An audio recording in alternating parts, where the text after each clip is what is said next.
stepping up, and not only that, backing it up on the mic as well, so I'm feeling him. Yeah, I'm taking that blanket. I'm going to go ahead and wear it as well. NA East is going to rise up, but I got a little bit of a different team. I got Acorn and Edgy. I think Edgy is not going to only win his second FNCS in another region. It's going to be on an international stage. I'm feeling that, but you know who else wants an opinion? It's Taco. Let's check it out. Appreciate you guys over on the cast, but more importantly, it's been awesome seeing the energy and how the players are all so amped up, getting ready to set up for day number 2 here at the FNCS Invitational. But have to keep an eye out for Vico and Marine, because Vico, he's actually leading in individual eliminations, 21 on his for his team collectively, and I think that it's incredible that 21 out of 24 belong to him. I'm just really excited to see if they can keep it going, keep that aggression up. He's just looking to frag out along with everybody else here, but that's not the only duo that we have to talk about today, so let you guys go back on the desk. Thank you so much. You got to hear a little bit from everybody now as we get just moments away from kicking off the competition today. Day number 2, 6 matches, 1 FNCS Duo Invitational Duo. I mean, I'm excited, to say the least. What are you guys hoping to see today that may be a little different than yesterday? Look, so we talked about the North Zones, right? A duo that was landing all the way south in Synapse Station, Joe and Ziandi. They had to travel over 8,000 meters every single match just to get the 3rd zone. Look, they did have rifts. It might have helped out a little bit, but I'm curious to see how all these duos adapt with a whole new day of zones. They won a game, though. They won a game. Of course, you can't complain about North Zones if you're winning games from them. Of course, Joe and Ziandi not quite faring that well in the rest of the games, but they're still up there on the leaderboard. Miro and Booga, one of our favorite teams going into this, they're not quite faring as well. They're not quite enjoying the North Zone, so hopefully for them, at least, we'll see some South Zones today. We have all things to break down for you across these 6 matches of the FNCS Invitational, but to kick things off, let's go on over to Adam and Kelly. Thank you very much. Raleigh, how we doing? All right.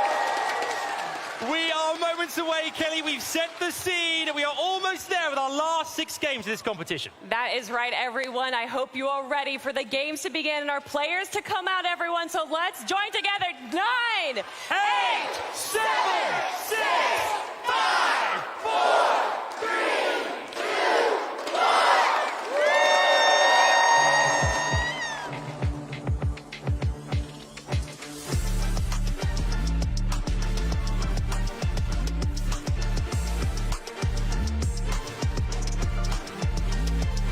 ¿Qué nos fallan? Es la final de la FNCS. Qué rollo. Diego, mándame un mensaje a la página con lo que aciertas, ¿va? Me olvidé de poner eso. Mándame para tener en cuenta, porque no voy a poder anotar de todos.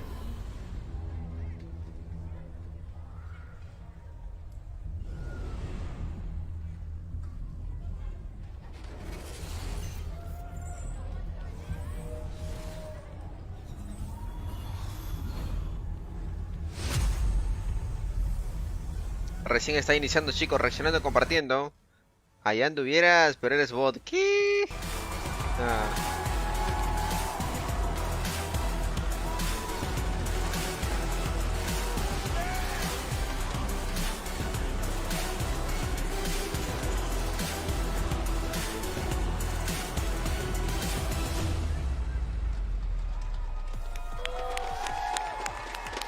Bravo, bravo, bravo, Chitumá. Welcome to FNCS Invitational 2022! Live from Raleigh, North Carolina. How are we doing, world? Excellent stuff. It has been absolutely amazing. I'm Kelly Link. This is Adam Savage. And guys, this is the final day of the FNCS Invitational. 50 of the best duos from around the world representing 7 regions, duking it out for the lion's share of $1 million. First place, walking away with $200,000. But not just that, they're fighting for the pride and the bragging rights, and of course, that trophy right there. Oh yeah, that's right. Now, of course, Kelly, we have set the scene here. Obviously, we have the amazing audience. We've got you guys watching at home. Everyone is ready to rock. We're missing one key element, of course, the players, the stars of this show. We thought we'd try something before bringing them out here. So if you'd like to, by all means, you don't have to. If you want to, though, do stand up, guys, okay? You can stand if you like to. We're going to ask all of you guys to follow me in a clap. All right, we're going to start slow. I'm going to get faster and faster and faster, and then we're going to go absolutely bonkers. Okay, here we go. With me. You ready? Here we go.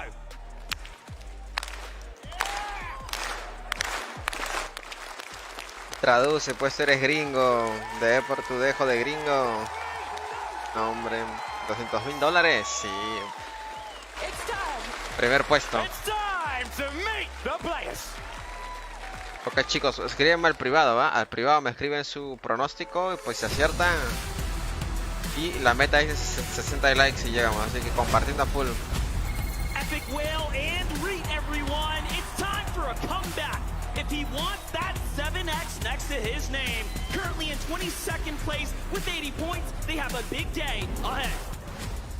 Cuidado con los chiteros, chicos, cuidado con los chiteros. And Snacky with a contested off-spawn situation in day 1. This team is looking for a more consistent day 2 and a huge comeback. Welcome to PHN and Kitos. Third place was their best finish after day 1, and with all the eyes on the prize, are they ready for day number 2? Put your hands together for Janice and Fadil. Puro niño, Simón, güey. Los niños son más ágiles, dicen, güey. Today they'll need a comeback for the ages. Creo que máximo tienen como veintitantos años, 22, 23 por ahí ya. De ahí no pasan. Phenomenal start to the tournament yesterday, leading the teams going into day number 2. These guys need to stay focused in order to secure the prize. ¿Ha visto qué pasó a Snacky? Snacky un botiquín. ¿Qué? No. Ahí están los más viejos. This recipe for success is there. They just got to repeat it today to take it all. Put your hands together for Basil and Jace. Improvement is the key for these guys. They have to show up today if they want to take that trophy home here in the FNCS stage.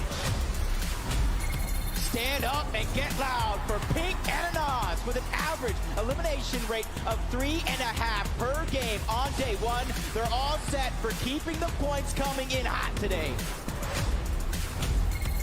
If you say Poland, I say Cammy and Seti. These two legends had 2 victory royales yesterday and are the front runners for the trophy. Can they? Dice, voy traduciendo lo que va diciendo, ¿va? Vamos a leer primero esto. ¿Tú crees que Manuel y yo vamos a ir para allá? Uno mal y otro borrachado. ¿Tú quién crees que gane? La verdad que no sé. Está... Aunque puede por ejemplo, Peter que está ahorita último, puede voltear, güey. Yo creo que se lo va a llevar Les voy reproduciendo, chicos. Todo el mundo preparado a lo que vaya a suceder el día de hoy. En este momento nadie está decidido a perder. Ahora mismo se están preparando para que puedan salir todos de frente a pelear contra el mundo entero y ser el ganador.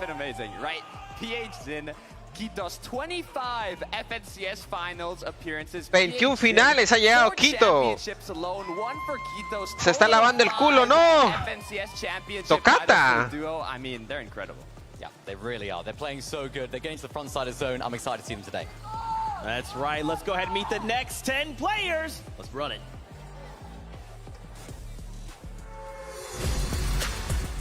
Kami Sen King. Yo creo que se va a llevar... No, ahorita que está cuarto puesto. Ahorita se corta. No se va a cortar. Coming in hot on his birthday run yesterday. These guys faced a huge obstacle off spawn. Will this change today? A team that needs no introduction. Clicks and Duke with a clap. Porque no estoy en la PC donde transmito. ¿Qué? Will Clicks and Duke come out on top today? This is Cold and Scented, holding the NAE's banner high with the victory royale in an 8th place after day number 1. This team is going to try to make it happen for real. Cuidado con el cabello de trapeador. Ojito con los chinitos. For Runa and Peppa. Tocata para eso nomás sirve para hablar, por micrófono, para jugar ya no. Let's put our hands together for Noah Riley and Bad Sniper with an 8 elimination game yesterday and an average of an elimination rounds of 2.7 per game. They're hot.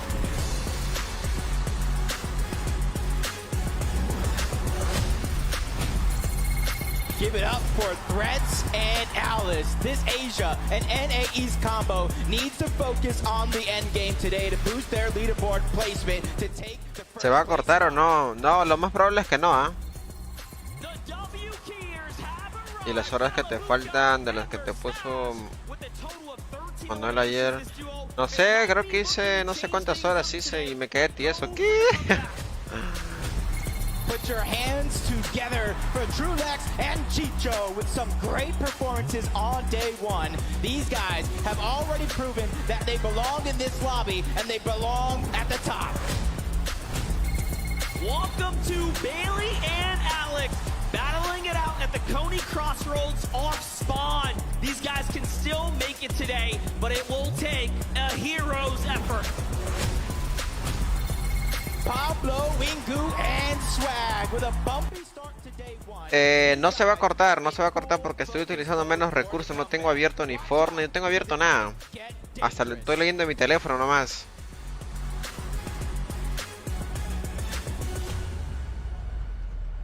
Puro niño mimado con lana, sí, güey. Scented and Cold, your 8th place team out of day number 1. And Scented, we got to talk about that victory royale run that you had yesterday. What was the recipe for success?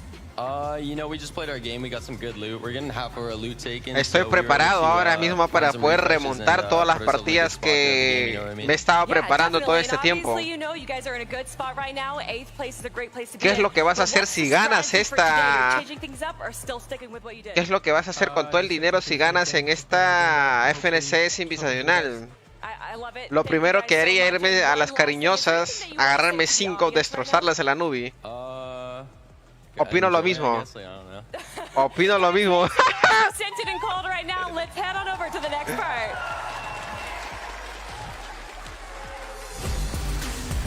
Ay, ¿qué fue con los bananines? Please welcome Clown and Refscard with a total of 78 points and currently 25th on the leaderboard. These guys will need to climb the ranks today and pop off. 25 total points. Let me give you 56. Ahí te 58. Yesterday, these guys are looking to keep it going for the best possible placement today. Su hermano de Tifu hizo él es el que lente de su hermano de Tifu menor, ¿ah? No pongas el actor en tu celular, jaja, su tanca, claro, papi.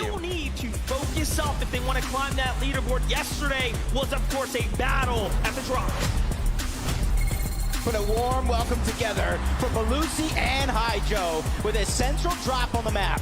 These guys should have a smooth time reaching all the zones and at first place. Vico and Marine, everyone, with the highest single-player elimination count in game number 6. This team has to be ready to keep the ball rolling and try to grab that first-place spot.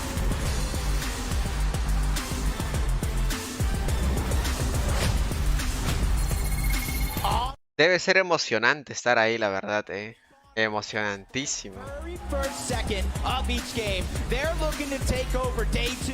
No importa si ganas o no, pero ya llegases ahí, güey, para estar ahí uno de los mejores, la neta, güey. They had a strong showing to close out day number 1 here at the FNCS Invitational. Let's see what they can do today. This is Gold and Rifty. These guys got fired up on day 1 and will look to continue that streak today and take home the prize for EU. Let's get a big welcome for Larson and Smite, battling it out at the top of the leaderboard amongst the best of the best. This duo had a lot to say before closing out the evening. Put your hands together for Falconer and Hellfire. This NA West and EU combo cracked the code towards the end of day 1, and let's hope they can 30, hasta 30 máximo.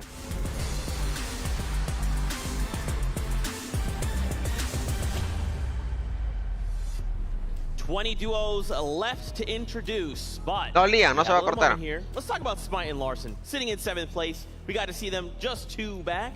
How are you feeling about this duo coming into the competition today? Because I have really high hopes. Look, I'm on your boat, Zeke. They're looking strong. They're looking powerful. Winning 4-2 off spawn against Muzz and Looter. Currently in the 7th place spot. I mean, they're doing great. Yeah, they're doing great. Another duo that's doing great as well is, of course, Vico and Marine. We thought they were going to land Tilted Towers yesterday, but they switched it up. They went to the reality tree. Oh, ese niño la fregada. Of course, Vico with the highest solo eliminations of the day. A 10 elimination game in the final game. So they close things off strongly. Can they pick it up?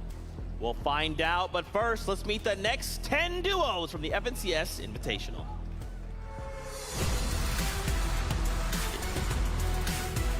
¿Te imaginas cayendo y muriendo como churros en públicas? Peter Bot! Fucking Peter Bot! Fucking shit! We all know they have the potential to do it, but they will have to step it up. Make some noise for Pam, Stu, and Fatch. Currently finding themselves in the top 10. These guys are running for the si no me equivoco. Now is the time for them to shine. Ahí está, ese puede ser que se lleve KBR de Brasil.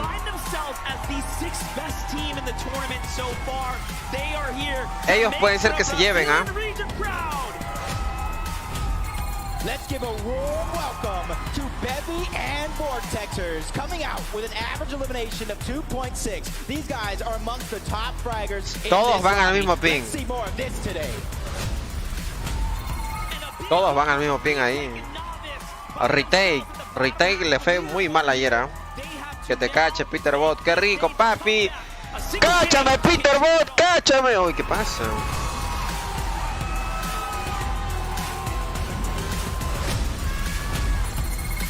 Give it up for Scram and Chimp, showing they belong in this lobby with a top 3 finish in day 1. Will they keep that momentum going? Put your hands together for Zaku and Marine with a great day 1 and several fantastic... Mira, eso parece niñitos, o mira, son viejos en realidad, ¿ah? El de la derecha es viejo. A fantastic welcome to Ju and U3 today. Del Oxxo, ¿no será? Ese gorrito parece, güey. Opportunity now more than ever. This is VIENDO and Joe FN, everybody. All eyes are on the prize for this team here as they are currently coming into the competition at 5th. What a showing it was for day 1. Give it up for Cool and Yumi, finding themselves close to the... ¿Qué, Lian? ¿Se escucha fuerte? ¿Ahí como estoy hablando está bien o está muy fuerte? Today is their final chance to make it happen.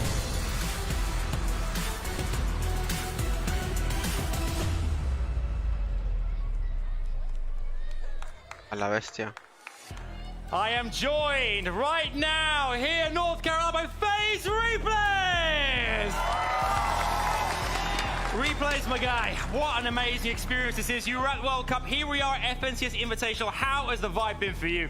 Oh man, it feels great to finally be back at an in-person event. The vibes, the atmosphere is feeling absolutely amazing. So, shout out to all of you guys coming. Honestly, let's make today a great day. Yes, Replays!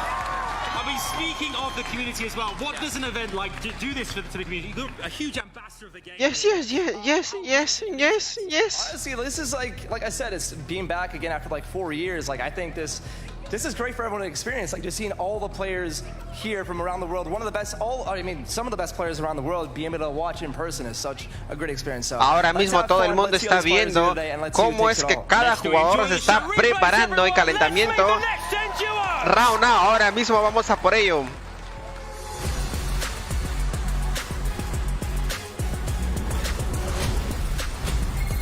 King.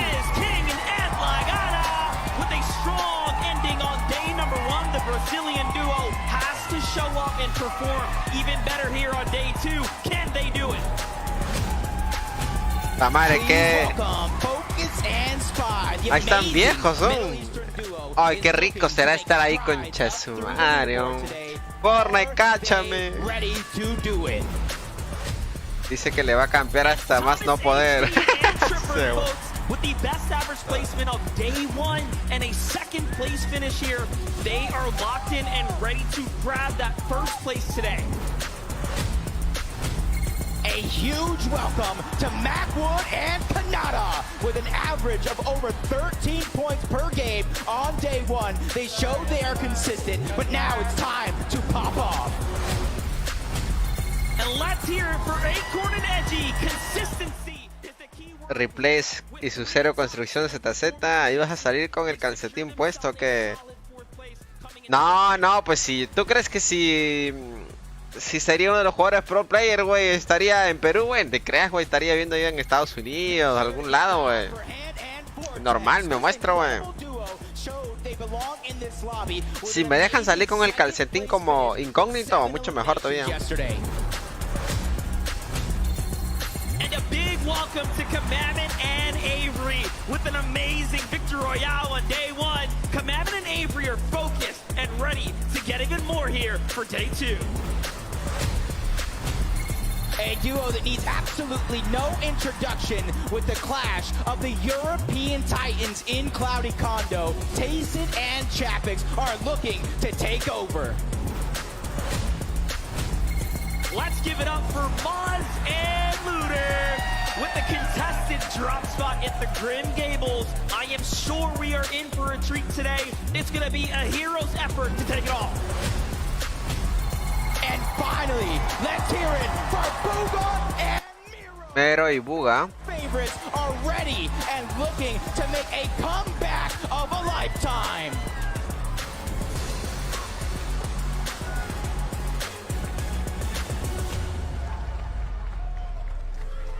My goodness, it'll never get old. I'm telling you, watching these duos make an entrance like that is always going to be incredible. We want to highlight a duo for you here, and it's a lot of probably a duo that we're all hoping, and we kind of touched on, Hope does well, Acorn and Edgy. Edgy having a series of second place finishes in the FNCS, still hasn't seen that first place. And man, he wants it, and he wants it here. Look, he wants it. He's not the only one that wants it. Thomas and Edgy both competing for that trophy, their first trophy. But talking a bit more on Acorn, I couldn't emphasize enough how important their day one is and was for them. I mean, Acorn having the most damage dealt in the first and second zone out of any player shows that they prepared beforehand for this tournament. But the question is, in day two, will they be contested? Will the Pero que hubieras llegado a esos finales con tus 5 espectadores y ahí te dieras a conocer y subieras a muchos. Claro, pi. Me voy de Perú. ¿Qué? Se Buga siempre estando presente en los mejores. Sí, sí. Lo que pasa es que Buga King, al llegar ya a un torneo anteriormente que quedaron buenos tops, siempre van a ser invitados mientras que ellos siguen jugando. That's right, Kelly, standing by right now with Acorn and Edgy as they prepare for the competition. Thank you so much, Zeke. I am joined by Acorn and Edgy. And guys, make some noise for this team right here. You guys are currently in 4th place. What is that like to be in the top 5? It feels pretty nice, especially one of the only NA teams up here. But it's not over till it's over, and it's just going to come down to the last game. Well, with how you guys have been playing, 1 second place, 1 third place, what's standing in your way from grabbing that VR? Honestly, we just need to keep getting kills and refreshes and stuff. And if we just get mats and play with mats, we'll do good. It's really just we run out of mats, that's why. I mean, good luck to you guys. You have 6 more games to go. But everyone, it's time to head on back to the desk. Thank you so much, Kelly. As incredible as always, but it is almost that time to kick off the competition. So why don't we go hang out with Monster, D-Face, and Jacob PR.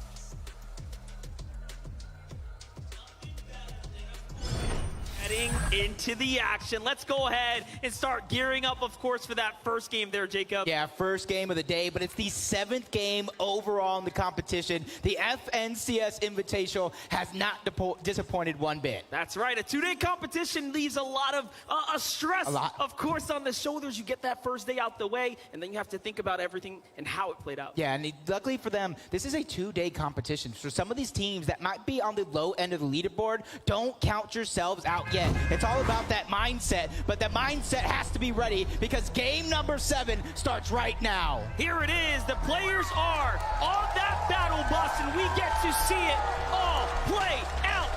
This is it, folks. It's day 2 of the FNCS Invitational, and we are just moments away from jumping off that bus. Let's get it. Yeah, this time around, we got a little bit of a different bus pass than the most of them than we saw yesterday. All the way south, moving north. Tú puedes estar así entre los mejores, pero andas equivocando de lugar, de juego. Tú deberías ser payaso ambulante. Güey.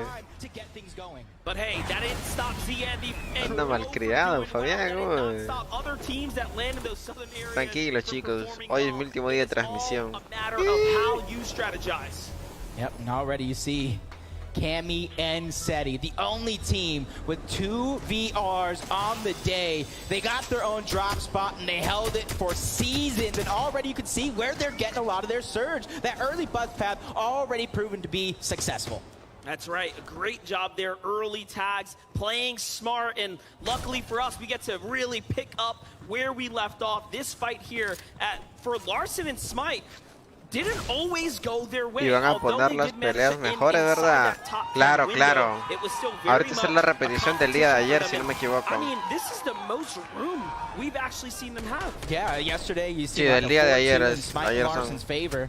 Over here towards Vico and Moran. Vico has been going off as a solo all day long yesterday, and you can already tell it looks like they're on the hunt, trying to catch somebody off guard, and that's a lone player that they're surrounding. The first thing Vico told me was, "Did you see me pop off last night?" I was like, I think we all did. You were going crazy, and we get to see how they're feeling, and you can tell the confidence is there. Look at the surging confidence to walk in with no builds and really try to make this a play here, but that build from Grawls is going to go ahead and discover that there's an opponent down here, and up he goes. Yeah. Oh! It finds the player on the other side. What a read! And they just cut him off. That was beautiful. That was a perfect read. He checked him out of a book of the library. It didn't even return him back.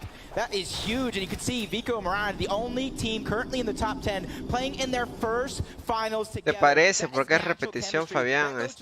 Ahora mismo, he visto al inicio, nomás pelean spot, güey. You get one dangerous duo, just like Cold and Scented. They had one of the victory royales yesterday, a couple of top placements, and that put themselves in contention to take the title. And lucky for Cold and Scented, they've managed to go ahead and find themselves a little bit of room to play. Sí, vi cómo le dio la vuelta, güey. And that's why we're noticing them in the endgame. And just think about the dynamic that's playing out right here for Larson and Smite. They have a huge decision to make.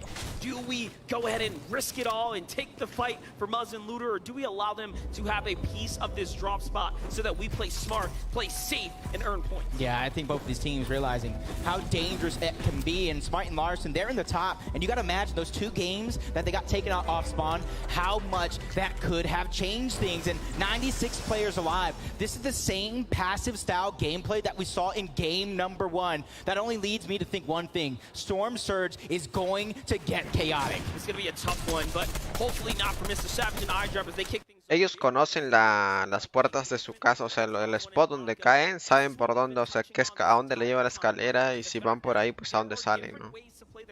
Pues que caen en un solo spot siempre ellos. Is the most benefit. Hold up. Savage stepping up to the wall. Let's see how quickly he can turn this around. Yeah, right now it just seems like the aggressor is off this spot. Oh my god! Mr. Savage just get absolutely done up by On1 and Baka. Continuing that momentum from yesterday, putting iDrop on the back foot. He's just trying to stay alive right now and stabilize the situation. And if you didn't respect NA West before, you have to now. On1 and Baka have truly shown how their preparation has come into play here, putting down arguably one of the stronger European duos to show up here this weekend. Yeah, they smell the fear right now, and they're hot on the chase. This is 2 more points. This is a great start. More Storm Surge, everything for On1 and Baka to keep it going and try to get that top spot, because they know with a 2nd place finish in NA West last season, anything is possible. But iDrop, he doesn't want to be a part of it, but they're just not wanting to let him get away. I like that they're chasing this one down here, though. I think it's very much worth it. Get those points. Make up for the games that you were bested out on. Ahí están consumando, güey. Baka with the misplay. Everyone close your eyes. You saw nothing. We move on. Oh, but look at that in the feed, though. King gets credit for the knock on the Baka. I don't know where they're at, but you got to know, an aggressive team coming from Brazil, if they see that green light, they're going to go. That's the way they're opposite at that point. Like, what just happened? How did we get that?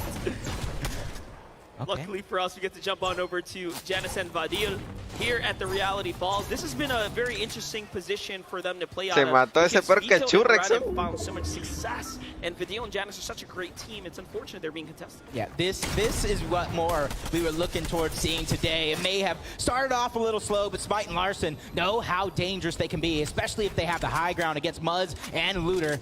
But the longer this one takes, it looks like it was a little bit of a north zone. A lot of teams are going to begin to rotate in, so you know as well as I do, the longer you take, the more chance of a third party, and that's going to be Larson and Smite's job right there to try to disengage. But they don't disengage far. They just continuously hold that high ground. Smart of them. They're showing us that they actually want to take this fight. Smite and Larson, some of the most confident players we have actually seen. Yeah, he's not backing down. Looter's like, what's up? You guys want to do this? I play better. Box to box. Come see me. That could have been a key. That could have been a huge key for success for Smite and Larson, because winning those off-spawn exchanges gets you the Storm, so you don't have to worry about it later in the game. But the duo from OCE wants to challenge the NA East. Muzz taking some layers away. Larson just trying to stagger himself. Right there, those angles are going to be so important for both of these teams. And players know better than to go too high as well. You want to make sure you're respecting the distance, not too much. In fact, you get chopped down, but this is a great angle here. Muzz finds a huge tag. He's going to win the exchange there, and luckily, the shots in the distance, probably from King and Ed, do not connect here. Yeah, it's like an Eiffel Tower getting built. You even see those shots already now coming in from all different directions. Everybody wants that surge. They want to have as much flexibility through the mid game as possible. And once again, it looks like Larson and Smite are trying to disengage. They don't want to get stuck in this mess. They felt and dealt with this lobby at the top spot, and they know that you cannot fall behind. You cannot put everything you have in all one moment. So for them, it's about re-matting up, because you look, they barely have anything. Well, lucky for us, things are going to simmer down, and Taco's going to give us the quick update. But more importantly, it's going to be about some of these Southside teams that are, again, going to be finding themselves making a huge journey towards those North Pulling zones. Joe and Andy specifically, they're sitting right now in that 4th place position on the leaderboard. So it is absolutely crucial for these guys to gather as much materials, as much loot and resources as possible. And that's exactly what Andy and Joe are making sure to take their time to do, because they know they've got quite the journey ahead of them, and they're going to make the most of it. But let's get back to the action. Thank you so much for that breakdown there, Taco. It really does give us the full picture about Joe and Andy's journey in the game here, right? They're one of the few teams, like we said, they, against all odds, performed very well with the zone not landing them. Yeah, and you can kind of see a little bit of how they're getting that job done, but Smite in the feed, looking like he's already going to take down Muzz, leaving Looter in a 1v2 situation. I'm getting that feeling of deja vu from yesterday where they 1v2'd inside of the cave, but it got really, really dangerous. It's a great angle for Smite here. He almost catches Looter off guard. He was so ready, but here comes the defensive shots from down low. He's got to be careful. That wall is not his, and now he has to break through. This is how a pro player turns things around. Larson comes from behind and throws tomatoes on the body, just like that. Miércoles. Exactly bajan directo las cosas, sí, güey. ¿Viste cómo pelearon, güey? This is how Muzz went down. He's building in wood. Tumbaron a un dúo, a uno ya, güey. Now he got did up like a sit-up, sent back to the lobby. Now it's up to Pars. They were in an exchange. He got the knock on the Bailey. The Siphon finally going to come through, and this is a chance for him to slow it down, stabilize here for a moment while he figures out what is next. Alex and Bailey have been contested this weekend. Pars and Raze mixing things up. Seems like they haven't caught a break just yet. But way to kick things off. Raze is down, in fact, as well. So this is a one-on-one type situation. Esos niños juegan duro. Can he find his way to a reboot, Van? The longer this goes on, the tougher it's going to be for him to go ahead and turn this bad situation around. Yeah, but if they're going to go ahead, and right now Alex has the opportunity with the med miss and the flopper, they can try to get a reboot that is in Storm, but you got to do it sooner rather than later. But it doesn't look like Pars wants to let that one come easy. And you can see the zone on the left. That is going to be another northern zone. So the players that we were talking about, Janice and Vadil, Joe and Andy, and a lot of those teams that are on the southern portion of the map have to go ahead and figure out a way to go ahead and travel as fast as possible. Looks like we're picking up the trend where we left off. This is a full zone pull. But Joe and Andy have already proven to us they know how to play these. One thing we do know for certain is so does VIENDO and Queasy. When the zone lands on top of them, they have turned all of those games around into excellent end games. We'll see if it ends up happening. Joe and Andy moving from outside the zone. They don't necessarily want to take the fastest course of action to the safety. They have to go a little wide here to give themselves some room. In the distance, Cammy and SETI, so they're hot on their Ojito con turrets as Andy. well. And then, of course, Macwood and Kanata here to the left. That's the resistance. Yep, you see Joe and Zandy, 5 games, 5+ eliminations on day 1. Most of any duo. The consistency coming out of some of these teams is absolutely Aún no le he insane. visto a Snack que a Jumping ellos on todavía board, nada. Queasy and A Vino, Clicks. our first place team. They got the zone that you talked about, and you can look how they're setting up right on top of the blimp. They're not necessarily together. That way they can continue to maximize their opportunity to get ¿Qué surge. hacen tan lejos de zona? Es que algunos lootean duro, pues. O han corrido y no alcanzaron a tomar armas. Y se quedaron looteando One más. of NA East's only hope inside the top 10 right now. Last game yesterday fell slightly short of their expectation. O a veces te toca lejos de zona, ¿no? They were in the player lounge late last night, VOD reviewing, studying how to adjust their gameplay to never drop another round. If they can put all of those rounds and learnings into play, Game 7, 8, 9, 10, 11, 12. And that VOD review actually paid off, but we've seen this rotate from Cammy and SETI. Everybody's hitting that VOD review after day number 1. They want that free rotation, especially since they are in the storm. But I did see Booga go down. Malibuka getting a knock on to Andalex. But for this team, I love this rotate now. Cammy and SETI were in a different position yesterday. They were down on Surge, but for Churrex and Ticho, they are over 300 above. They have absolutely nothing to worry about other than finding that sweet spot in zone. Here's Colton Scented, playing very smart, taking their time, and of course, hiding out where they can. Another team that is seemingly interested in playing as individuals here. Scented trusting in his teammate to watch his back while he works on the loot. Churrex and Thomas HD coming in at second place today, finding themselves 19 above the Surge. Big task in front of them, but this is perfect. Talk about a delivery. You find a player, it's Grolls, one that we know was already taken out earlier, so he's going to have a limited amount of loot to work with. And it seems like Churrex takes the passive route. They find a few tags, they get away. I wonder, is that the pressure of a day 2 finals? Is that the pressure of being in second place coming in? Were they too early? Nah, I feel like this is them right now, feeling that comfortability, the flexibility of being at that top spot. Because you know as well as I do, depending on where you're at in the leaderboard dictates how you have to play coming into day number 2. If you're at the bottom, you got to find a way to mix those eliminations up with some victory royales. But if you're at the top, you can do anything that you want, and that's why that VOD review in the practice is so important. Problem is going to come down to that Storm Surge, though. We'll see what they can do. SETI and Cammy find themselves very far above the Surge, but also deep inside the zone. That's something you don't see very often. That's like water and oil. They don't quite mix. But let's get on over to Brazil region right here of Zeets and KVR. They have big EU players on site here. Restguard and Clown are going to get burned. Yep, just outside of the zone as well. KVR and Zeet, they have plenty of heals to work with. And that's exactly why they're staggering themselves so far back, 290 above for them. That's a feeling of comfortability as Storm Surge begins to activate. And this is the thing, for those players that are comfortable on Storm Surge, this is an opportunity to look around the lobby, figure out who is struggling. Because when that Storm Surge takes their shields down, you hear that crack, you hear that audio cue. And for some of these players, that's a green light. Now we get to tune in. What looks like a little hold up, right? Looking at the loot, weighing the options, nice little pickup there. But hold up, Brazil versus Middle East is going down right now. Spy is on the low ground here with focus there. It's not looking good. PHZin loses the wall. Quick take there from Spy as he defends off PHZin, but PHZin has all the pressure off of his shoulders, and he catches Spy in a fly trap there with a quick finish. And I can hear the Brazilian fans on the other side cheering for PHZin and Quito. They jump up to 4 eliminations. What a way to continue to climb their way up that top 10. I just preface that type of situation. If you're down on Surge, you almost have to beeline it to the first team, and Cool's even going down backside of zone. Struggles for them. Looking like it's going to start early here in game number 7. Merrim's going to go down to Acorn. Yumi is out. The team from NA West that took the Chapter 3 Season 3 championship is out of the lobby in the first game. You know, yesterday, Mareem and Zagu had so many people start to fall in love with who they are, but they are going to get taken out in this competition a little early on their first surge. Joe and Ziandi also feeling the pressures of a late rotate coming out the zone. Luckily, there is, of course, the edge right in front of them, so this is going to be a slow mover. They're going to have to burn a second launch pad now, which will open up an inventory slot, but look at Joe and Ziandi here. They will have to do something big in order to bounce back.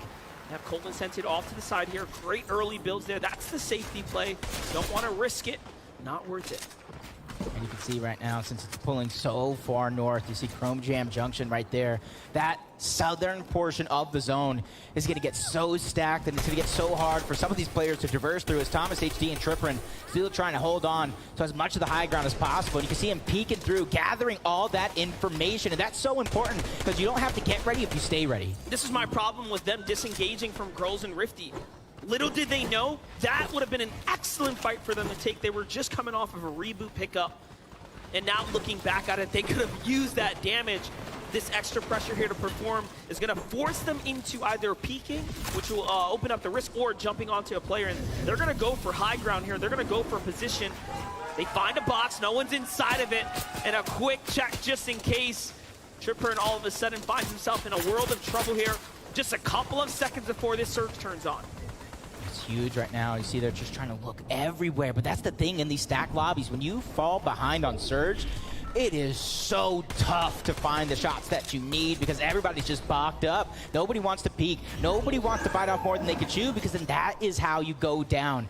329 above, Acorn by himself. He has very little to worry about in terms of surge. For him, it's just about making it to zone game after game. He's so lucky the zone actually pulls south. We saw what Acorn was able to do yesterday as a solo. He picked up so many points, and that post-game interview was perfect. We got to hear the credit from Edgy, but Thomas HD, the surge is active. No way, they go in through the Chrome build. They are not playing around, but this is some of NA West's best box fighters on the other side of the wall. Thomas HD, Tripper have to take this battle here. They do not have time to sit around. Looking out, anything for anything. There it is, Baka opens the wall, no tag, that's a miss, that's a problem. Reminder, find a little bit here. He's now leading. He does have the HP advantage. In he goes. The edit comes from the side. A great job. EU. One goes down. Can they turn it around? Baka needs to clutch up here. No HP. Shot from behind as well. He gets the trade. This is such a tough position. He has to try to find a stabilize and find a moment to breathe right now, because it was game 5 yesterday. He 1v2'd Mr. Savage and iDrop at the top of Chrome Jam. Now he's trying to do the same thing, but I don't know if he was able to get the opportunity to revive on one. So Baka is now by himself, but luckily for him, they did get some early eliminations, they did get some early damage, so they don't have to worry about Storm Surge. But oh my god, how are Thomas and Tripperin still alive? This is crazy. The map awareness, understanding the vault was just nearby and fighting their way towards it for the heals. It wasn't just for the battle, it was the positioning to the vault. What a big play here. It all makes sense as to why they wanted to position themselves here, but still, they will need to find tags now better than ever. They have shield bubbles as well to protect themselves for the next box fight. Yeah, and for that can easily close the gap on a couple of teams if they want to go box to box, wall to wall, and have that be their plan. You can see them breaking through the builds. They're just trying to find anybody that is nearby because they don't want to peek and accidentally get shot at by the lobby. So for them, it's about finding whoever is close, and they hear the players nearby, so they're just trying their best to figure out what they are going to do. Just a couple tags now, but also a few seconds away from the half in, half out. The surge will continue to wreck the lobby. It's going to become more and more difficult now as the seconds rage on. This is game 7 of the FNCS Invitational, and the action is really starting to pick up now. Yeah, Pamstu went down early on. Batch left by himself. A consistent duo on the day, but he is 17 below the damage threshold. Reed in his line of sight. He's trying to hunt, but somebody, that's Seti, who takes that one away. That was Batch's best chance at Storm Surge damage. It's going to go all the way north here. We know Edgy was a solo. Now we have Thatch as a solo as well. A tough position to be in. Take a look at the points. It is looking very much like a 3-way race, continuing the trend here as EU leads the charge right now. Jumping over. Shield bubbles are down. Tripperin and Thomas HD has found their next targets, and it's not an easy choice by any means. We are looking at KBR and Zeet on the other side of the wall. And even though for Thomas and Tripperin, Storm Surge is not activated right now. They knew where they last stood when it came to that damage. Exactly that. They are still below. It is still a worry for them, and they have to travel through all these players who are actually beating them to the punch. This could get dangerous, but for Janus and Vidil, they have the high ground. They have that perfect opportunity if they're low on Surge to just clean up the lobby. And we wanted to check in with Vieno and Queasy. How have they managed to take this zone favor and turn it to their advantage? Heavy material, big HP, well above the Surge, launch pads to work with. This is a story written for them right now. And again, you saw how many points they had leading coming into this. This can only end well for them at this point. But let's go ahead and look at Aqua, Reason, a much different story. This is a team that will play for height, and you can see they're already positioned themselves to do it. But Aqua with the drop shot and now punished for the risk. Was it worth it? Reason has to leave him behind. He turns it around. Another team says, whoa, what are you doing? That's a solo now. And the burning of the mats here to try to survive. That's unfortunate for Aqua. Yep. He was right there trying to chop down, and that was tantalizing him to go for that shot right then and there, and he went for it. That was a huge opportunity. Unfortunately enough, it didn't pay off, but for Acorn and Edgy, they're making it this far. And actually seeing these guys get knocked a few times throughout this game. That was where Edgy finally went down, but for Acorn, he was one of the biggest damage dealers in the lobby throughout 6 games yesterday. Looking to keep that up for Cammy and Seti. They started the day in 3rd. They moved up to 2nd already, so their game plan is continuing to pay off. And Z finds Vico in the feed there too, so things are really starting to get interesting now as we're seeing changes happen. Joe is still in this game as well. Take a look. Acorn as a solo right now, making do with anything, right? Honestly, when we last tuned in, he barely had something, but on high ground, Queasy and Vieno have now solidified themselves as the Titans up top. Yep, that feeling of deja vu sinks in yet again. 6 moving zone. That's the same time they took it yesterday as Thomas and Tripperin. This time around, they're going to have that flexibility because they're 141 above the damage threshold this time, so they don't have to go hunting. They can stay ahead of zone, try to get themselves in a good spot. And what a beautiful way and usage of the shield bubbles to make their rotate on the dead side while using the shield bubbles. Cammy, though, caught slipping there, and Seti is left now as a solo in this endgame to the hands of Larson. Cammy falls. Yeah, and this endgame is just getting so rough. Up and down these mountains. These players are going to have to figure out what they're going to do, especially Tripper, who is out of builds. Him and Thomas have to figure out something, but they have been through the ringer this game. If anybody deserves it, it's them.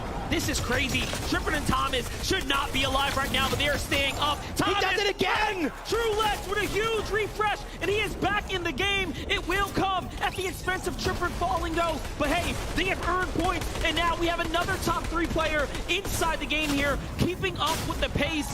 Scented, Cold, still alive. 3 Elans as well. Looking to take a fight there, but no. They want to make this rotate. They need to get to the zone. What a great layer change here from Scented. And it's all about smart play. Yeah, he had 2 med miss, floppers on the backside of zone. Thomas doing everything he can to stay alive, just like Larson here, who's by himself. 5 eliminations as a team, most of them coming off the back of Larson and that early game start. But first place, Queasy and Vieno holding on high to the high ground in the sky. And Brazil is still alive in this game as well. So we have EU, NA, and Brazil all in the same game. You can see the heels coming out from PH in there. They still have so much to work with. 2 of our top 5 teams already out. So for Vieno and Queasy, they are starting to take away Tripper, holding on with dear life here at 200 points, making sure the gap does not go too far. 6 Elans now for Brazilian duo. Larson has a solo right now, trying to steal away whatever he can get.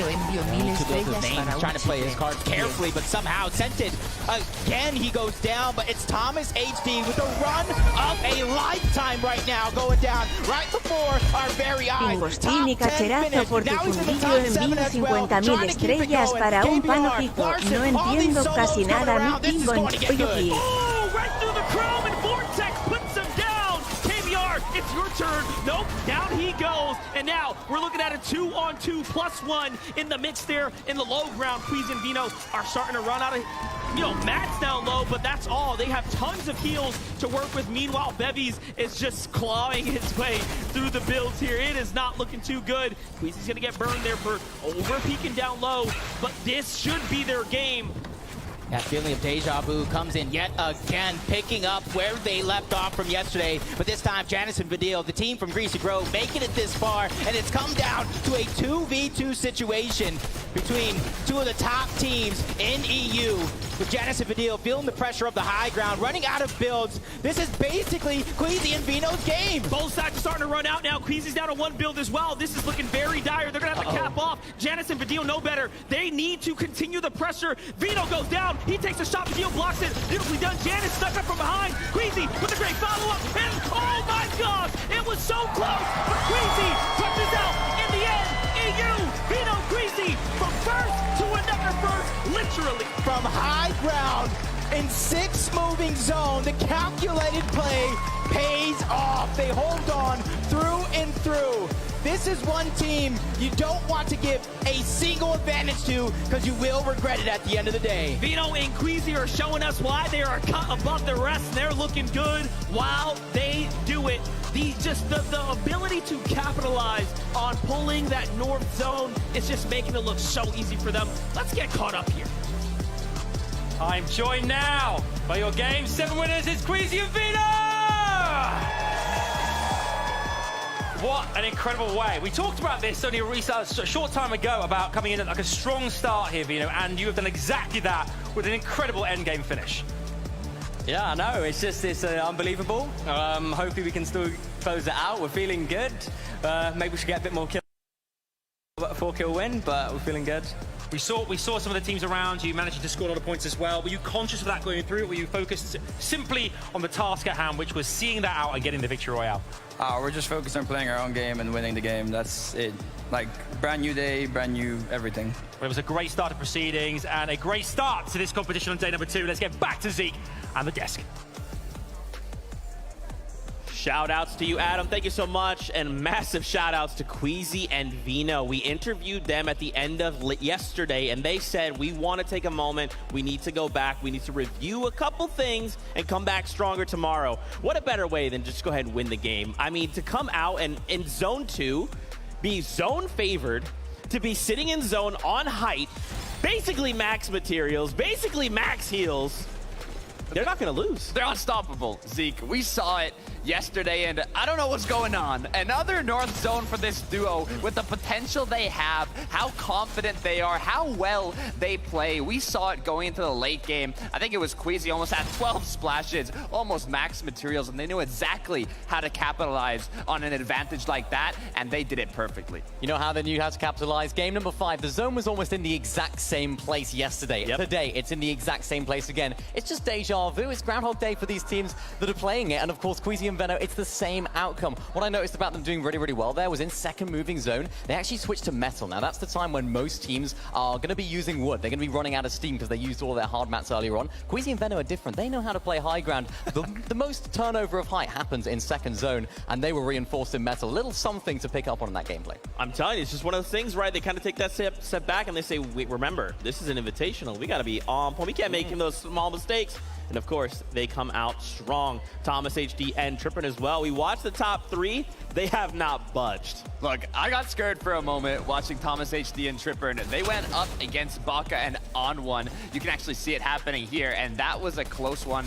One of them, I believe it was Thomas. No, it was Trippin who got knocked down here, leaving Thomas alone, but he did a huge amount of damage before getting knocked and was actually able to escape and get picked up again, which allowed them to get those points that they needed. Yeah, it was absolutely valiant from Trippin there as well. If he'd have just gone down without taking out one of the opponents there, he wouldn't have been able to get res, right? That was a crucial amount of damage that he did right there, and it allowed Thomas HD to have that freedom to get the revive. I didn't think they were going to make it through this endgame. Their surge were looking pretty bad, particularly for their zone position here. Of course, they're landing at the Rave Cave. They have all of the map mobility in the world to get there. It did require a nice little solo clutch from Thomas HD, who is synonymous with solo clutches. Consistency, consistency, consistency is what this duo is showing. Yesterday, they got more than 20 points in every single match. Also, top 15 in every single match, and today they're looking to do the same.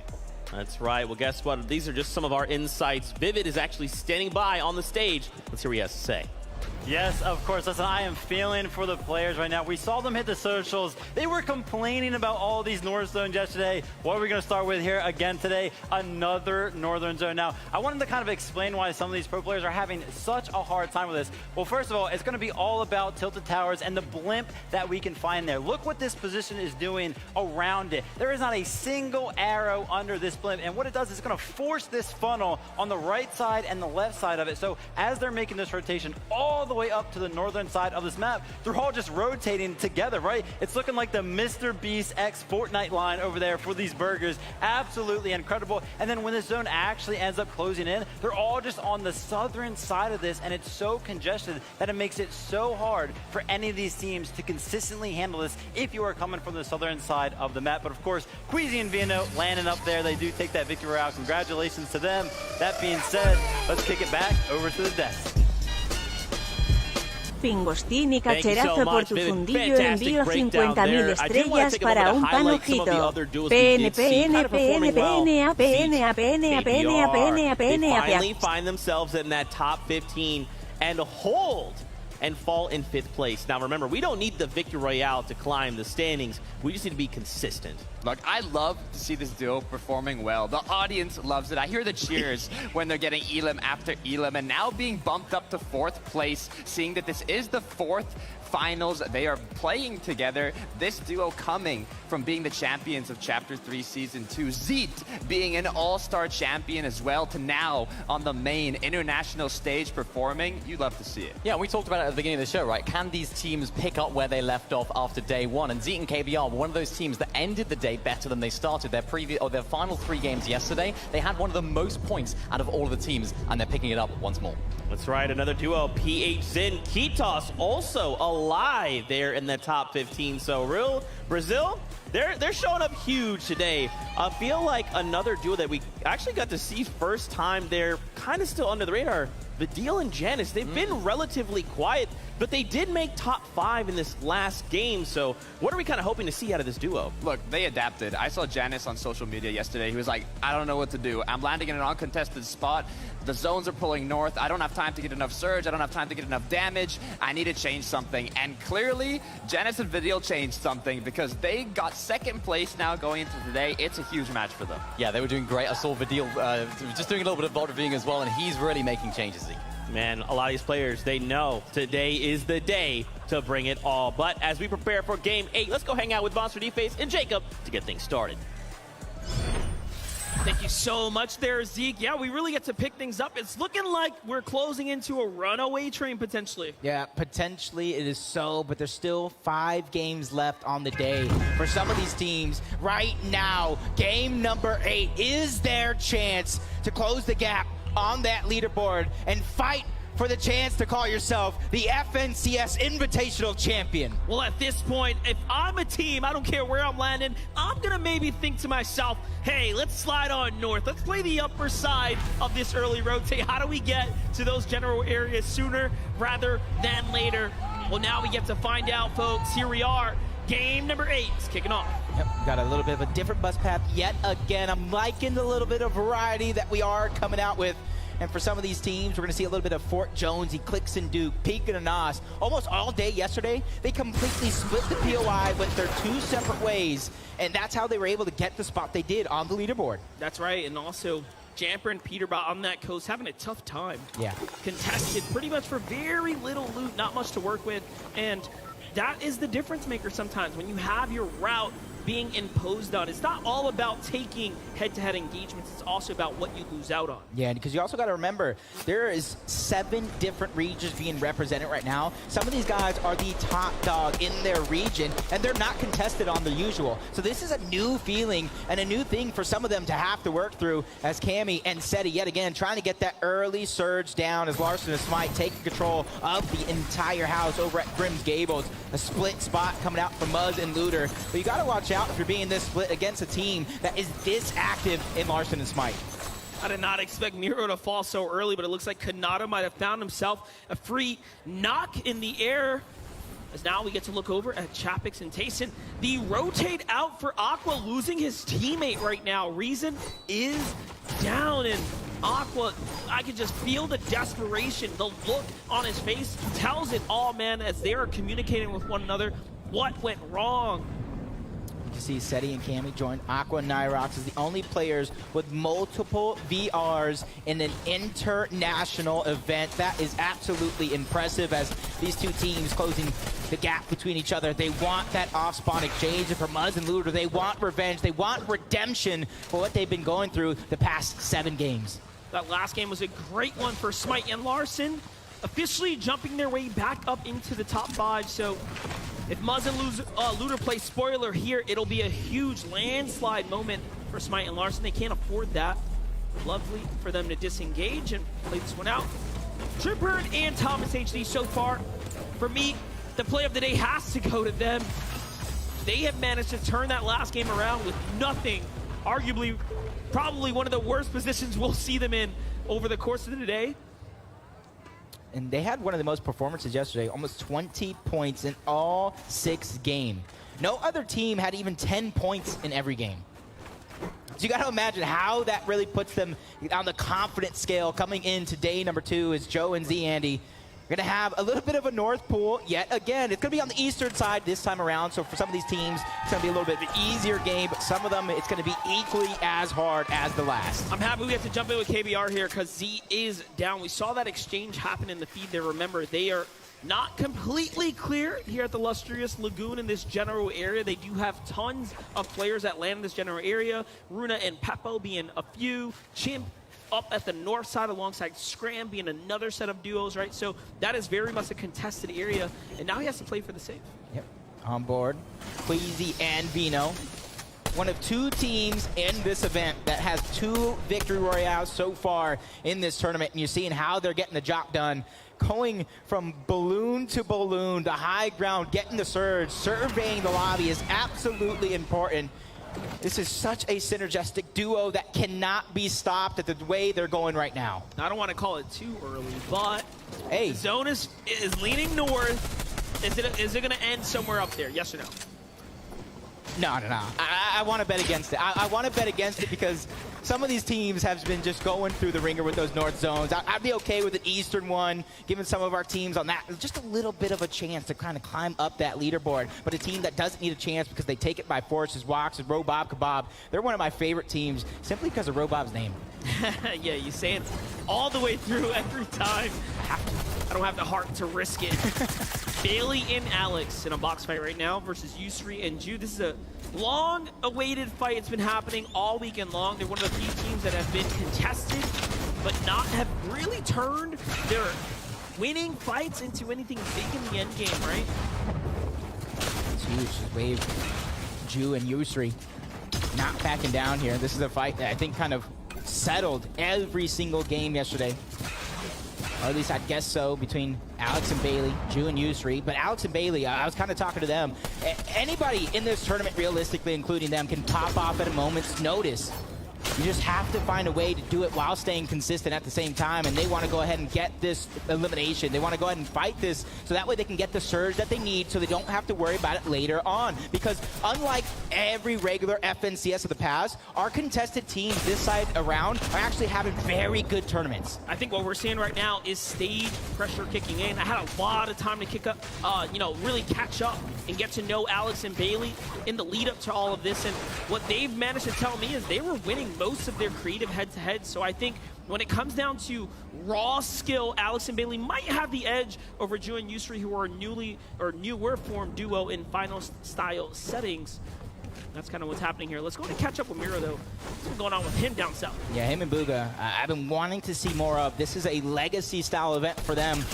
And already they're switching it up as Miro finding an early elimination onto Bevies.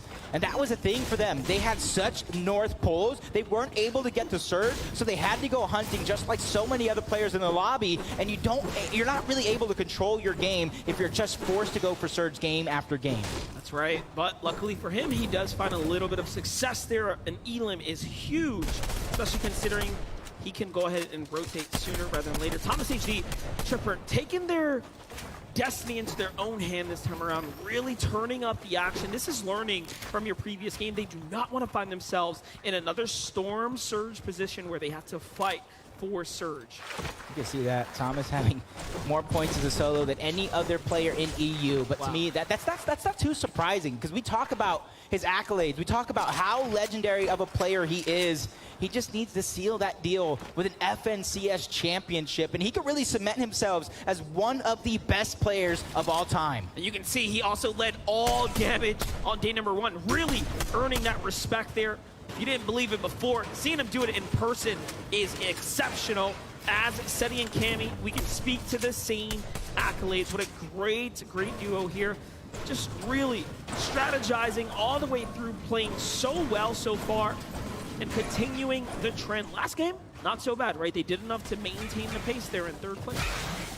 That's where Tayson and Chapix, you can see a lot of those Cloudy Condos teams not able to get a ton of damage to put themselves up for a good mid game, but right now they already took down Macwood, looking to go back-to-back and take down Kanata as well. They're hot on the heels. They don't want to let this one escape. The damage continues. The pressure is just insurmountable right now as Kanata is just trying to survive. Luckily for him, a couple of players joining on the fun. The tags come in from a third party. That's going to allow Kanata just a few seconds to try to stabilize against this European powerhouse. Kanata and Macwood are uncontested at their drop, so they're playing with fire right now as they pull south to the edge of the zone here to see what they can make happen. But Kanata riding his way around the builds right now. You can see Tayson now jumping onto all the loot. Some of it was already scavenged through, so Kanata should have the reboot card there.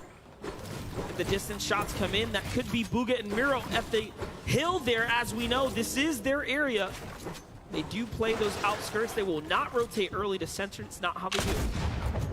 And I was just trying to stay alive right now on the edge of zone as well, so it's not even going to be a storm fight when it comes down to it. So Chapix and Tayson do exactly anything they want, and you can kind of see KBR, Zeet, 4th place. They go down in this one. That's not where you want to be, but the fight continues, and Kanata is doing an absolutely fantastic job fighting back against one of the best teams in the region of EU. Let's see it. Chapix looking for the wall here. Kanata demanding respect, but gets punished first. 72 was a huge shot from Chapix there. And the edit comes through. He fights back. This is what pro players do so well. And Tayson still, against all odds, will turn that one around, but it was looking so dicey. Yeah, unfortunately for Kanata and Macwood, that's where that consistency of yesterday kind of comes to a halt, but there's still a couple more games on the day. They can climb back at any moment. That's right. Let's get a quick update from Taco on how things are going. Been a lot of action taking place over in the Tilted Towers area as well throughout this game, but absolutely wanted to highlight the way that Acorn and Edgy have just managed to split their teamwork responsibilities. You've got Acorn just spending all of his time securing the loot, securing resources for this duo. Meanwhile, Edgy, he's making sure to take care of their Surge management. The entire while, he's just posted up on high ground, looking everywhere he can for as many tags as possible so that their rotations can be as free as they need it.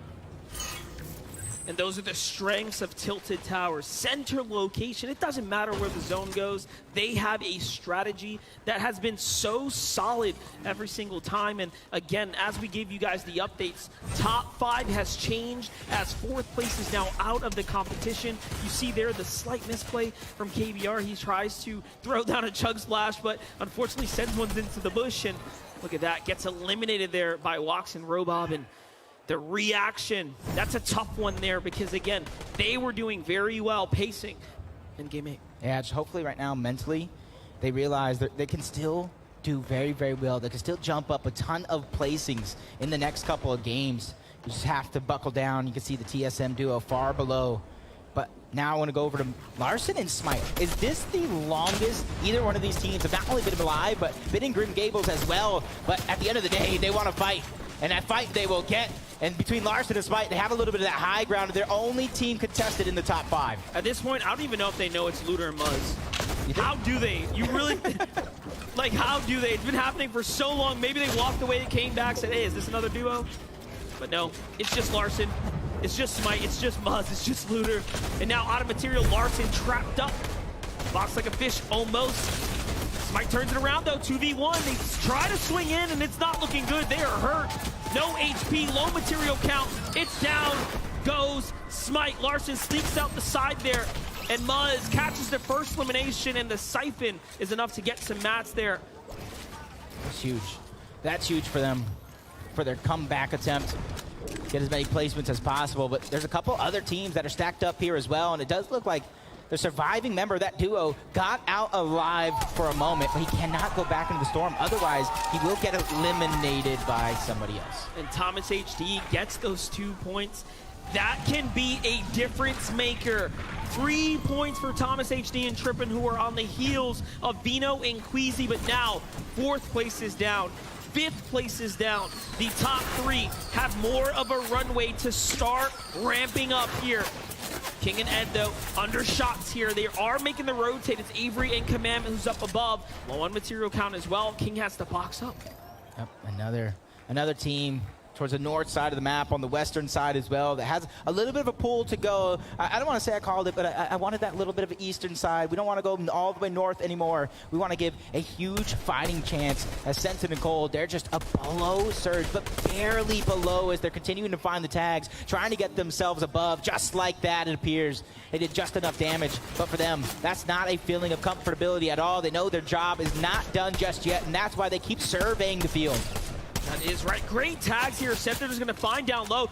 This is where you need to really hit your shots. When your team is just on that line of danger, when the storm surge is looming, and when the pressure is on, who can go ahead and put up the numbers that matter most? Noah Riley, bad sniper, very low on HP, not even pausing to go ahead and heal one another instead. Pushing on in. That's the Japanese duo right there. Zagu and Mareem, they are champions of Asia, the most recent FNCS champions of their region. You have to put respect on their name, and these EU boys are learning very quickly as to why you don't walk up to that wall. Yeah, and they're actually one of the teams that have some of the best performances when rebooting a player. They got a 25th place finish, they got a 2nd, but Noah Riley doesn't care. He gets tagged up. Zagu gets dropped as well. Both these players living on a prayer, but the Asian powerhouse team do it again. Let's get loud for Japan. Representing for Japan, we love to see it. It's a jammed house here in North Carolina. We love to see these teams stepping up under the lights, under the action. Thomas HD Trippin doing that as well. Look at how they adjusted from game 1 on this day, from game 7 to game 8 now, right? All of a sudden now, they are so far above with the damage. But historically, when it comes to Thomas HD and Trippin, I will say they're a second half team. They're a second day team. Historically, they just perform better when their back is up against the wall. And hopefully for NA East, hopefully for North America altogether, Acorn and Edgy can have that same fire. You talk about them being in 4th place on the day. It was only because they had a bad game 2. They had a 0-point game 2 yesterday. Other than that, they were among the top 3 in performances at the second half of the day. If they can continue that here early, they will be on the run to the race. VIENDO's going to find Hellfire in the feed there. That's going to be a huge refresh for him, but Keto's and PHN holding on to dear life right now, just edging on the top 10 here as far as overall points go. Last game they were in 4th, they slipped way on down, and this time it seems like the Storm Surge has ran a number on them. Now let's take a look at the current game leaders. Rotates there, Cammy and Seti being a few of the bulk that are still in this one, finding themselves pretty much dead center here. Now remember, if there's any zone you want to be in the middle, it's zone 3, as it gives you the highest odds to pull that 4th one. Yeah. Beyond that, it's anyone's ball game. And the interesting thing about Cammy and Seti and the way they're playing this weekend is historically, we've talked about it in the desk to kind of start the day yesterday, they're not an aggressive team. Even though they're in a top placing team, they're usually on the low, but right now another top placing team on the leaderboard. Joe and ZAndy trying to get busy. Malibuka goes down. Merstash is by himself, trying to live with just a sliver of HP as Joe wastes no time trying to get to the box, but ZAndy goes down to the storm. 1v1 situation. Peace Control goes right back over to Merstash. He peeks through at the wrong time. Huge tag, back to back by Joe to get the double elimination. And we love to see it. It's usually your friends that turn on you, Joe. ZAndy against Malibuka and Merstash. Tough one right there, but they will be the EU team on top in that engagement. This Queasy and Vino team that's sitting comfortably in first place as Booga taking down clicks in the feed. And that's what we want to see. We saw Miro getting a little bit busy earlier. Now we're seeing Booga start to get active. This team is beginning to come online. And for a team as dangerous as they are, they have never placed out of the top 3, Monster. And they want to keep that accolade intact. It's going to be a tough one, though. They will have to continue to turn up. But Vico is in a fight up against Zagu and Mareem, and he will turn things around. Vico had the biggest game closer yesterday of any other player on the day. This man is an animal. Dangerous as can be, and you can see Pink and Anas. Very, very similar situation. Top of the mountain, they got some traveling to do. A few teams around them as well, but they're just trying to figure out where the rest of the teams actually went. So right now, they're trying to figure out what that slow side is. Let's see it. Joe by himself. Z Andy picked apart on the rotate. No heals for Joe. What a tough spot to be in, but hey, at least he has Chrome Splashes for the rotate. It's going to be tough. We're holding our breaths. I'm sure he is as well. You can see he's just biting his lip, looking around like, oh man, I got to time this perfectly. When do I move? When do I go? That's the question he's asking himself second after second. As Thomas and Tripper, 271 above the damage threshold. Not much to go, but they want to get there as fast as possible. In a zone like this, you want to get yourself that sweet spot, and it looks like they're going straight for the high ground. Don't overcommit here. Shield Bubble comes down to protect themselves. This will allow the builds to get to max HP, and now they can start to read the room. It's Epic Whale. That's not an easy duo by any means, but no, high ground cannot be claimed. There's still some natural terrain off to the side there. They have to weigh their decisions. Thomas HD, so much better in this game here, looking so much better. Tripper as well.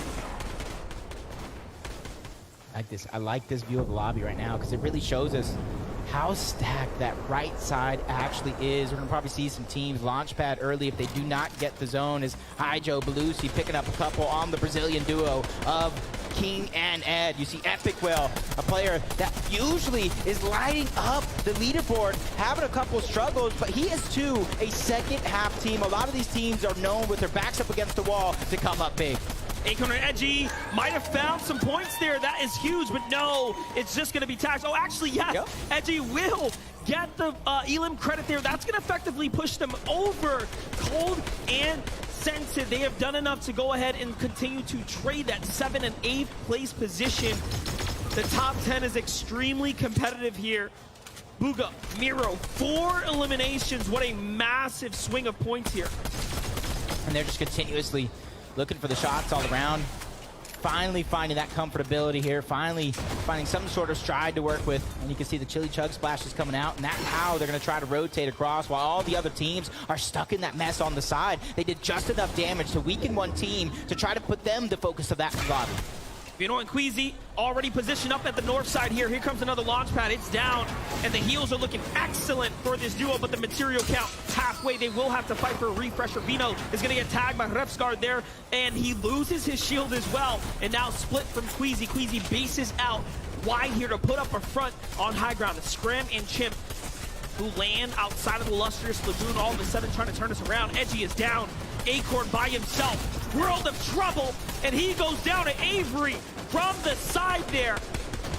That is huge because they're having a pop-off game right now. Seeing Commandment getting a few eliminations already. Chimp and Scram finding success here on the day. They had a top finish yesterday. They're looking to replicate that some way, shape, or form. But Vino, Queasy, you know what time it is. 5th into 6th moving zone. This is where they typically try to go for that high ground and hold on to it for the rest of the game. Most of top 10 that we started this lobby with is now down and out, but you know who is consistent is our remaining first 3.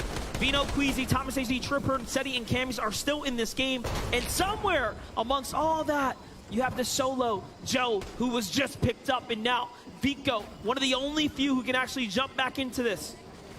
If anybody can do it and pick up some big placement points, it is going to be him. And if you look at his inventory, he has that recipe for success. Queasy, Vino, just looking for that information. Like I said, they're right now looking, is high ground take going to be possible? As they're spotting all these players around, figure out who is moving, where to go. Is Tripper and Thomas 33 below the damage threshold? They're going to launch pad, get ahead of zone, and as soon as they do, even though they're not in zone, they're going to be looking all around them to try to find the tags that they need. The best part of what we're watching right now is the preparation, the hard work, and all of that coming together here for the EU trios or duos at the top right now.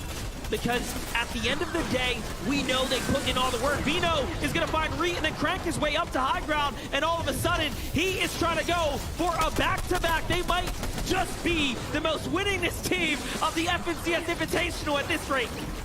Back-to-back games, 6 moving zone. They take the high ground with a well-placed launch pad, but Scented and Cold, they find 2 eliminations on their way to the end game. And if they could just make it that far, they're trying to stay ahead of zone, trying to find some elevation to work with. But Chimp and Scram fighting for the high ground against Squeezy and VIENDO. And VIENDO right now doing a great job building high enough to shut down that opportunity. Squeezy's going to meet him there as well. Look at this, it's going to cost him a ton of material. So it's not over yet.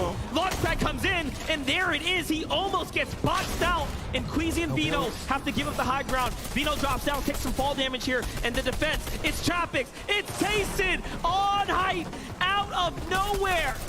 And while all this action's going down in the mud towards the low ground, Booga and Miro found 2 more eliminations. They're continuing to light things up as Andalix finding one. VIENDO finds another on Robot Kebab before going down. Queasy left by himself, no build, just a few bandages. This man is trying to make miracles happen. Looking towards the backside of zone, he gets shut down by Pablo. And it's actually a time for Thomas and Tripper to catch up. Finally, this powerhouse duo is out of the lobby, but will they step up? Can they make do and take advantage of the fact that they cannot earn any points? Tripper is still alive right now. No team's getting taken out, but no, he's hurt, and he goes down. He does not manage to find anything. What's left is Seti and Kama. What's left is Booga and Miro here, but Miro's down for elimination. This is where he needs to perform best. Cacherazo por tu fundillo, envío 50.000 estrellas para un panojito. PNPNPNPNPNPNA. As aggressive coming into this event. This is the most aggressive we have ever seen a team like them, and it is paying off tenfold as the high ground switches on over. But the World Cup champion, the solo World Cup champion, is stuck at just that, a solo, trying to stay alive, figure out what the plan is going to be, moving around the left side of zone to where not too many players are at, and the smart usage of the Chrome splashes as well, denying the opportunity to edit through, but he finds the shots on the Scram, but he gets shot back by Chimp. This is going to come down to that. Chimp takes down Booga. Into the top 10 he goes, though. And look at Chimp go. Look at the quick edits there as he manages to turn around. Now out of material. It's all or nothing. A quick edit down low as well to keep him in the game here. But the low ground, there's 2, and it's a dangerous 2. It's Scented. It's Cold. They're waiting here as the loot rains down the river. Unfortunately, slips away from them. Seti still alive here, trying to squeeze out as many points as possible, and he works his way on up to the top. Meanwhile, Cloud playing upset, and Churrex and Tayson are down. Wox and Robab managed to find 8 eliminations, and it's just Wox on height. This is going to be a big opportunity for Wox to try to pick up as many placement points as he can as a solo. Same could be said with Seti. Chrome Splash, bobbifying himself, dashing, trying to take the high ground, but a misstep by Cold and Scented as well. They both go down to hand. He is putting on a show to bring them to the top of the leaderboard. It only takes 1 game to jump back into this top 10 here, and you're watching players fight for it, putting it all on the line. 9 elims for Wox and Robab, 3 for Cloud, who has a little high ground position here over the lobby, but they're still a duo in this game. It's Hen, it's Vortex. They're the only duo alive standing right now. 1v1v2, Cloud versus Wox here. Wox is looking up and high, a great jump shot there, and he is down. And now Cloud has to take on 2 of the best here on EU. Guild Hen, Focus Vortex. It's not looking good, but it's looking great for Vortex and Hen, and they close out. They had complete control of that game. From 8 moving zone and all, the last duo alive. Teamwork really making that dream work. And off the back of Hen, that 2 eliminations at the end to get the siphon, that was the recipe for their success. And they were just so close to pushing double digits there. A low ground win is not something we've seen, but let's get caught up in a little insight from the pros. Hello, hello. I am joined here by Vortex and Hen after that incredible game. How you feeling, man? Pretty pumped, pretty pumped. Just got to keep it up.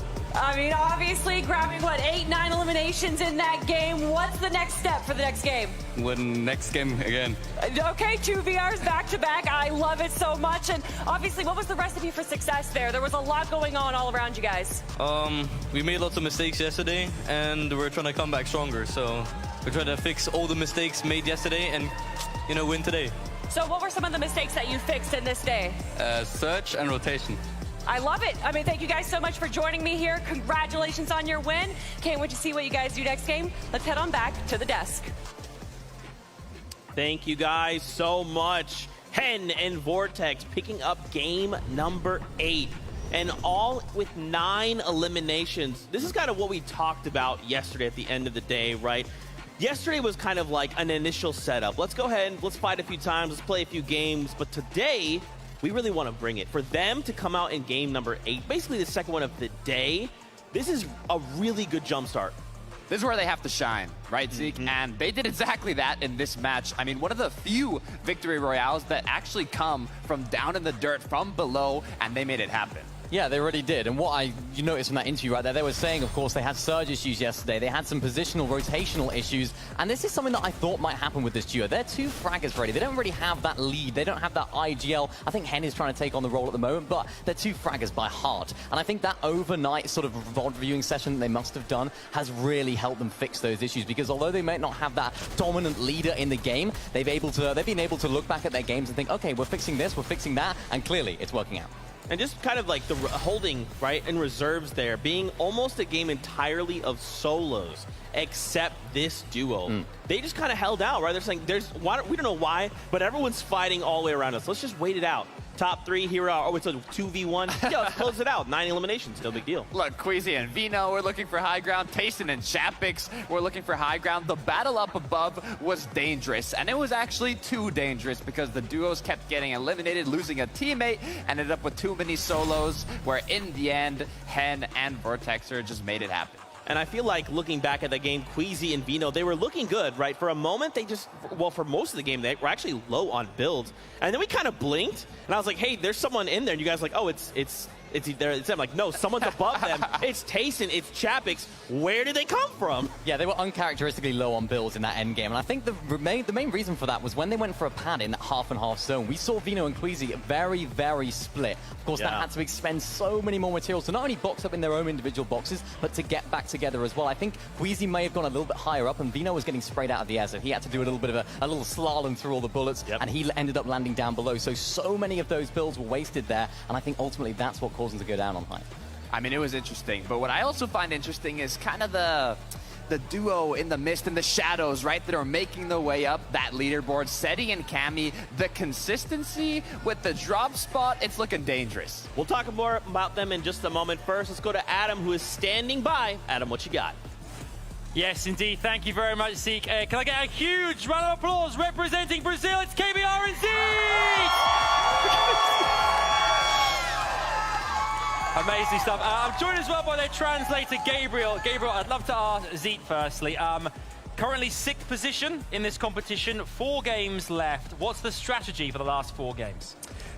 Então, Zeke, você está em 6º lugar do seu time e faltam 4 jogos para terminar. Qual que vai ser a estratégia da agora para frente?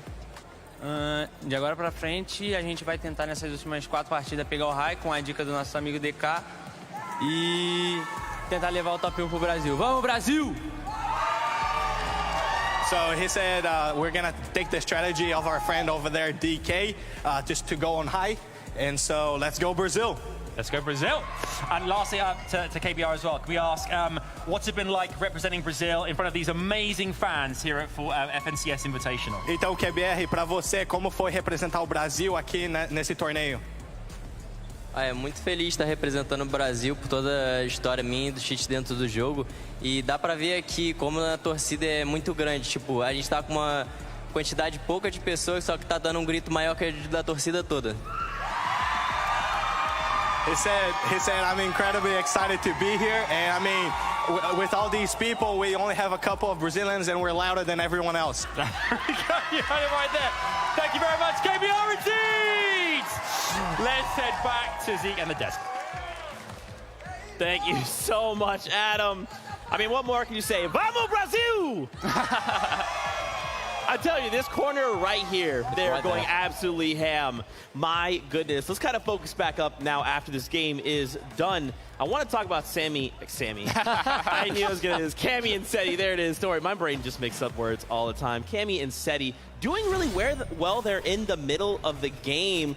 But, you know, finding themselves kind of in an interesting position. They had plenty of builds, but it didn't quite help them make it to the end game. Look, I don't think they're worried, right? They did what they need to do. You can see right now Seti getting elim after elim. He was alone at the end there as his partner. There you go. Cammy went down and Seti was forced to clutch it up, but he got an incredible amount of placements, and they're playing for that crown, and that crown is given to a duo after the 12th match. So they still have time to rack up those points, to play consistent, and to do what they need to do. And we've seen so many solo clutches from Seti across the seasons. Of course, yesterday doing so the same. And he's sort of becoming into that role in the duo. If Cammy is down, Seti will clutch up. And we saw him using the Crow Splashes so effectively there as well. Not only blobifying himself and rotating using that, he was also throwing it at enemy builds, which, of course, they can't edit out on him. So right there, it ultimately fell to his elimination. But, of course, he was able to use that so well in so many different ways. A ton of Chrome Splash tech coming out that I do want to spend time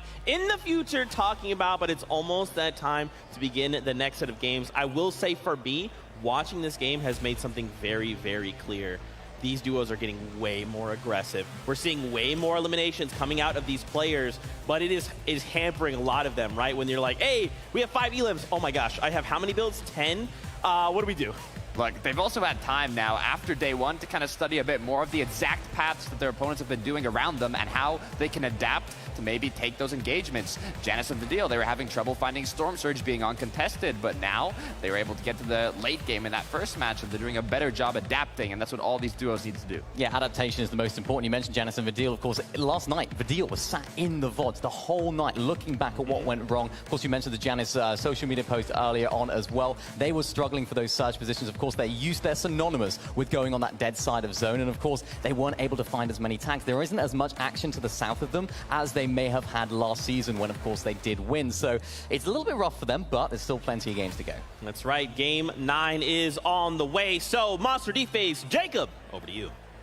Let's go ahead and start gearing up here. We have the pleasure of starting to get into the late half. These are what we call the champion rounds.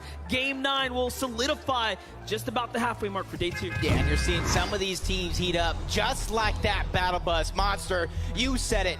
Game number 9 is about to start, and for a lot of these teams, this is the second half of the day. This is the second chance they're going to get here to try to pick up as many points as they can. And for teams like Muzz and Looter, Larson and Spy over towards Grim Gables, they're feeling each other out more and more and more. Last game was the longest it has ever taken, in my opinion, for any team off spawn to finish a fight. That's right. It was a drawn-out battle for Smite and Larson, a tough result from that, as well as they were one of the first contested duels to actually fall there, which is, again, that is how things change here. It starts affecting the standings and the leaderboards in general. They came in around that, you know, upper 10th position, and now they have allowed others to start to close that gap. Vico and Mariah over towards Reality Tree. Next time around, we get to see how he's doing it. And you look at that.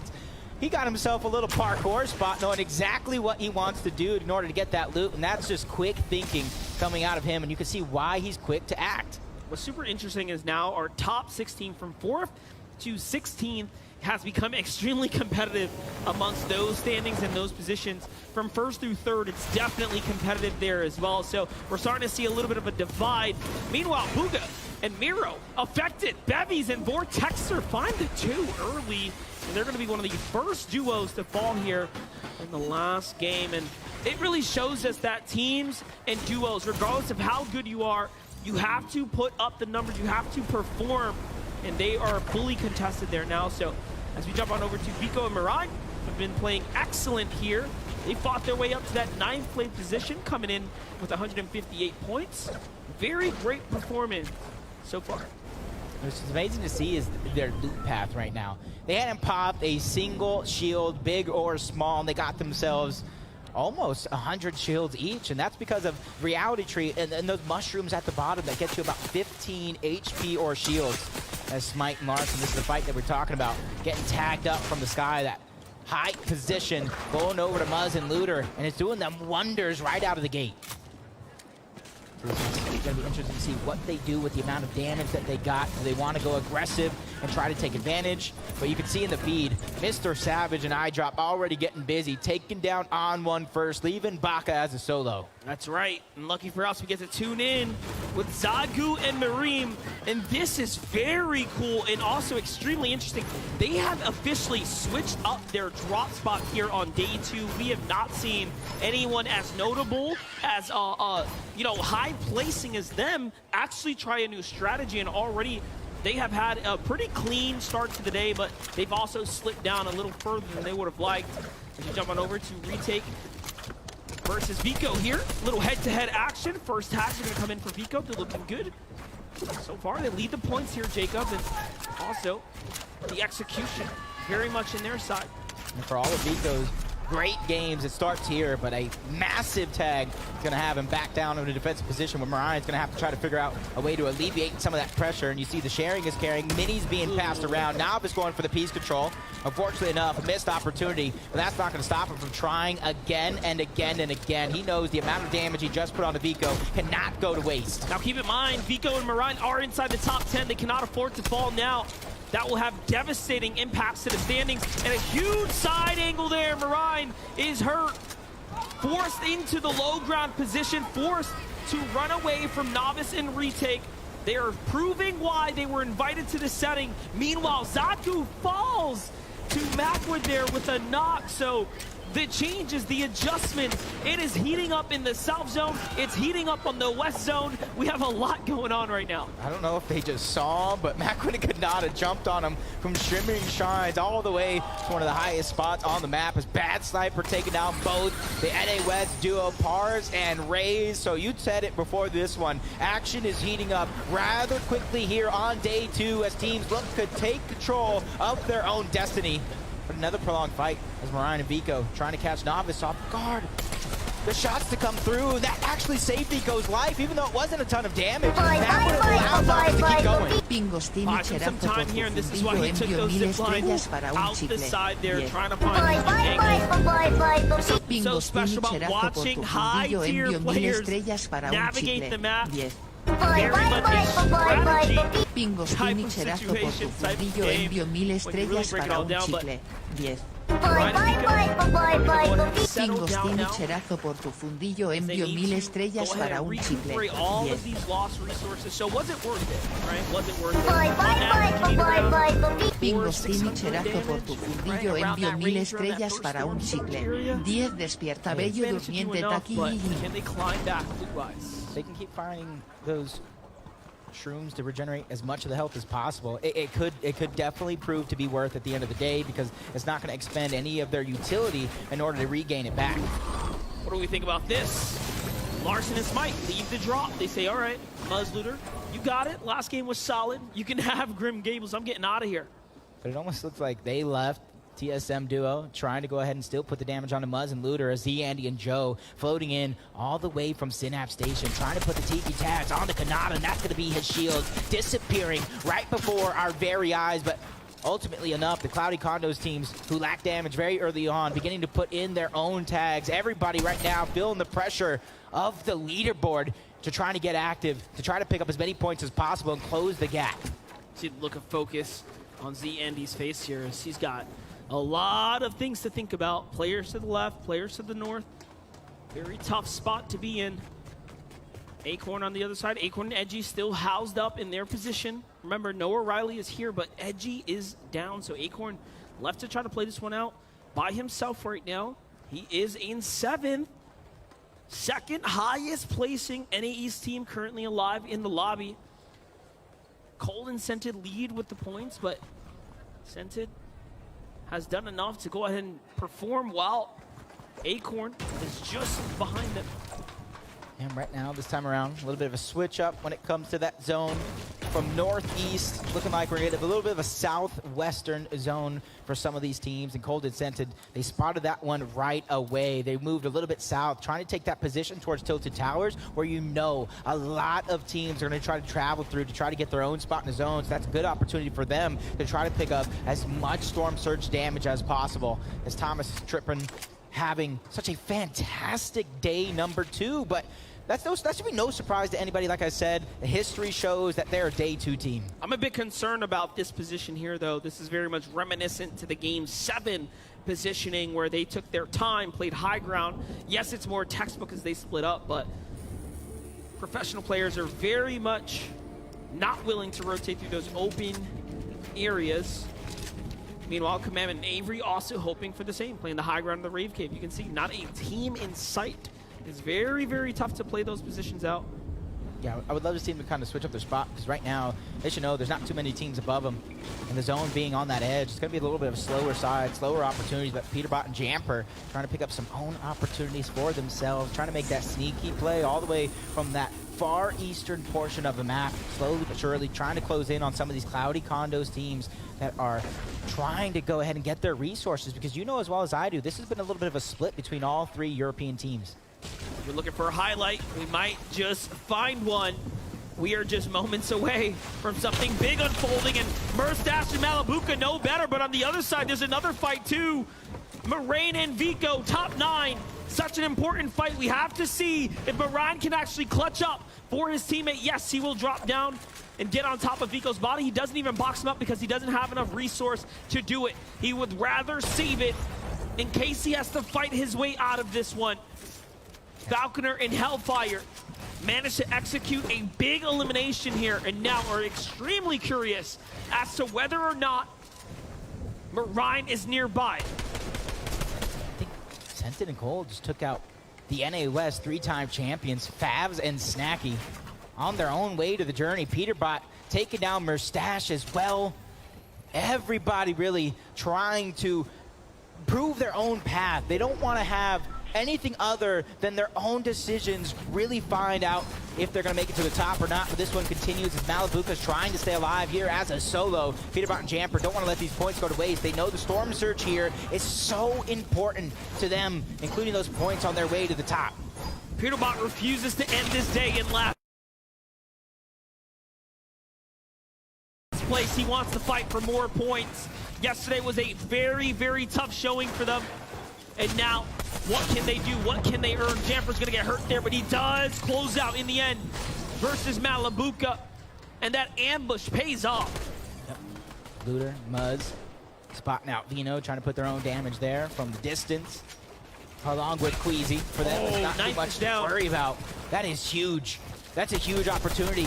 As Robab Kebab also goes down to Andalex, this is an opportunity for everybody to take control of their destiny. Queasy, Vino, box to box, wall to wall, taking that peek, and a great attempt on the Looter. Unfortunately enough, didn't find its shot.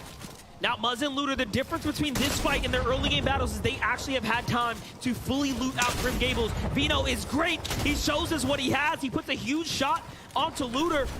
Mind you, this is our first place current team leaning into Game 9, taking an extremely risky battle close to the edge, but he is not fearful at all.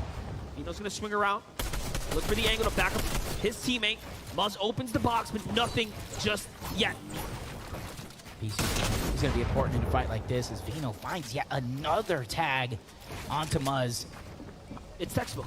That's what you do. Right camera peeks. He's playing it very smart, taking his time. He knows what he's doing. Take a look at how he's trying to control the terrain as well. Muzz doing just that as well. But Muzz is playing off his left side right now, so he does have to be extremely cautious. Looter fully commits in. He tries to take on Queasy, but Queasy is quick. He defends. Doesn't even get touched. Yeah, this is a good trade of damage for both these teams, but it is a prolonged fight. You see another team closing in on the distance. Want to join in on this fun, especially if they don't have enough points. They're trying to close the gap as well. 266 below the damage threshold, but not for long. Things are going to update now. Vino and Queasy looking solid here. They understand they are good and they do not need this fight currently. And now they look for the disengage as they manage to not push over Muzz and Looter. Muzz and Looter have such an interesting history of how extremely respected they are especially as it pertains to Muzz's mechanical skill and Looter's accuracy. So a wise decision there.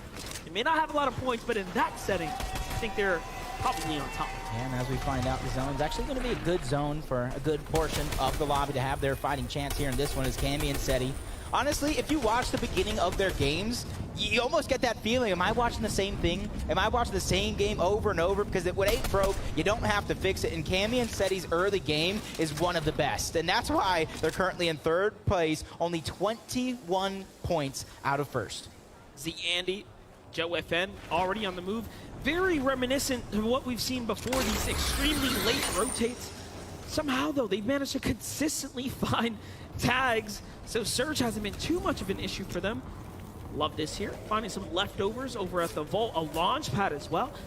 Big decisions to be made here. Do they use it now or do they save it for later? Take it for the road? No, instead, they're gonna go ahead and look for tags. And this is gonna be interesting to see what they're finding as we see Acorn as a solo here. I did see him go down in the feed. We're seeing how it's happening. He had a fighting chance, but Noah Riley, one and done, sends him back. Did you see his face? He just blinked, turned stiff. He was not having it at all. He was even impressed by that shot. He was shocked. He was shook even right there. You know, they say life comes at you fast, and that's one of those moments there. It is, though. It is. Can you believe we're already in Game 9? I feel like we're going in fast forward right now, and a lot of these teams are following that same pace.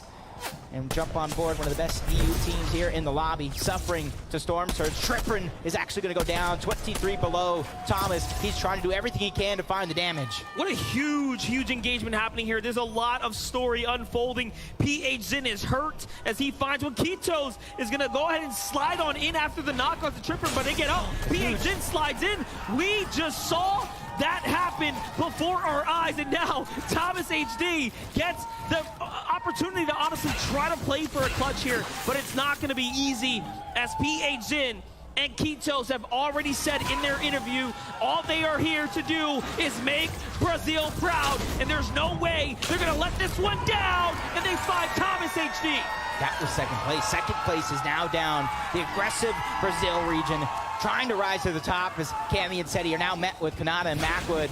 And honestly, I don't think either one of these teams want to stay too much longer here in the zone. They want to try to get themselves that good spot, not too far behind any position right now, but Cammy and SETI putting the shots in from the distance. They know Storm Surge right now might not be a wordy, but later on in the game, it might have to be something they think about again. Pivotal moment right there, finding those tags, giving themselves more time to work with, as they are one of the last teams to have to make this rotate right now.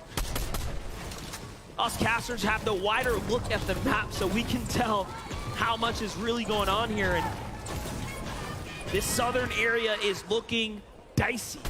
Yeah, tilted towers is majority in there. You can get different elevations. Got to be careful when traversing through that. As KBR, you see the elimination onto Peterbot, him and Jamper. Such a good run here on day 2, trying to make a comeback for themselves, bumping up a couple placements, but KBR and Zeet overall have been impressive game after game. Their consistency is absolutely insane, and their game plan, honestly, has proven to be one of the best. With those set of elims, that now puts them just around that 5th place mark. They're on the heels of Joe and ZYENDO, looking to go ahead and wrestle that one away, but the lobby is focusing on them. It's not going to be an easy rotate. The next time we tune in, they might be extremely worse for wears. Larson and Smite also having a problem. Surge is active just soon. 20 seconds away and they're below the Surge. And you're seeing what happens when they don't take that off-spawn fight. Both Muzz and Looter are hunting for damage, and you're seeing Smite and Larson have to do the same, and it's causing them to use a lot of their resources to try to survive this. As you see Reap picking up 2, taking down Threats and Alice, a team forged specifically for this event. As Smite and Larson still trying to peek through every angle that they have, but still below on Surge, not finding that comfortability just yet. They do know that the body was eliminated there, though, so although no tags, they will find some heals, and that is going to be a difference maker. Full med miss here, but they need tags. They need a couple more. Several players nearby, they all have to also commit. Yusri and Ju are going to be one of the few. Runa and Peppo on the other side of that as well. They're hearing the shields crack. They're hearing the damage being dealt to Larson and Smite, so they know that they're suffering the surge, so they're in a good spot. They just need to play defensive and not let this team get any chances. And it was crazy smart of them not to break the Chrome builds in front of them. They know this team cannot edit, so they start to turn the focus to the other duo in the distance. But now a decision has to be made. There it is. Huge. They find a few tags and a down body that will count, and a little moment to breathe here. Now it's either fire or stop and heal, and instead they take the fight here. Smite looking outwards, and these are the crucial seconds right now that they have to think. So once again, Storm Surge is going to shut off, and right as they were falling, right below it, a lot of those heals, a lot of their resources being used just to stay alive here in this position. So for them, in the back of their minds, they might be trying to look, when can I get a refresh? Where can I get a refresh? Because sooner or later, that is going to be a must if they want to continue their consistency. Might make sense for them to go ahead and look for another fight, but on the other side, King and Ed are still alive in another situation. They're really starting to heat up today. All of a sudden finding their footing here in the competition. They're around the middle of the pack, just around that top 25 marker. They can still do big things. They can still show up. Larson and Smite still dealing, trying to survive. Running out of absolutely everything box to box right now against Scram, trying to find out the damage they want. This could be huge and absolutely necessary for Smite and Larson to take him down. And you got to imagine Scram as a solo jumping into a duo's box. He was probably hurting on Surge as well. But even with that elimination, they are still 105 below. And the biggest elim, Thomas, HD, and Trippin are down and out. The leaderboard will give us the full picture here. Seti and Cammy are now the only team that can start pushing for VIENDO and Queasy right now, outside of Cold Incentive. But Smite, Larson have a bigger problems here as they are looking for Surge. They are looking for a fight. The focus comes in, loses his teammate here and dips into the zone. Not much to work with. They are going to have to step in. It's all or nothing. Great tags there, but not enough to do any serious damage. Larson is down and out now for the count. That is it. 7th place out of the competition.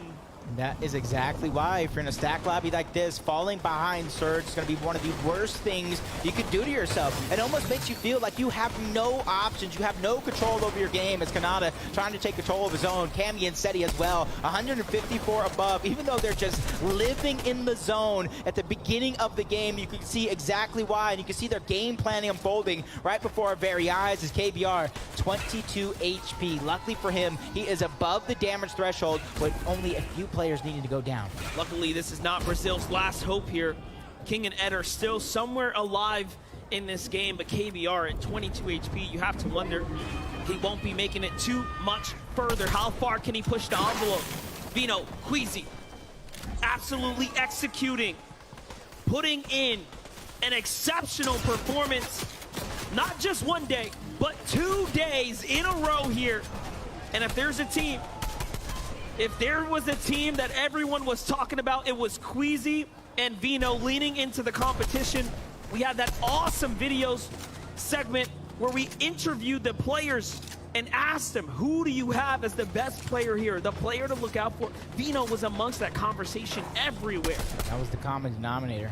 That's for sure, as Lucy and Hydro have that high ground, trying to put damage onto the lobby, and Cold and Scented trying to cement their side of zone, picking up not one, but 2 more eliminations to add to their total and add to their run. As End picking up and taking down Aqua altogether. That tag team coming out from him and Vortex proving to be successful. As you can see where the leaderboard squeezes, as Thomas and Trippin went down early on. Cammy and Seti taking away that 2nd place spot. And last game, we talked about it, the same thing, 21 points behind. They have closed that gap. Now they're only 13 points behind VIENDO and Queasy. Tough spot to be in here. Like we said, KBR has to push the envelope. He is by himself. What exactly will he do here? Running low on material, just a few builds left as well, so it's only going to get to him so far. Commandment, Avery, about halfway through their resources, but looking very much solid. Launchpad's going to come out, but the head bounce, that's going to cancel the strat there, unfortunately for him. Clicks is still alive here alongside Duke. They have plenty of heals to work with, but already the lobby focus. He tries to fight his way to the launch pad. This is tough. It's just moments away from being ticked out, and now he's holding on. I don't think it's going to be enough. This is looking like it might be wraps for Duke. He will need an elimination to stay alive here. desperately running to the zone, and nothing reveals itself to him, and down he goes. But from height to height, Hijo, Belusi are still up top. They are so high up. Yeah, time to get off of this, reposition down later. Yep, check your watch, because you know what time it is right now. 6 moving zone. This is where typically Queasy and Vino try to make a shot for it, and right now it does look like that one's going to come to fruition yet again. These guys know how to play the end game and take control, but Hijo and Belusi, one of few teams trying to fight for it as well. Macwood and Kanata flying through the sky. They don't want to even contest it. They feel safe towards the low ground in that chaos where it's so many eliminations. Even Clown picking up 2. Commandment going down. Cold gets another one, and Cammy and Seti are just sweet, strolling straight through the zone, finding themselves that sweet spot without too much to worry about. Hen's got his eyes on Cold. Cold is hurt. Shot from behind, though. He's still on the prowl here. There are many, many duos nearby, and the tracking on Hen is exceptional, but high ground. Queasy and Vino managed to pull through. Honestly, the resilience of this team to continue to play for height. They're now just inches away from the finish line at this point as they continue to dominate the lobby. And look at that. They're going to be able to hold high ground on top of the blimp. They only just have to force one duo and then maybe reach down off as Cold, Scented, working their way through the mud. And that's where it's going to be a treacherous journey as they find themselves front side of zone. That is a recipe for success as Hen, Vortex, all the way back. 6 eliminations, trying to find their way forward. Macwood, Repstar, they're all joining the action. Let this be a lesson for every player here. It is not over until it's over. Hen was so far out of the competition, and now he finds himself fighting inside of the top 10 here for a spot at big money. But Pink is still alive now. His story is yet to be told, from contested drop now to an endgame. Finally, we get to see what Pink is all made of here. Scented and Cold are so alive. 5 elims for them. This is where they play best, the low ground. They have to be careful, though. That's going with an elevation change. They gotta start it now or never, and a good shot by Noah Riley to take down Reed. Everybody having those struggles. Pink goes down to the storm. Cammy gets credit for that elimination. 2 more points, 6 total overalls. Cloud and Repscar trying to meet that total. They get their 6 as well. 4 for Repscar. These guys are lighting up the leaderboard, but the team having free rotation after free rotation. Queasy and Vino pressuring the lobby from the high ground. They're looking so good doing it as well. Belusi and Hydra trying to get out, and no, swatted out the sky. It's over. It's a no-fly zone. And Vino and Queasy are just running away with height. Meanwhile, Scented finds one of the feet there. Scented and Cold might be one of NAE's last hope inside this last lobby. Savage is still alive too, just by himself though, very hurt. Eye drop hunting nearby. Great way to start to turn around here and put a little pressure on the high ground, but it's time there. 111 onto height. Savage demands respect, but Queasy said stop that. It shuts it all down. Perfect opportunity to stagger himself to the backside of zone. Spots eye drop up, but he continues to drop down low. High ground was taken away by Cammy and Seti. Better late than never as they're forcing everybody down, and they have that free rotation towards the low ground if they want to take it. This is excellent now. Cammy and Seti have a chance here to close the gap and take back first place. They started it off that way, and they want to remain, but Queasy is still here. Don't count him out. Another set of points, and now it's Cold and Scented versus Cammy and Seti on height. And we also have Janice and Vidil in the mix.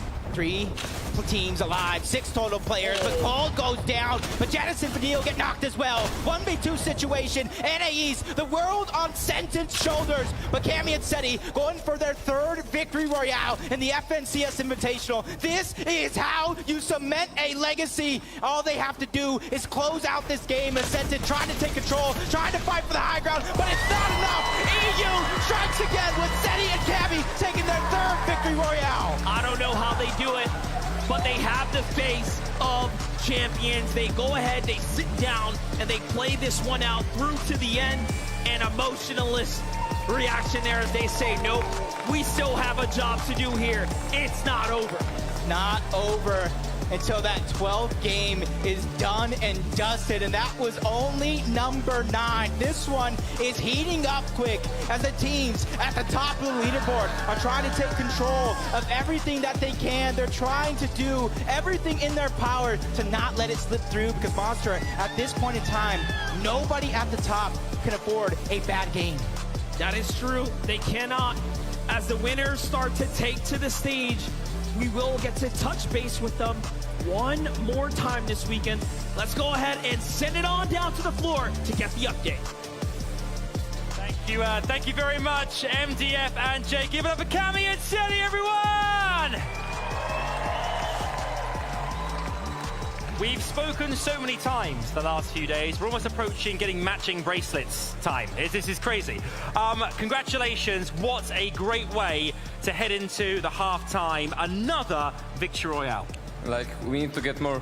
You need to get more! Yeah. This guy's confident. Looking at the last few games as well, you wanted to start this strongly. Said you've done exactly that, and you're managing to manage your games exceptionally well. Huh? You're managing your games exceptionally well. Yeah, thank you so much. We just have to be confident going into the last 3 games, and yeah, good luck to everyone. Now, looking at the leaderboard as well, obviously we had Queasy and Vino who are very close as well. We now know that this is coming down very... We love a battle going into the last few games. Queasy and Vino are there, a few others too. What are you guys going to be doing in this break now, in terms from a strategic point of view, to prepare yourselves for the last 3 games? Just chill and wait for the games. Just wait for the games. Seti, is it going to happen? Could you be FNCS Invitational Champions? Yeah. Of course they could. Guys, give it up for Cami and Seti! Let's head back to the desk. Thank you so much, Adam. Congratulations to Seti and Cami. I mixed up their names last time because my brain does crazy things. A massive victory out here in game number 9. So right now we are heading into a little bit of a break period.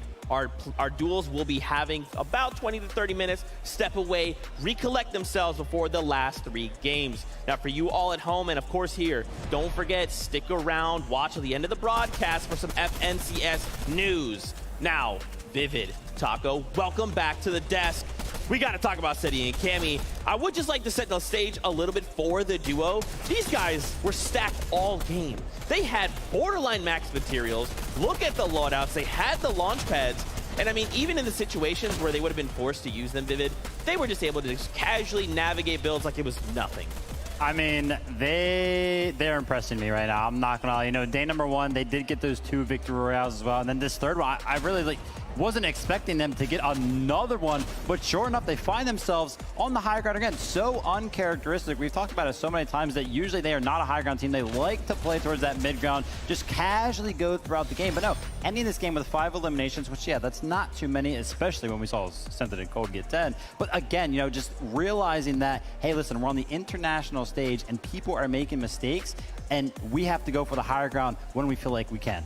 It's just the fact that despite the level of competition that we see here up against Cami and Seti, these two still control a third of the victory royales for the matches that have taken place so far. That alone is an incredible feat to accomplish here on a stage of this level. And I'd like to think that it really came down to that 7th, 8th zone period where you could really tell that Cami and Seti, they started to recognize the fact, Queasy Vino, they're not really building out as much. They're kind of taking their time. They're working through these high ground layers, starting to see if they can actually find somebody for resources, find a way to refresh themselves. But it was just a beautiful overtake there. And they had enough. They only had 27 builds, I believe, when they first took control of Hype, but sometimes that's all it takes. I love that they were talking about confidence, right? Finding that opportunity, like you're saying, they were just like, hey, they ain't building on a high ground. We have plenty of builds. Let's just rush them.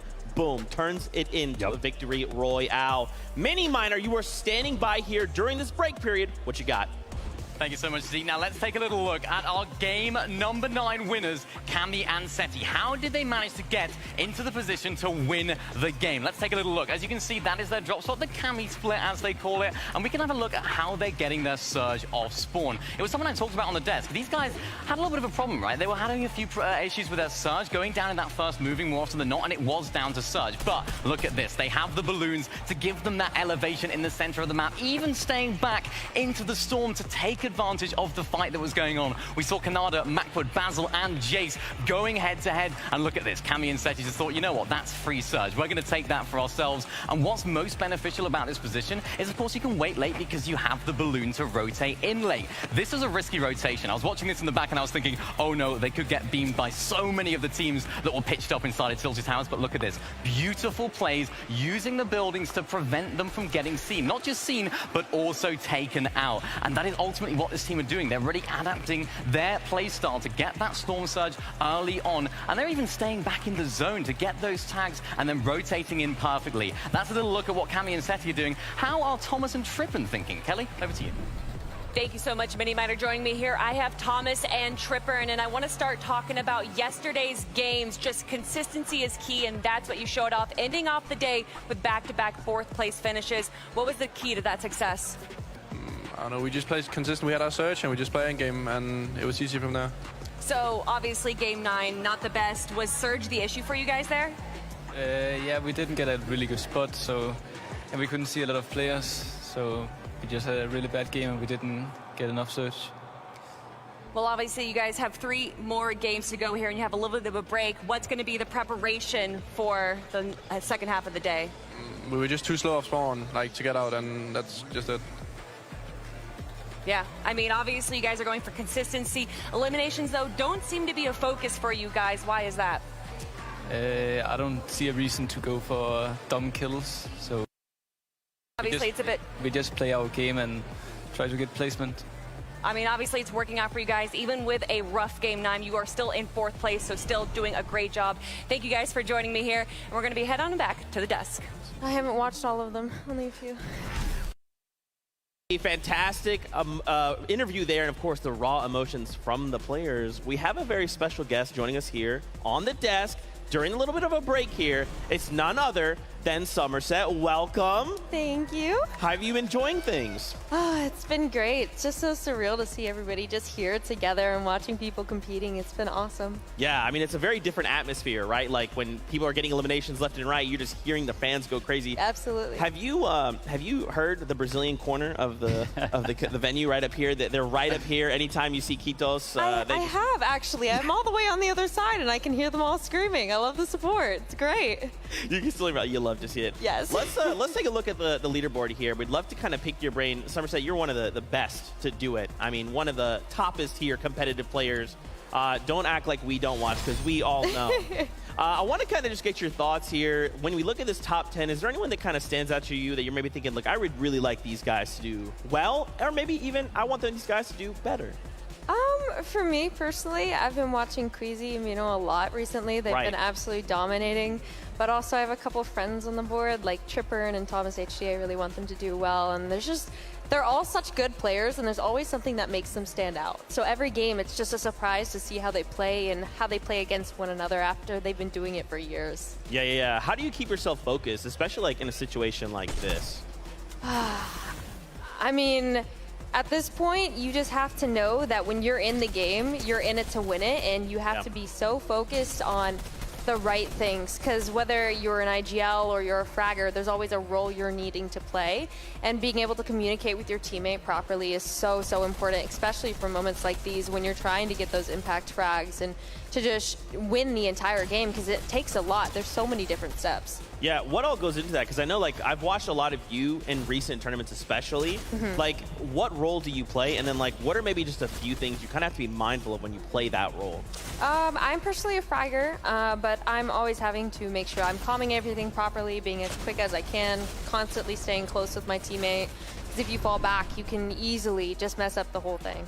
Yeah, 100%. I know recently, Taco, you got to cast an event that, of course, Somerset was in. How are you feeling about all this? And, of course, Somerset now being here. I mean, I think it's awesome. Somerset, you had an incredible performance with your team, and I think Vanessa especially, she's got to be feeling awesome with everything that went down. You guys didn't walk away with the win, but at the same time, I still think that it was clearly a strong indicator of the fact that you know exactly what you're talking about. Thank you. I don't even stop. No, I don't know. Like, I'm just like, stay humble, you know? Like. Yeah.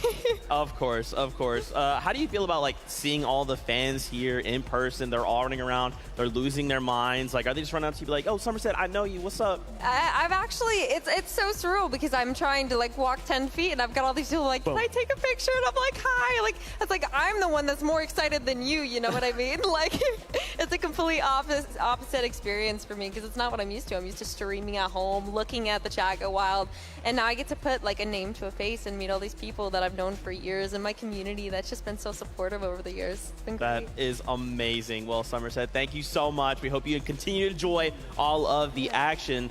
Kelly, I believe you're standing by. What you got? I am indeed, Zeke. I'm joined here by Joe and Ziandy, the current 8th place team right now in top 10. You got to be feeling good. Yeah, feeling okay. The last games, couple of games, I haven't gone the best. Just need to play good in the next 3. So what exactly happened, and what do you plan to change to make it a better second half of the day? We're just gonna start double kicking everyone. I mean, it seems even when you guys go down a little bit early, you're still able to grab those elims. So what is the part that you're able to do so well there? All we can do is just get kills. Like, can't get any placement points. Just gotta keep running across the map. So obviously there's a lot of people watching, hopefully being able to learn from you guys, wanting to be pros like you guys. When you do have these far polling zones, what is something that could be a good piece of advice for these people watching? You just need to make sure that you have enough stage to survive and then go to dead side and farm your meds. Dead side rotation always works, or it works sometimes. Guys, thank you so much for joining me here, Joe and Ziandy, and can't wait to see how you do in the second half of the game. But guys, it looks like it's time to head back to the desk. You'll love to see it. Kelly, thank you so much. And again, I'm always going to shout out the players for just giving us that moment of time, just check in with them, see how they're doing, see how they're feeling. We have another special guest lined up. Nick A30, my boy, it is so good to see you. I don't know if you can hear it, but the venue is actually losing their minds that you're here with us. I can't hear too much, but actually that's one of the best parts about those events, like the crowd reaction and the hype. Like, I was just looking at the crowd when they were showing it on the broadcast, and there was people dressed up as Peelies, there was people with signs. Like, that is the best part. I love it. That is so awesome. Nick, welcome. We hope you are having a great watch party with the A team, the A squad, all of the homies out there. How are you enjoying the competition so far? What's standing out to you? So I love it. I mean, I tweeted about this, but like the walkouts were epic, and the commentary from Monster and everyone was just phenomenal. It was on point. It was crisp. The quick stats are so cool. They add such another element, and I think the spectator client has improved so much. I mean, there's no lag. You can see everything in real time. Phenomenal. Production quality is great. Zeke, you're looking good, and you're killing it too. You guys got some nice setups, like, I just want to say. And, you know, it's been interesting to watch a lot of these top players like Cammy and Seti, Queasy and Veno. And, you know, I'm rooting for Clix, Booga, Savage. There's so many. It's like you just can't. I don't know who to root for now. That's right. Yeah, we just had Somerset on, and we kind of got her like thoughts and insights. I wanted to pick your brain as well. Watching some of these players, especially, I mean, you've competed in a number of these tournaments as well. What kind of goes through your mind in these situations, in these like high intensity? Like, obviously, we here get to see everything, but when you're a player, your vision is a lot smaller. Yeah, and I'm like, I get really nervous too, but I'd say the way to get not nervous is to practice. When you're practicing, you become more confident. When you're confident, you're thinking right, and you can actually like make those calls. I was really impressed with like Cammy and Seti because they popped off early in day one, and they're still showing up. I also was very impressed with Queasy and Veno. Like, they're so calm, completely opposite of me when I'm in that situation. Like, they're always on height, they're always finding it. And actually, Game 7, I want to, like, call out that. Like, they did a fantastic job when they dropped down. So I think it was Veno who dropped down first, and Queasy was waiting, lurking from above. And the duo on the bottom drew their attention to Veno, and then Queasy comes in from behind. He stalled a bit after Veno drew their attention. It's just such great teamwork. And, like, this is what it's all about, Zeke. Like, you're seeing the top level plays like that you don't see in like public matches, so it makes it so fun for hopefully everyone watching, and you know, it's just great. I love it. Thank you so much, Nick. We love hearing from you, and of course that insight next level. We hope you have a continued awesome watch party. We'll catch up with you a little bit later on. Once again, massive shout outs, Nick 830 and Somerset. We love you guys so much. Why don't we check in with our casters, Monster D Face, Jacob PR, what you got? You know what? I like Nick A so much. I might actually just take his jacket for you, Nick. I got you. I'm gonna take Zeke's jacket. We're gonna split it in half though, and we'll go ahead and send it out. But let's talk about some of our favorite moments. Dude, Thomas HD Chipper. Insane. We agreed, right? We agree on this one? Absolutely insane. And what they went through at the start of the day, we were surprised they even stayed alive as long as they did. And that was absolutely important because them staying alive throughout all that chaos is the reason why they are still in contention. And that is just amazing on a stage this big. Yeah, if there's been a team to stand out, it's moments like this, especially with Game 1, when they can just pull out those clutch points against all odds. But we have so much unfolding here. This is what I love so much about the FNCS Invitational stage. We get to get an update on a special guest for you guys. Yes, thank you very much, Monster and Jacob. I'm joined by the almighty Vanessa! Vanessa, welcome to the wonderful audience here at FNCS Invitational. How has your time been here so far? It's been absolutely incredible. After seeing World Cup all those years ago, I've always wanted to go to a LAN, and I'm way into Fortnite more now than I have been, so it's really insane to see all this in person. It really is. I mean, you guys are fantastic. Yeah, amazing. I mean, obviously, you play competitively as well. What has it been like for you seeing all the top 200 of the top players from around the world here to compete? It's been incredible. It's been insane. I'm trying to steal some of their strats. They keep doing little things. I'm like, yeah, let me keep that in mind for later. Let me keep it for next time. Also, I mean, community-wise as well, obviously World Cup, now here at Invitational a few years later. How great has this been for everyone watching at home and for these audiences as well? I can only imagine how good the broadcast looks just on a laptop or a phone or on a PC, because it's incredible in person. Everyone backstage has been really nice. All the media looks great. Production's just fantastic so far.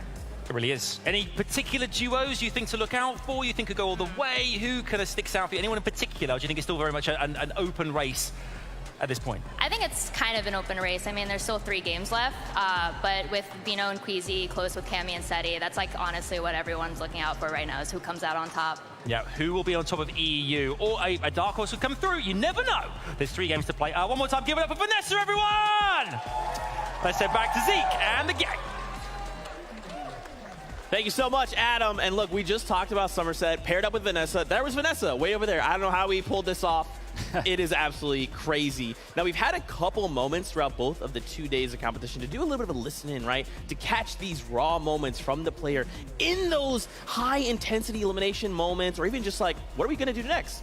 Let's take a listen. Okay, we can use that maybe. I got 2 gotchas and like I got nothing, bro. I'm a broke here. I got 3 gotchas, bro. Nothing, bro. We got zone, by the way. We need to get early surge. Yeah. I'm gonna look towards thingy. Gotcha, comms here. I see one. 26, 39. Look there, he's southeast. He's coming towards us and he stopped. What if it's a solo, maybe? Big kid coming in behind. They're fighting in here, I think. Face. Got it. Nice, bro.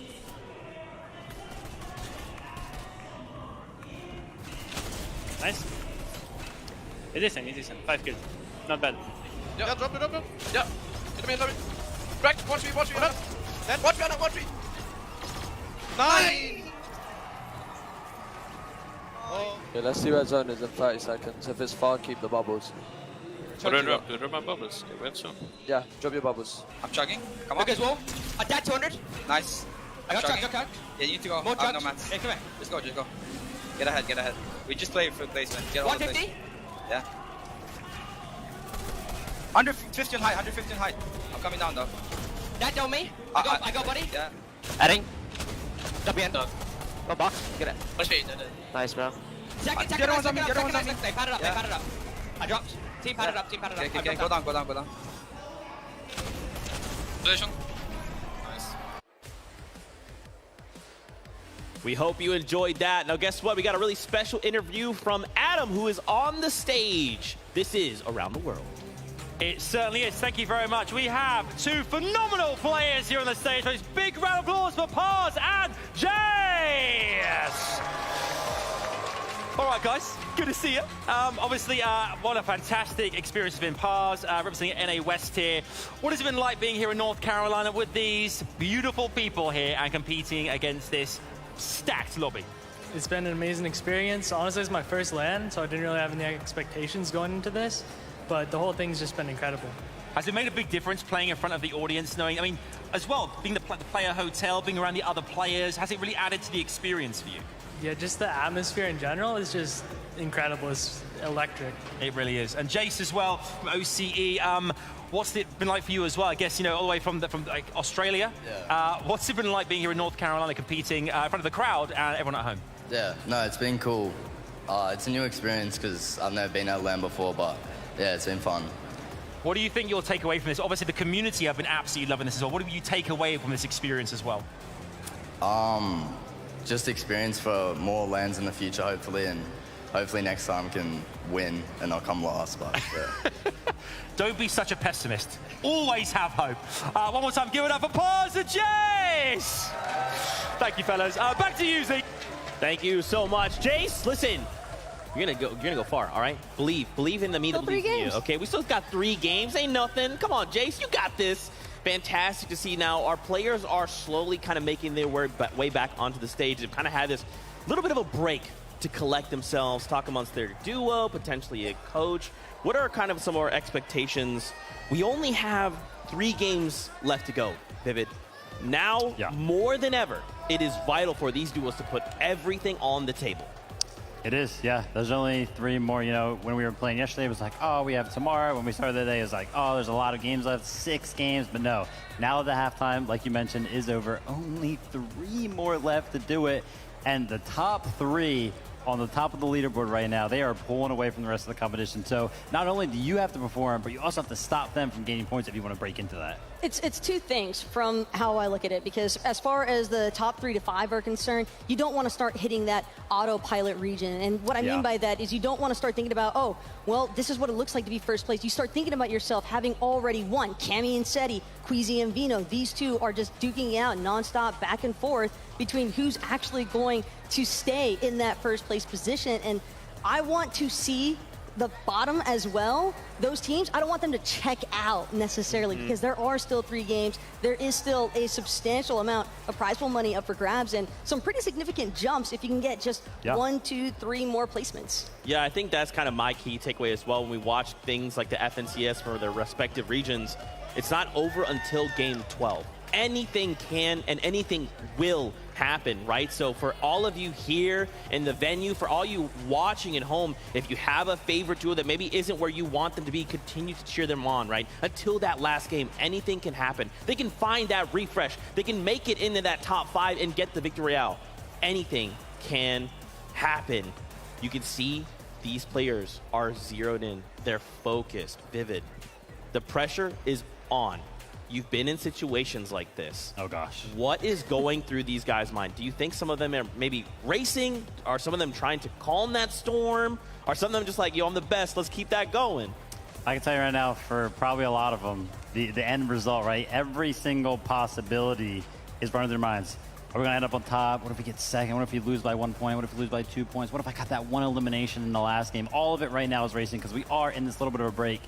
But the ones, there are a couple of them out there that are still thinking strategy, that are still fully mentally reset, and they're locked in for this game, and those are the ones that have the edge.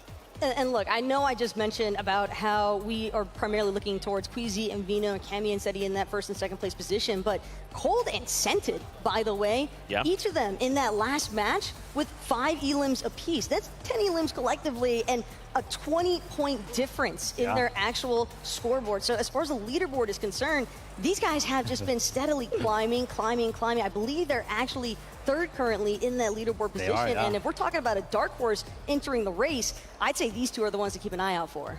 It's incredible, the storyline, really, because I think that they were, expecting themselves to be contested, actually, and I don't think that they have been getting contested pretty much any of these games, which is why we can see them rising up the leaderboard so fast. But then even coming into today, right, like we were talking about, there was 5 EU teams in the top 10 and 4 NA East, and Acorn and the Edgy were that top NA East team, whereas Cold and Scented, I believe, were in 8th coming into today. But now, in 3rd place as well, so taking that top NA East spot, and they're on a hot streak right now. Like, they're coming for top 2.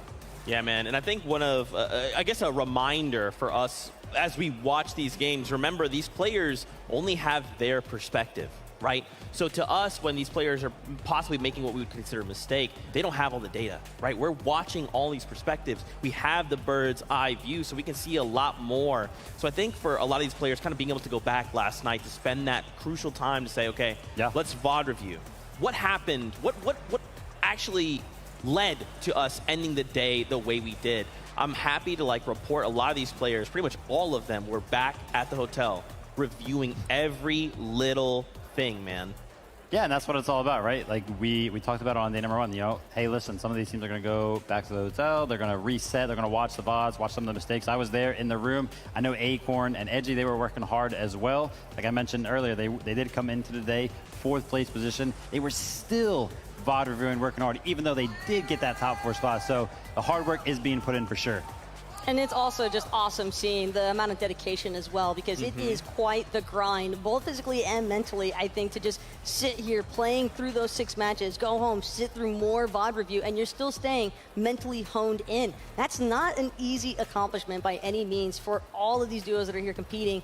And I also want to just try and keep an eye out in that top 10 specifically, because we talked about Cold and Senna kind of making their way up in the leaderboards, but there has been a whole lot of shakeups as far as 4th through 9th are concerned in the placements. That's right. I mean, here, the tension is real. Raleigh, North Carolina here, the Raleigh Convention Center. I know y'all have been able to hear this crowd go absolutely insane. We've had 3 games already with 3 left. There was a break between these 3 sets of games, so a lot of these players have collected themselves. And you can just tell, man, anytime we take a look at these faces, they're just thinking like, okay, look, whatever happened doesn't matter. Like, I just have to perform here for the next 3 games. Yeah, and some of them don't even really care for the break even, right? Like, I know that we had that interview with Cammy and Seti right before, or right after they got that victory royale, right before the break, basically. And Cammy was just like, or Adam asked Cammy, you know, hey, like, what are you going to do on the break? And Cammy was like, I'm just going to wait for the next game, like, right? Like, some of them are still locked in. That break isn't even phasing them at all. And then Seti's been loving it, right? He's got a big smile on his face all the time, feeling confident. What I want to see is what the momentum shift is going to be for having this break period, though, because it's not necessarily that the players are going to go cold by any means in terms of their aim, because I'm sure just from the energy in this crowd alone, looking out into that audience as a player, it's got to be an invigorating feeling. But as far as that catalyst aspect, because something to kind of highlight from earlier in the day, for our first game with Game 7, there was a moment with Churrex and Thomas HD where Churrex literally challenged a box fight in a 1v2 situation, gets a trade, and essentially forces out On1 and Baka while picking up an elim in the process. And from that moment on, we kind of just saw Thomas HD and Churrex just really make a strong move up in the leaderboard positions because of the fact that they were able to just take that instance and just run with that momentum. Yeah, there's a pretty big tonal shift coming into today, right? We observed a lot of duos yesterday. Storm Surge was rampant, right? And a lot of them kept kind of saying the same thing.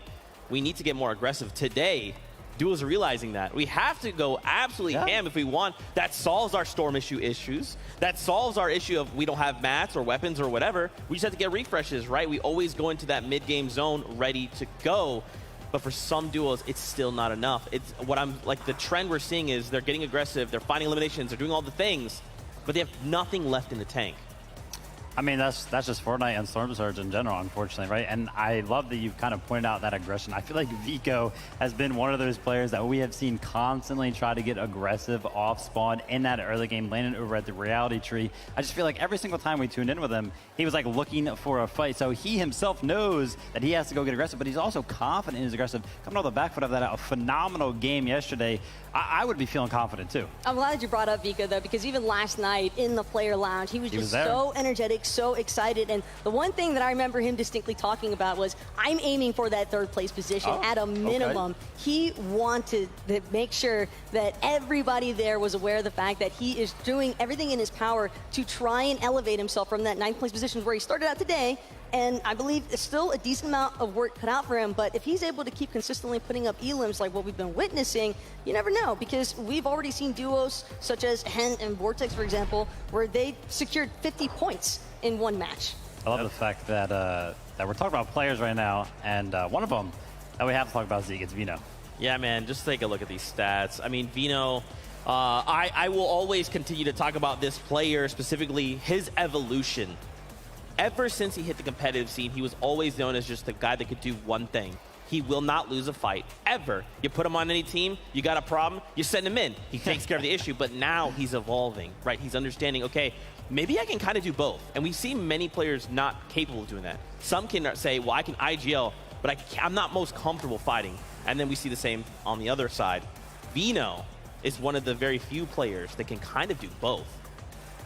Yeah, look at him. 2 thumbs up right there, 2 peace signs. He's feeling confident. He wants to get into the next game. And shout out to Nick A30, right? I'm supposed to be the analyst, and he was the one breaking down one of their plays. It's actually one of their, like, their highlight plays that they do all the time. They do this thing where one of them drops down on one side, and then the other comes right down on the other side. And Nick A30 spotted that. So shout out to him for having that analytical mind, having the game knowledge. But Cammy and SETI talk about game knowledge, being well aware of their surroundings at all points during the game, so much so that we have seen them take high ground twice now when that has like never been done before by this duo.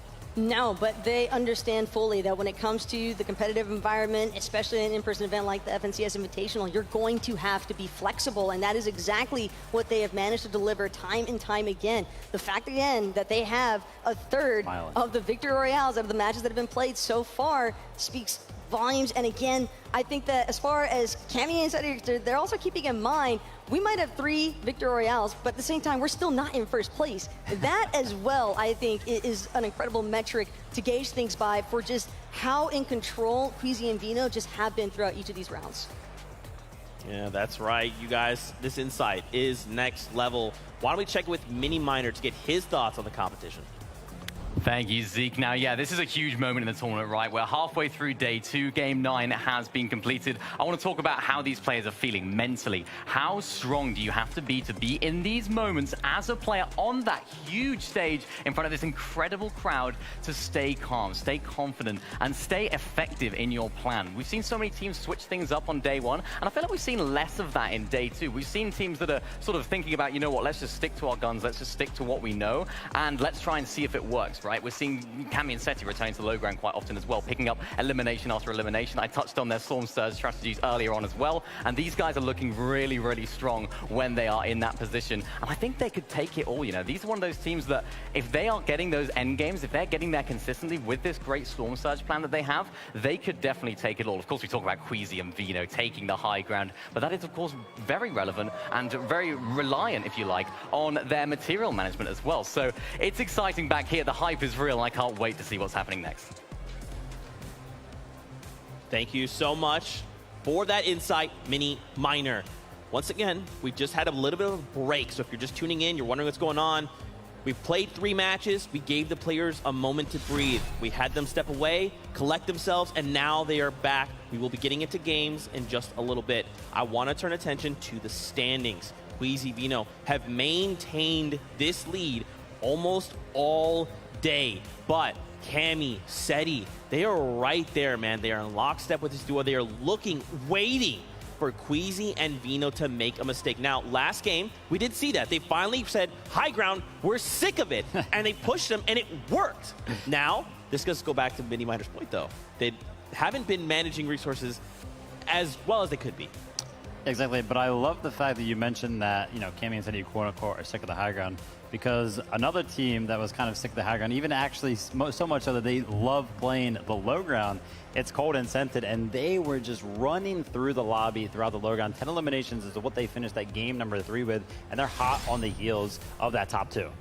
And Cold and Scented, I think, have just been working very seamlessly with each other. You can really see this duo's chemistry come to light whenever they're playing through these first and second moving zones. And I think more specifically, Scented as well has really been surprising a lot of these other duos, just taking such aggressive instances that I don't think you would naturally expect those challenges right away, but it just doesn't seem as though Cold or Scented are willing to miss today. And the teamwork is always there. This is one of the things that I am most impressed by when I watch these 2 guys play on NA East. You can see in almost every single highlight, pay attention, they are always doing the exact same thing. They know what the other person is doing. They know where that other person is at, whether they're going to get that shot in. And it seems like they always get that prime shotgun shot off at the same exact time collectively. So it's like 2 people just firing that shot at the same exact time every single time, whether it's an edit, whether it's piece control, anything. It's about that synergy factor, right? This is kind of something danced around, I would say, over the past 2 days of competition, right? Some of these duels they've been doing as long as we can remember, right? Cammy, Zeddy. Some people have come together for the first time in this competition. For this duo in particular, they, to your point, are basically the same person. They act as a single entity, right? When we watch duels like Queasy and VIENDO, it's like, oh, I don't know, I gotta go take high ground, VIENDO, go down there and deal with it. For this duo, they're like, hey, we need to accomplish a goal. Yeah. Let's just go put our heads together and take that together. And it works so well, especially when they get to that high, or that low, I almost said high ground, that low ground position, because Sented has been playing it for so long. Throwback to when he got multiple second places, so he himself, you know, not to mention, is still chasing that championship title. And, you know, right now I think he's like 54 points behind, definitely within striking distance. That's like one game. If Queasy and VIENDO and Cammy and Zeddy both go down early, then Cold and Sented are being set up very, very well. And that's another thing that I love about looking at the top 10 of the leaderboard and even seeing some of the players that are in those 11th through 20th positions is that there are so many duos out here that we see in that top 10 who are chasing the prestige of their first championship title for an event, and to accomplish it here at the FNCS Invitational, one of the first in-person events that we've been able to witness in quite some time for Fortnite. It's just absolutely insane, and I can understand why these players are just so excited to continue the competition, to keep trying to showcase that this is what we've been grinding for. I mean, just look at these emotions, right? These are just a handful of highlights from every victory royale we've seen. You could just see on their face. Well, unless you're Cammy and Zeddy, then Cammy. yeah, Cammy's just the like single clap. yeah, you know what? One clap, whoop, another day in the office. I mean, we're starting to see a lot of familiar faces here, getting back-to-back victory royales or cumulative victory royales. Man, oh man, it just kind of begs the question: what the heck are we going to see in these last 3 games, man? You know, game number, let me think, let me do a little bit, what was that, game number 9? Yeah, game number 9. So, Belusi and Hydra, right, they were kind of tired of seeing Queasy and VIENDO up on the high ground, and they themselves were actually up there, so much so that they had it going into the moving zones, right, and then they lost it to Queasy and VIENDO. Who would have thought? But then they went for it again later on, so the battle was kind of continuing. That's something that Queasy and VIENDO are actually known for, so maybe they're stealing a little bit of a strategy out of their book, because I have seen Queasy and VIENDO actually lose that high ground on a multiple occasions throughout the Invitational alone, but it's like, you know, a minute later, they're just back on that high ground. So I feel like that strategy where you kind of just let somebody take high ground and you're like, all right, whatever, let me reset, let me go get a more advantageous position, and then just take it right back. That's something that Queasy and VIENDO love to do. However, like I mentioned, Hydro and Belusi were the ones that pulled it out that game. And they're not the only duo that's been aiming to try and keep that high ground level suppressed away from Queasy and VIENDO. It's just another kind of instance where we see Queasy and VIENDO, they're doing everything in their power to try and maintain, but again, we have seen them encounter some material issues. Their builds haven't necessarily been able to match their aspirations in terms of maintaining high ground for games 8 and 9, but heading into game number 10, whenever we do get to that instance, after the players get their nice little break, have to keep in mind, these are the players that I really wanted to kind of keep an eye out for the 11th through 20th, because I think Clicks and Duke, we've been seeing a lot of action coming out from that Fort Jonesy section. Pink and Nas especially. I mean, these are all names that we have been watching over the past couple of years, just making themselves known. Yeah, and I really quickly wanted to turn attention to Thomas HG and Tripperin. We've watched the top 3 be unmoving to kind of start the day, right? Queasy, VIENDO, right? Thomas HG, Tripperin, and now for the first time, Cold and Sented have actually dethroned Thomas HG and Tripperin. And now we still have 3 games. Anything can still happen, right? But to see them finally kind of have that moment where they're like, oops, we were in top 3, we have to take a step back now to Cold and Sented. What are we hoping to see from this duo, right? Because they got the passion, they got the fire, that's why they're in your top 5. But this is a duo capable of winning it all.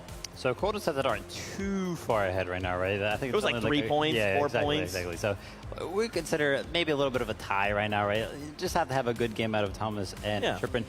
I mean, it was just one game, right? One slip up. I want to see them return to the form that they had in Game 7 and Game 8.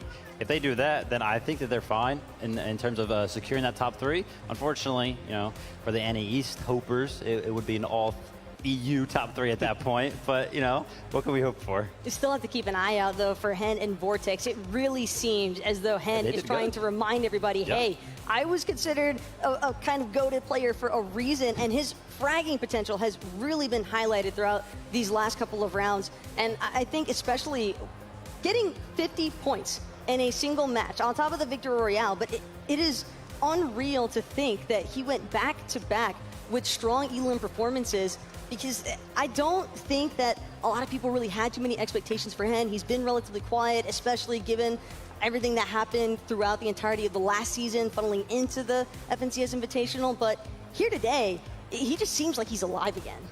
Yeah, for a lot of these duos, they're kind of thinking that, right? Last opportunity, 3 games. Let's just play with an open heart. Let's see what can be done. For sure. It is almost that time, so very quickly, don't forget, watch all the way to the end of the show for some FNCS news for Vanessa, Somerset, Nick, A30. We really appreciate y'all coming, hanging out with us, and giving us your insight. We're going to check in with MDF and Jacob really quickly. I want to hear from them. Yeah, big shout out to the community coming together. I saw Bucky sending me some messages like, hey, get me on broadcast. I'm like, can I trust you, Bucky? Everybody. But, yeah. Everybody's seeing the biggest stage, and they want to go ahead and take part of that biggest stage. But that's exactly what the atmosphere is like. Even everybody in the crowd knows this is one of the biggest moments in some of these players' careers, and it says a lot. The way I see it is you should have gotten a flight and came out here and hung out and enjoyed this atmosphere, because it is nothing like we have ever experienced before. One thing I also want to give huge credits and shout outs to, let's just think about how well Europe is playing as a whole. One of the questions I think the community was asking was, why is it that they have been so good? It's the practice. It's all the practice they put in over the last year. It's no surprise that European scrims have just been at an all-time high. And you have to shout out the Noble Scrims, of course, for putting on these games for them, because it is showing off that they are doing very well now. Yeah, practice makes perfect. And one of the always things that I've said throughout my career in general is you got to do twice the work to stay on top than you did to even get there in the first place. Because there's a thing that some people like to feel complacent. Oh, I achieved first place. I got my FNCS champion. Now it's time to relax. And no, that is actually the complete opposite, especially when you get invited to a global competition like this. There is nobody that is really going to give you any single chance. And it's super interesting when we got to talk to the pro players. A lot of what they say is, hey, the way you improve nowadays, what we do is actually we just play in creative. We just go head to head on a very frequent basis. But you're seeing now that, you know, playing those end game tournaments, really putting in the work in zone war-esque style tournaments. That's what we love about creative, is you can take it any way. That is some of the best practice you can use to start to hone in and become some of the best of the best. Yeah, and you can even see like that practice that you're talking about, Queasy and VIENDO, time and time again, that 6 moving zone, that's when you can really count on them to really try to go ahead and take some of that hype. But we can count on the Des to go ahead and hold us down with more information. Thank you all so much. Fantastic. As always, we're getting ever closer to starting game number 10. We're almost there. We're making sure we're checking that battle bus, making sure all players are on board before we kick off the last 3 games of the FNCS Invitational. My goodness, the crowd here has been electric. They've been cheering on the fans. You guys are allowed to be hyped. It's okay. There they are. They're awake. They're focused, just as focused as some of these players are. Vivid, I wanted to kind of ask you a quick question here about aggression. We're seeing these players, they think the answer to winning, the answer to solving many of our problems is aggression. Whether that be pushing a duo, whether that be making a single edit and hoping for the best. What are your thoughts? Do we need to be even more aggressive? Do we need to maybe slow things down for the last 3 games? You know, I tried to remove bias as the best I can. Sometimes, you know, it slips through. And this right here, this answer is going to be biased, because I was like, like I'll straight up tell you, I was like one of the most passive players to ever play Fortnite, right? So aggression to me would have never have been the answer. I personally would just be maybe looking at the positions that I'm setting up on throughout that mid game and the early game. Hey, you know, maybe this hill isn't working. The people that are landing around me, they're not rotating towards me. They already know that I'm going to be setting up here. What other positions around can I go set up in? Or maybe I can go get some, like, you know, sneaky little beam on somebody that is rotating one of these crazy other rotations, and maybe, you know, figure it out that way. But if the topic's aggression, one thing that I love to see is that we have some of these newer duos, I think, as far as competitive experience is concerned, especially when it comes to playing at an in-person event. But Smite and Larson, they have been a duo that have been very open about how aggressive they want to be. They've been looking for that challenge up against Muzz and Looter all day yesterday specifically, and now here today even. I think that we've still been seeing some instances between Smite and Larson, but at the same time, they just gotta be careful to not necessarily go too hot into some of these engagements. But I think for the most part, their aim has looked pretty strong, and when you're on point, it kind of makes sense if you want to go all in. I love the fact that you bring up that aggression, because one of those games I was watching between Smite and Larson and Muzz and Looter, I think Muzz and Looter like left Grim Gables. It was like going into the third zone, so I don't know how they were fighting for that long, but they were like 700 above, and you already know that they did basically all of that damage to Smite and Larson. So I have no idea how they're doing so much damage when there's literally only one duo around them. I'm getting word we have Mini Miner who is standing by with a special guest in the player area. Mini Miner, who you got? We have a very special guest indeed. We have Blake, one of our pro players, one of our alternate players here. Blake, of course, you're a pro player yourself. You've been in this situation before. All of these players going into the final few games. What must be going through their mind from your own experience? I mean, it's just an incredible experience being here. Not really the question, but yeah, they're definitely nervous. Like going into these last 3 games, you know, they gotta like bring it all and keep it up. Yeah, for those teams that aren't doing so well, how do you resolve those problems, right? If you're going into this final 3 games, things can change. So how do you approach the sort of attempt at fixing those? So I mean, like look at Hen. They started in like 40th place and they climbed all the way up today. So I mean, you just gotta like keep your mentality straight and not get tilted. And I feel like that's like the biggest thing. Like everyone has a chance still. Absolutely, everyone has a chance. Wise words indeed. Thank you very much, Blake, for the interview. Now back to you, Zeke, on the desk. Thank you so much. Blake, you are absolutely incredible. Never forget it. Now, I'm getting word we are standing by with Adam and Kelly. Hey, what do you two have? We have so much for you here, guys. We have had a lot of action thus far. 9 games gone, 3 to go. 27 countries, 7 regions. FNCS Invitational 2022. Only 3 games left. But everyone, before we can get into game number 10, we're going to need your help because the players need to hear you. The world needs to hear you. So we need to make some noise on 3. 1, 2, 3!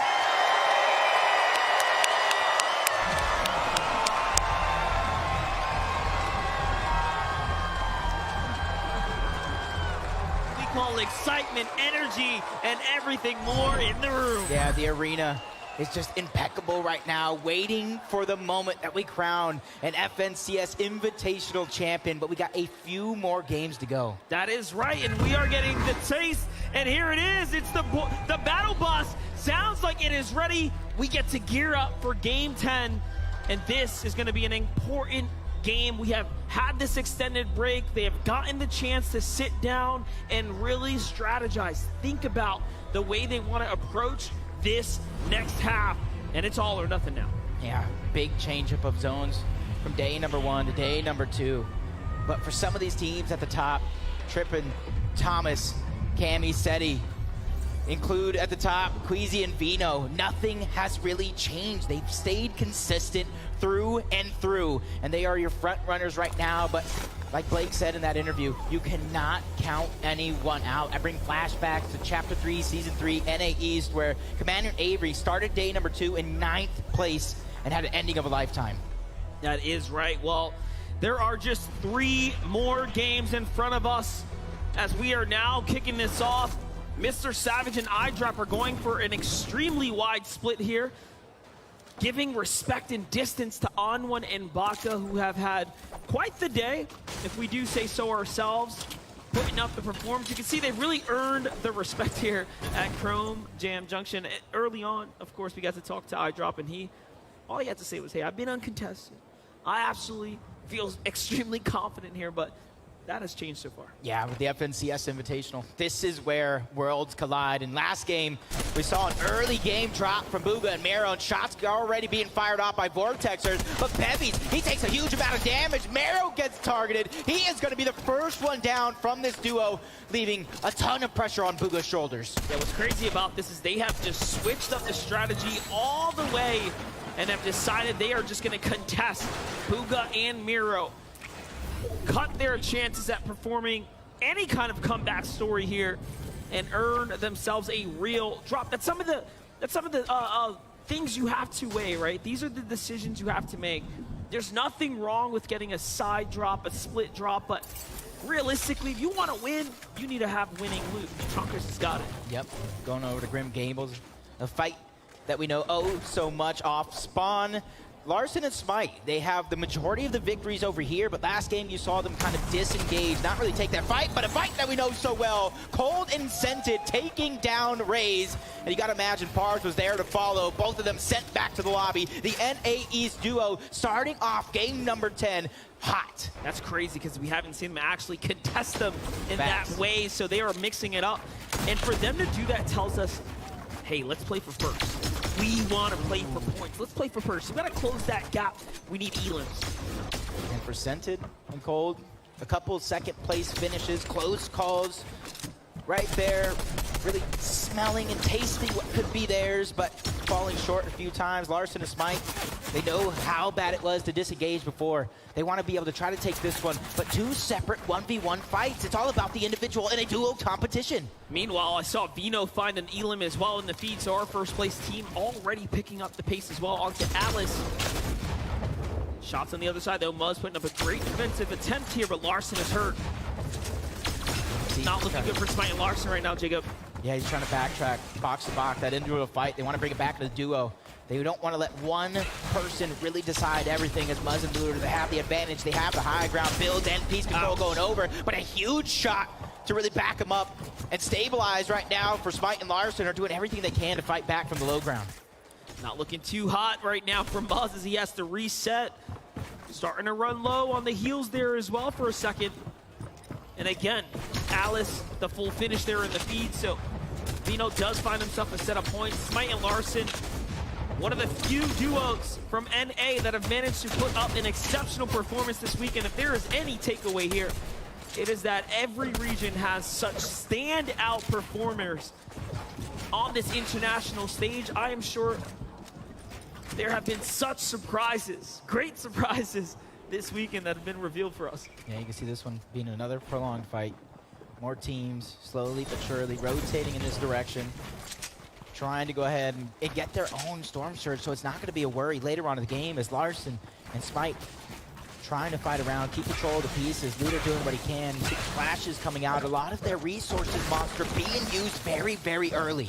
Yeah, definitely. You can see they're going to double down, start to farm up some material here. This will make a difference.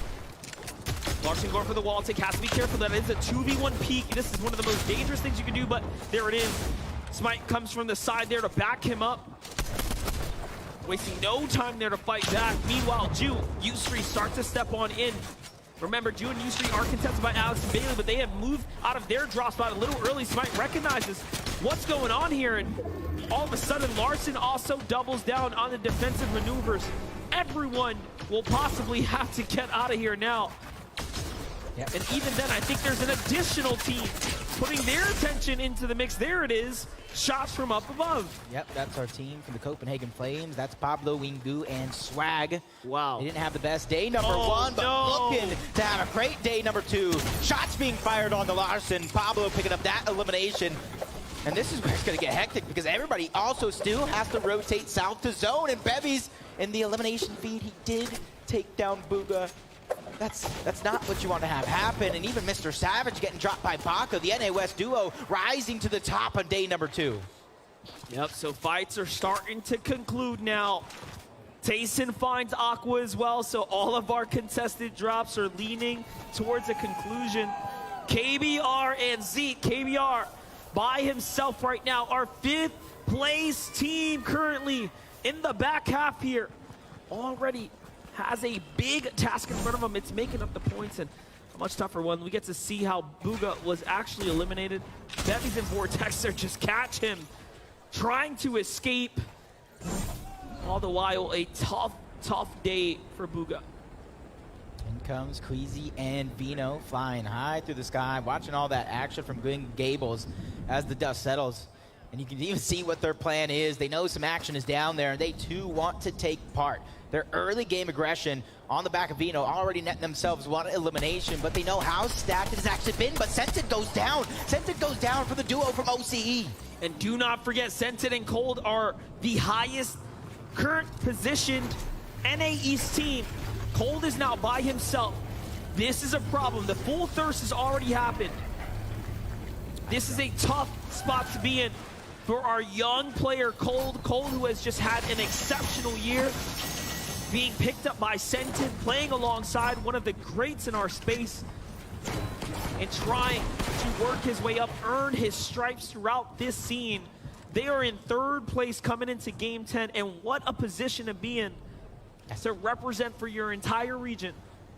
And if there's any pressure right now, it is solely on Cold's shoulders to stay alive. I said early on that at this point in time, with how stacked the top side of the leaderboard is, you cannot afford to have any sort of bad game. Thatch, Pam still fall there too.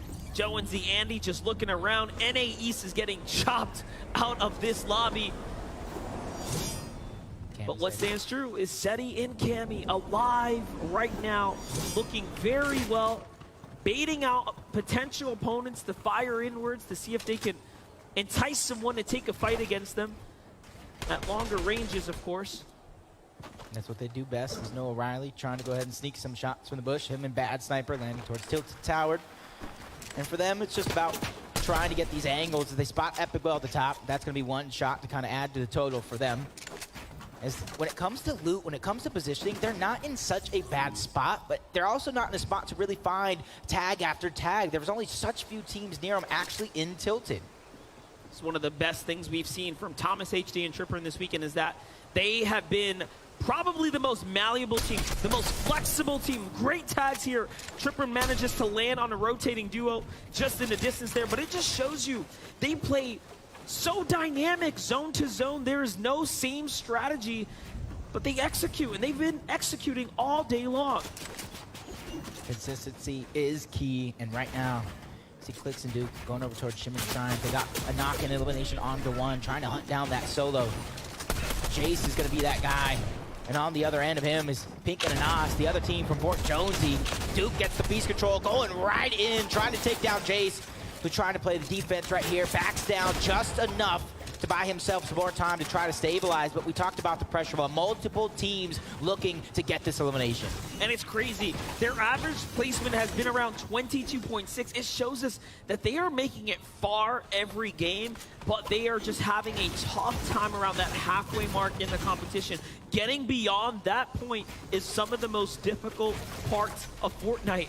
And if you're not executing perfectly, one mistake will cross you out. Yeah, and you got to imagine that when you split Fort Jonesy, you're not really getting too much damage on Storm Surge. You're not getting the best loadout. You're forced to kind of either look for tags or look for any sort of resources. Clicks, spotting out the tags coming from the bush, tries to fire back, not being able to connect with anything. But Duke, once again, trying to push up. This team is in complete focus mode, trying to take control of their destiny, shoot to the top of the leaderboards. And that is exactly what you have to do as the games are coming to a close. Okay, Cold still alive right now, manages to put up a great defensive hold here. And it looks like they might have found an Elim along the way as well, or pushed off what was the opponents, and now the play to go ahead and get out and play for the reboot, play for the pickup. There's a med kit. He's got well-timed information of this entire area. And look at that. Scented will be rebooted. Our 3rd place team have a chance in this game. The crowd giving them some life as well. Let's see if they can take a page out of Asia's FNCS champion, Zagu and Miram. After their reboot, they ended up with a 2nd place finish. But hold that thought. Middle East has arrived. Falcon Spy and Bravado Focus is just nearby. They will absolutely know there's a player at the reboot. The information was perfectly handed to them. They have everything they need to execute an ambush. There it is. Spy opens up, and now it's his time to shine here. It's his moment. This is the first fight we get to see him kick it off. I've watched him in creative. He is gross, but can he hit the shots when it matters most? A worst-case scenario is a scrappy player like Spy and Focus here looking to fight back a huge 100. Cold puts down Focus. focused, though, in a great fight, and Cold is 1v2ing here, as he only has a little bit of loot, set to find something in the distance, comes back to support, and he's here! And they turn it around! Make some noise for NA East, as Scented and Cold do it again. They have an entire region on their shoulders. So make sure we show them some love every single time. But for KBR, doing it for Brazil, 138 below the damage threshold for him. Getting that reboot if he tries is not going to be enough because so many teams are around. He needs to get damage all at the same time. His options are slowly closing. I must say, that was so impressive. I haven't let it down just yet. But let's look at KBR here. He needs 160 damage to get safe here. He's only bound 30. You need big tags. You cannot miss these. That's huge. There it is. Very nice. Very nice. He sees another team in the distance. And look at this. Turning up when it matters most. Doing just enough. Just enough. Tag by tag. Not getting too greedy. This is huge. 29 more. Only 28 below. Top of the med miss. Just trying to top himself off. The shots continue to get landed. KBR doing everything that he can, but you can see the numbers jumping, lowering in this lobby. Everybody taking part. But finally, the dust settles just enough. 2 above the damage threshold. That is the miracle KBR needed for now. Now imagine if he hadn't found any tag, he would be hundreds below the safety line there. But instead, he gets active, he does enough. Cammy and Seti in a zone fight. This could be a defining moment. EU versus Asia now. Peppo and Runa. Absolute savages. You know, what we've seen this weekend is that Asia can hang with the best of the best. Do not count them out.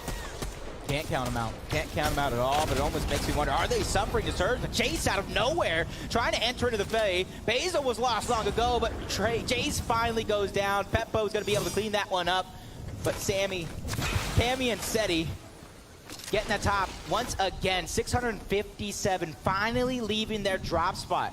Literally on replay right now after every single game. And this is what they do best now. They will play extremely passive. They don't need to do much. They will be fine damage-wise. All they have to do is focus on positioning. That will be the name of the game for them. And also, let's just talk about, finally, we get a little bit of a mix-up here. The zone pool south. There are new teams in this general area that need to step up. VIENDO doesn't care where it goes. He finds an elim in the feed, showing us that you can pull south, you can pull north. He's going to make the best of the situation. Yeah, Noah Riley and Bad Sniper knows somebody is under pressure outside. Now, you not only hear the storm surge, but see the shots getting fired off in the distance. Ed, that's a revive, and I think King is at least going to try and go for it. But Noah Riley and Bad Sniper are going to be the gatekeepers for them if they're trying to look for an exit. What's crazy about that is Noah Riley and Bad Sniper have no idea that that is Ed and King right there. And yes, you might have assumed he saw the feed. Take a look at how VIENDO picked up his elimination. Just boxes up Janice like it's nothing and takes him right out the lobby. Look at his face. He knows for a fact that that was a huge elimination, and he made it look easy. If anybody is full of confidence, it is VIENDO, 100%. You ask him who the best player in the world is, he's going to point at himself with 2 fingers, and honestly, it would be more if he had more. If you needed a clip to show you why, that's probably one of them. Onward and Baka also getting busy. Belusi's going to go down, cleaned up all together.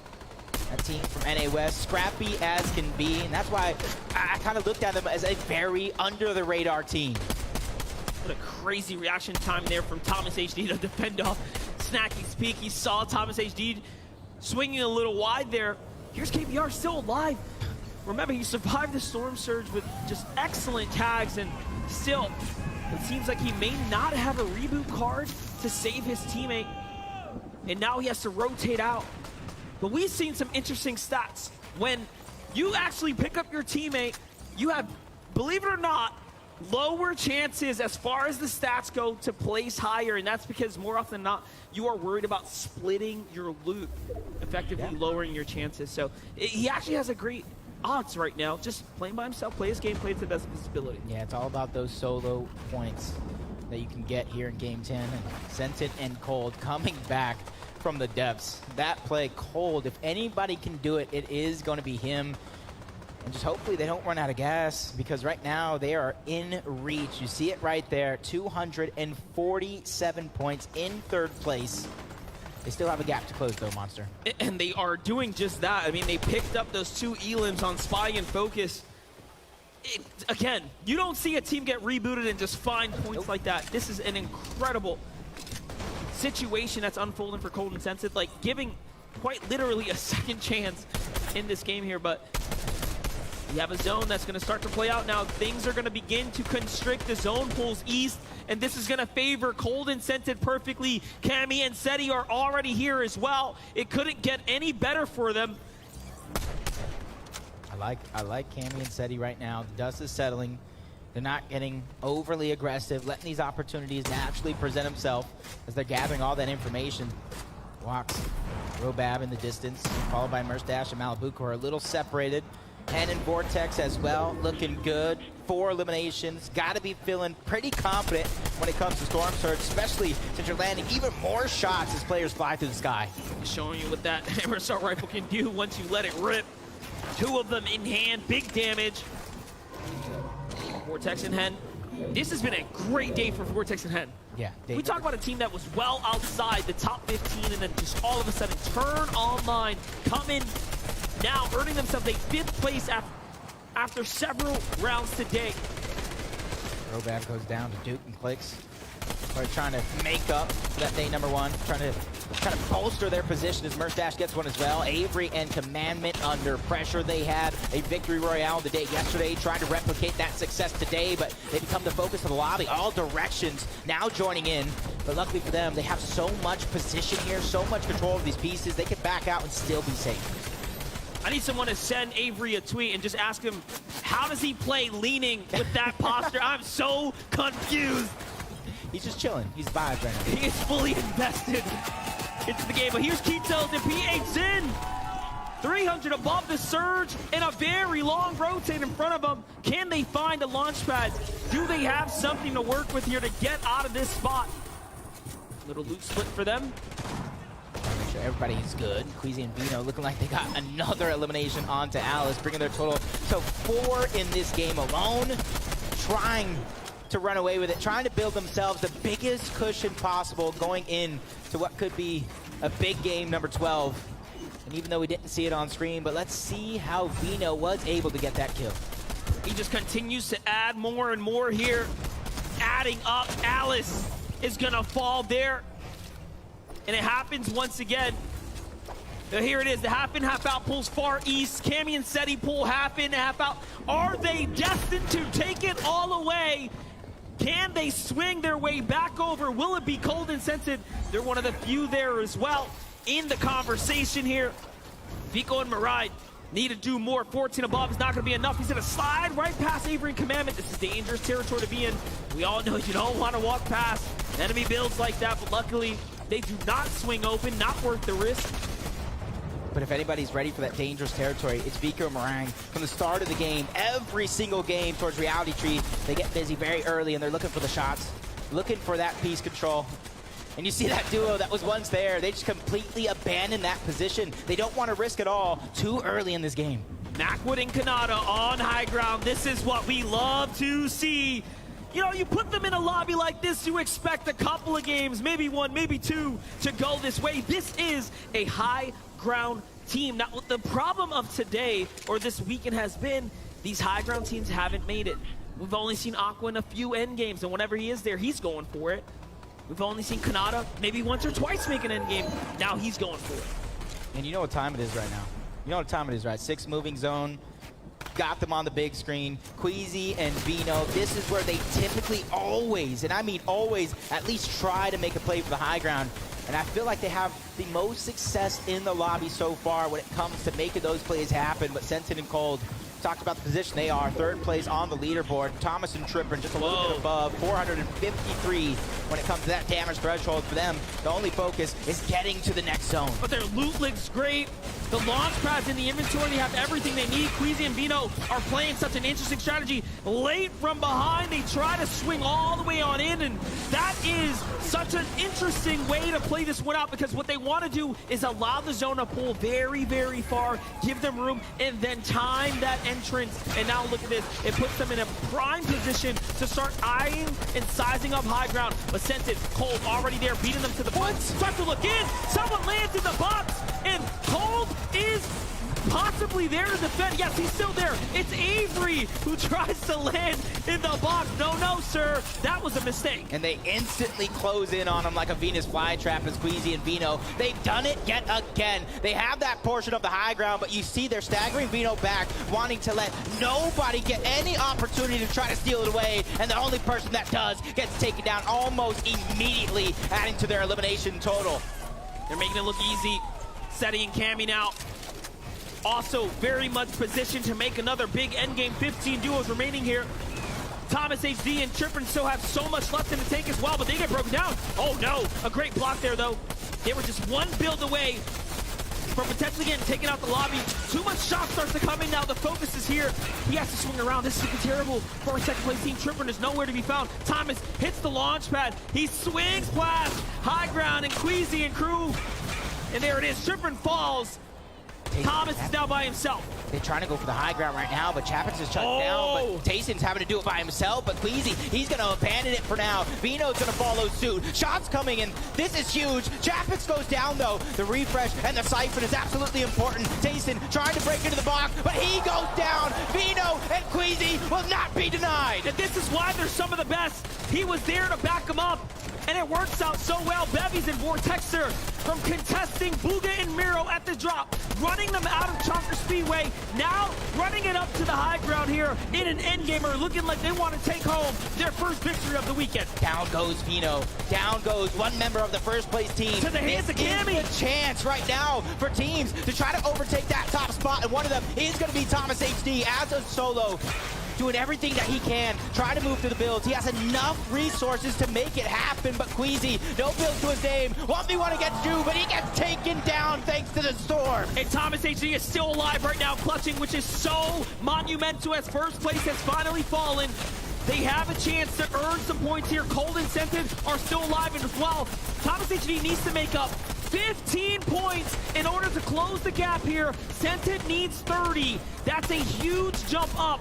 Cammy and Seti are also still alive right now. On the heel, so close. Cold and Scented don't want any of it, and they back him off. There's more than enough points if Scented and Cold can keep up this pace, keep up this pressure for them to have a shot at the last game at the end of the day, but Cammy will not be stopped as well. Thomas HD goes down. Seti gets dropped, but Cammy knows he can't be the hero in this situation. He has to try to continue on without him, but he finally gets dropped. Thomas HD is on a roll. He's done a lot, but you can't fight yourself out of that spot there. Clix and Duke are alive. Scented and Cold are alive. And on high ground, Vortex and Bevies. It's EU on top. Down goes Cold. And a great tag there from Vortexer. And the finish now, Bevies slides his way down, painting the loot here. Does a couple edits there, but no, doesn't hit the shot. Bevy is so quick, but not fast enough. You're going to get some of the best. A great low tag there from Duke.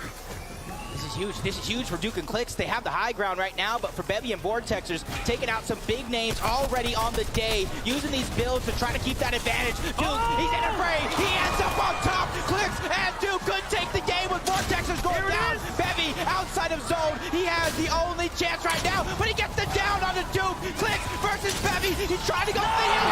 Clix takes the game. In a 1v1 situation, Clix does not let us down. What a tag, and a great moment for Clix and Duke there. Progression throughout each and every moment. They finally got the chip off their shoulder, taking the victory royale in game number 10. They gotta be feeling good. They gotta be feeling like they have nothing to lose at this point. And all that matters is that they managed to show us what they can do against some of the greats. Let's go ahead and get a word from them. Thank you so much, MDF. I am joined here by Clix and Duke, and my goodness, it is better late than never, grabbing that VR in Game 10. How are you feeling, Clix? We're feeling good, you know. We struggled at the start, but we finally brought it home, you know, so. And Duke, Duke, when you're watching Clicks in that final moment after you go down, what's going through your mind? I was just hoping that he had more whites because he got the siphon from the full kill, and then I heard a pump shot and he won. Clicks, I don't know if you heard it, but the audience went absolutely insane. Let's do it again, guys. What does it feel, man, to hear that? Their support's crazy. I'm the best fans by far. Just look at them in the crowd. Congratulations, guys. 2 more to go. And let's head on back to the desk. Massive congratulations to Duke and Clicks. Clicks fans, rise up. There it is. That moment where it's the 2v2, we are literally sitting here going, this is literally where you want to be, Clicks. This is what you're known for, is being put in these situations. Now is your time to shine, and so masterfully handled from Clicks and Duke. Those head-to-heads, they're so easy for them. I loved watching this endgame because we were like, oh my gosh, Cammy and SERA are going crazy. Oh my gosh, Tom and JD at the top of the leaderboard. And then we went to that wide, and all of a sudden, Clicks and Duke are on the lower ground, looking healthy. And right here, the teamwork is just so clean. Of course, Duke takes the blunt of the damage right there, ends up going down the bevies, but Clicks is so smart in these endgame 1v1 situations that he recognizes this player could potentially have heals. He hears the splash go up, makes the push for it, and the little mantle cancel right there and gets the shot off too. So clean. That was just an absolutely disgusting clutch moment, though, from Clicks. He saw the work that Duke was putting in as well to take the brunt of that damage, like you had mentioned, Vivid. Yeah. But it was just such a clean finish here. And I think that that's really a moment for Clicks especially that is going to permanently be in a highlight reel for him. That's right. We're going to talk about more of these duels in just a moment. But first, we have Adam, who is standing by with Cold and Scented. Yeah, thank you, guys. Let's give it up for Cold and Scented! Cole, we're going to talk about the clutch up earlier on. You rebooted, then you suddenly find FKS and Spy coming through. You managed to stay in the game. The crowd went wild. Walk us through that one.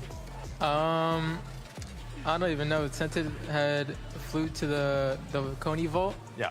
And I kind of they just caught me alone as a solo, and I just kind of tried living, and I had no more mats left, so I kind of just had to fight, and it ended up winning. You did. And obviously, you know, that now puts you in a great contention now. You're currently 3rd in the leaderboard right now, 44 points off the top. You guys, 2 games to go. You must be feeling confident here. We're feeling good. We're locked in. We're just going to play our games and see how they go, honestly. Love to see it. Love to see it. Cold and Scented, everyone! While I'm here too, give it up for Noah Riley and Bad Sniper! Noah Riley, you guys are currently sat in 7th. We haven't talked to you much this weekend, but what an incredible display thus far with 2 games left. I want to get top 5 at least, and then I'm happy. Top 5 seems to be the target. Are you feeling the same way, Basil? What do you guys do now with 2 games left? How do you manage the next 2 games? I mean, we just have to do the same thing we did the last games, keep consistency, and it will be fine. It'll be fine. Yeah. It'll be fine. We're very chill over here, Zeke. Back to you, buddy.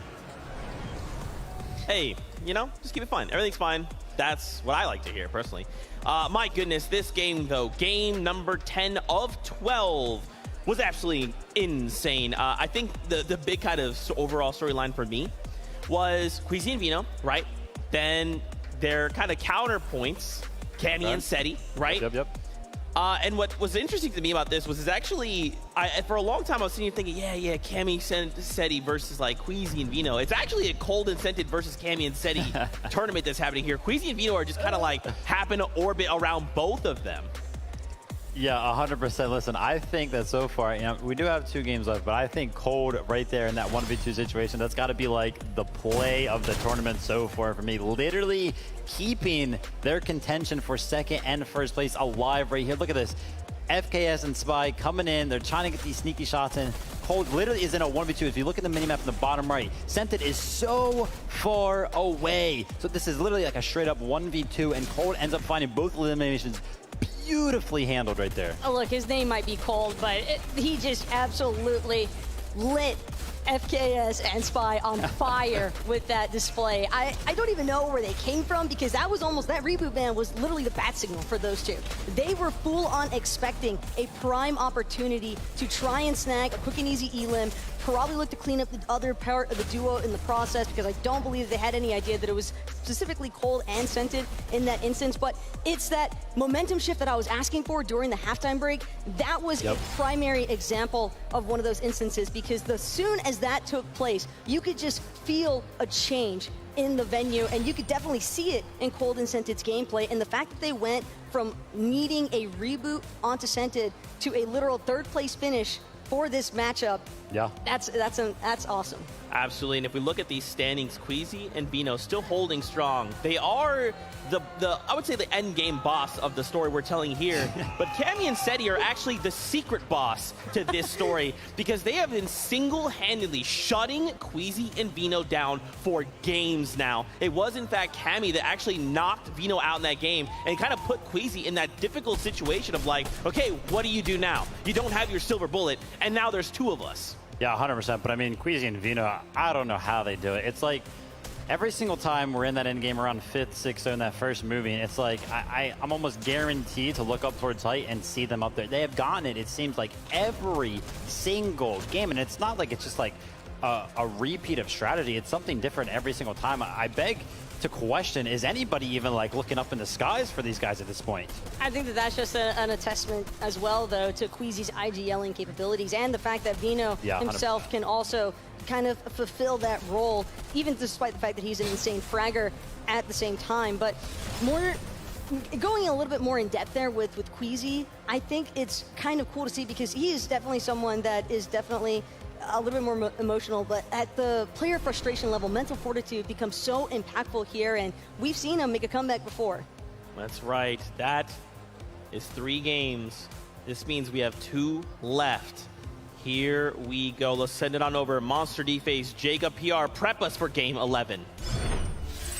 That's right, we have the honor to call all the action. We're starting to get into the final moments now. I do want to give so much credit as well to Avery and Commandment, representing as the last NAE's FNCS finalist champions. But here we have it, game 11, Jacob, it's here. And the pressure is on for some of these teams that are looking to call themselves champion, looking to get the lion's share of the $1 million prize pool, a trophy that have never been seen like this before in Fortnite, and then that chance to call yourself literally one of the best players in the world after this global competition. That is absolutely right, and what a better way to kick this game off than a perfect split down the middle, and this is it. It doesn't get any better than that. Last game, we saw Clix and Duke have their moments and take a win, and that just tells us anything can happen here on this stage. These players have been invited to this event for a reason. They are some of the most skilled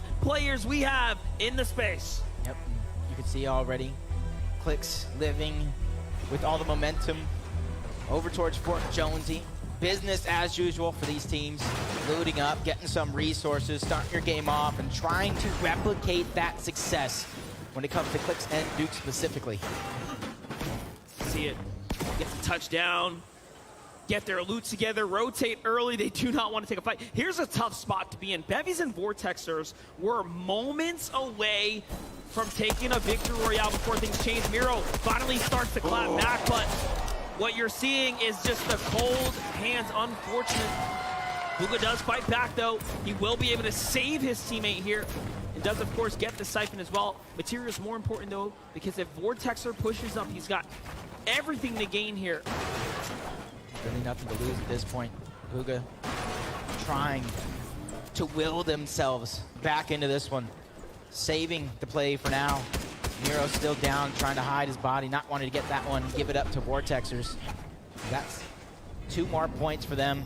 Bugha doing what he can, backtracking, trying to go ahead and get his shields up as well, trying to get as many mats as possible. He knows the fight is inevitable, and the shot's gonna be landed. Bugha back to back, looking to clean this one up. All he needs is 1 more shot. But he's gonna find this moment to breathe and stabilize before he goes at it again. And it looks like we will see all of our faves start to have their moment here. Bugha does need to, of course, finish it now, and he does. And there it is. They win back to drop. Chalker Speedway swings back to Booga and Miro. Yep, Miro did finally go down there, but it's not going to be any trouble for Booga to get that reboot back up. Vico and Marine, though, trying to sneak their way towards the bottom. Catch, retake, and Novice off guard, but Bevy and Vortex is down altogether. 6th place, 212 points.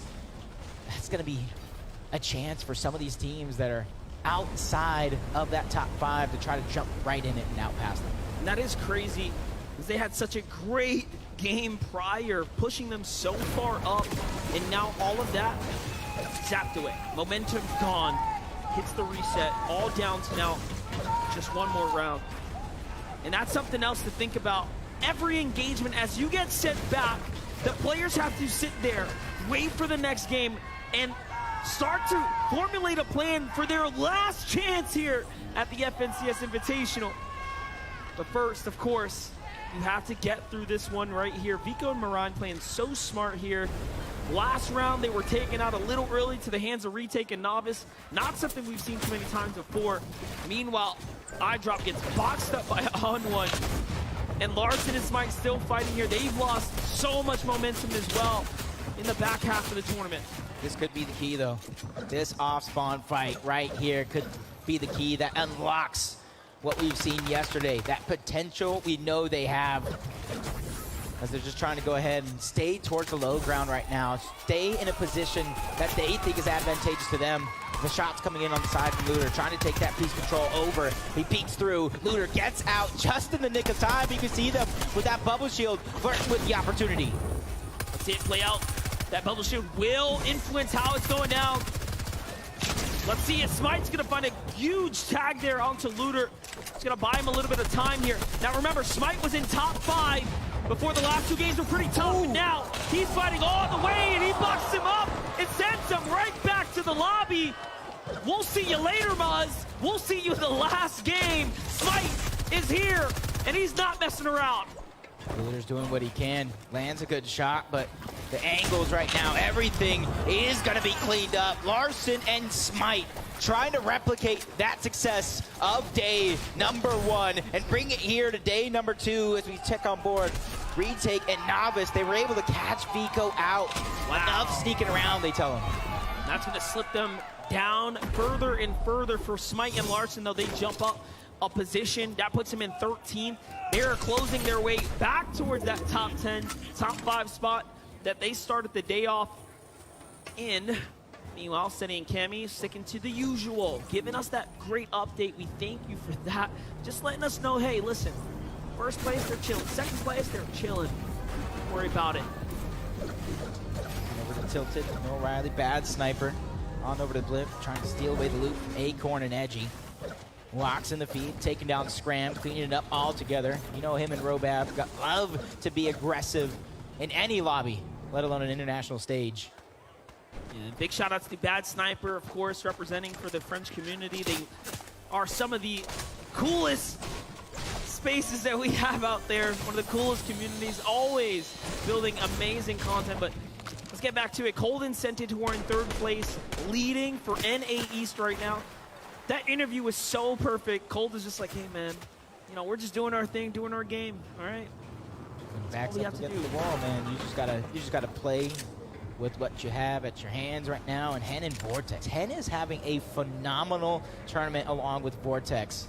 Honestly, flying under the radar right now. And this is a perfect opportunity to see exactly what they're doing into the distance, finding the shots necessary so they don't have to worry about Surge. And thankfully, they not only have the vault, but they have the rotation right above them. So once they feel that comfortability of the damage threshold, they can instantly try and find a good rotation out. And Hen and Vortex are in 5th now as well. 230 points picked up. A great day 2 showing so far for Hen and Vortex here to put them back in the game. Trippin and Thomas not too happy about that last game. They've gone from 2nd to 4th, falling slightly earlier than their counterparts. So everyone else starting to really pick up when they're letting things slow down. Meanwhile, Pick and Nas still in a fight right now. It's a player on Heights. Seems like they might be giving themselves a little bit of distance as Jason crew who land at the coastal areas. They've been the team giving Peterbot and Jamper a hard time this weekend. Very little room to I guess, contests here. And Jason Basso are one of the few that have stuck to it all weekend long. You can see them tempting fate, baiting Jace to run away, allowing Basil to get a couple more shots as he possesses that height advantage. Pink and Anas doing what they can to fire back, not finding any success, landing any damage for them. But first you don't succeed, you try again, and with Basil continuously putting out the shots, that's where they're gonna try to peek through. He's gonna cover Pink while he begins to rotate out and lead the way. Ziandy's down. Ziandy is down. Joe and Ziandy are actually 2 Elans up this game because they took down Bugha and Miro here at the Chonker Speedway, and now they're being focused by another team in the distance. A big knock there, and they're gonna break all of those, but it's actually Macwood and Kanata looking south, trying to figure out what's going on here. Joe will get the save, lucky for him, and take a look at how much loot. They have excess and much more as they get to double back into Chonker. I'm sure they'll be able to go ahead and make up for what they lost out on, but time, you don't get that back. Yeah, especially right now, the blessing of those Chonker Speedway teams, one of them going down, the other one rotating out, but Scented and Cold, we talked about it almost all weekend long, even coming into this contested again towards Loot Lake, but they're not fighting it at all. They want to go ahead and play these games out because right now that has been the recipe for their success. And honestly, with that last game, clutch up from Cold, they have to be feeling like they could take it all at a moment's notice. You said it yourself. All it takes is one big game. And little by little, we're seeing players like Cold really come into his own, finding his own here. What a story it has been for that player there. But Weezy and Vino, chilling in Shiny Sounds, no sweat at all up here. Okay, we're fine. We have launch pads, we have plenty of heals, we'll be just okay. And now they're gonna go ahead and start moving south there. Back on over to No Riley and Bad Sniper. Belusi and Hydro are here, but someone in the distance, it's Bad Sniper who takes down Belusi. And look at how much loot they get rewarded with as well. Now they have decisions to make here, but they already have 2 launch pads. Acorn and Edgy are still here as well, lurking.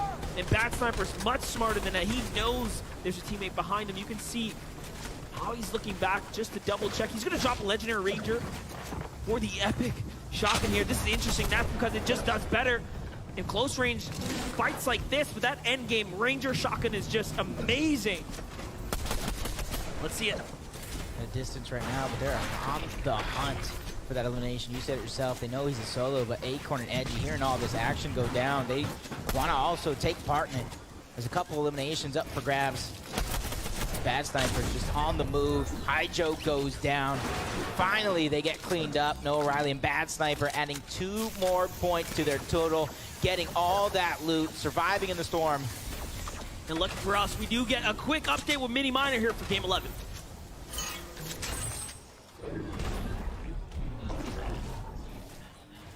Looking really, really good on the Storm Surge all day. And you might be wondering, how do they have the heals for that? Look at this. Cammy emptying his entire inventory into the base that they've built on the top of this Cammy split area, on top of the balloon. And they're able to take damage now because, of course, they have those extra heals on standby. All we can see, just Cammy getting as much heals as possible, bringing it up into the top of that. And, of course, Seti is, meanwhile, while he's doing this, he's getting his tags. You can see on top of the balloon, if he does get tagged, as he did do earlier on, he can go all the way back down, use all of those heals that were inside of the base, and they don't have to waste any. So we're seeing them go into zone with 800-900 surge tags and having max heals. Great stuff from this duo.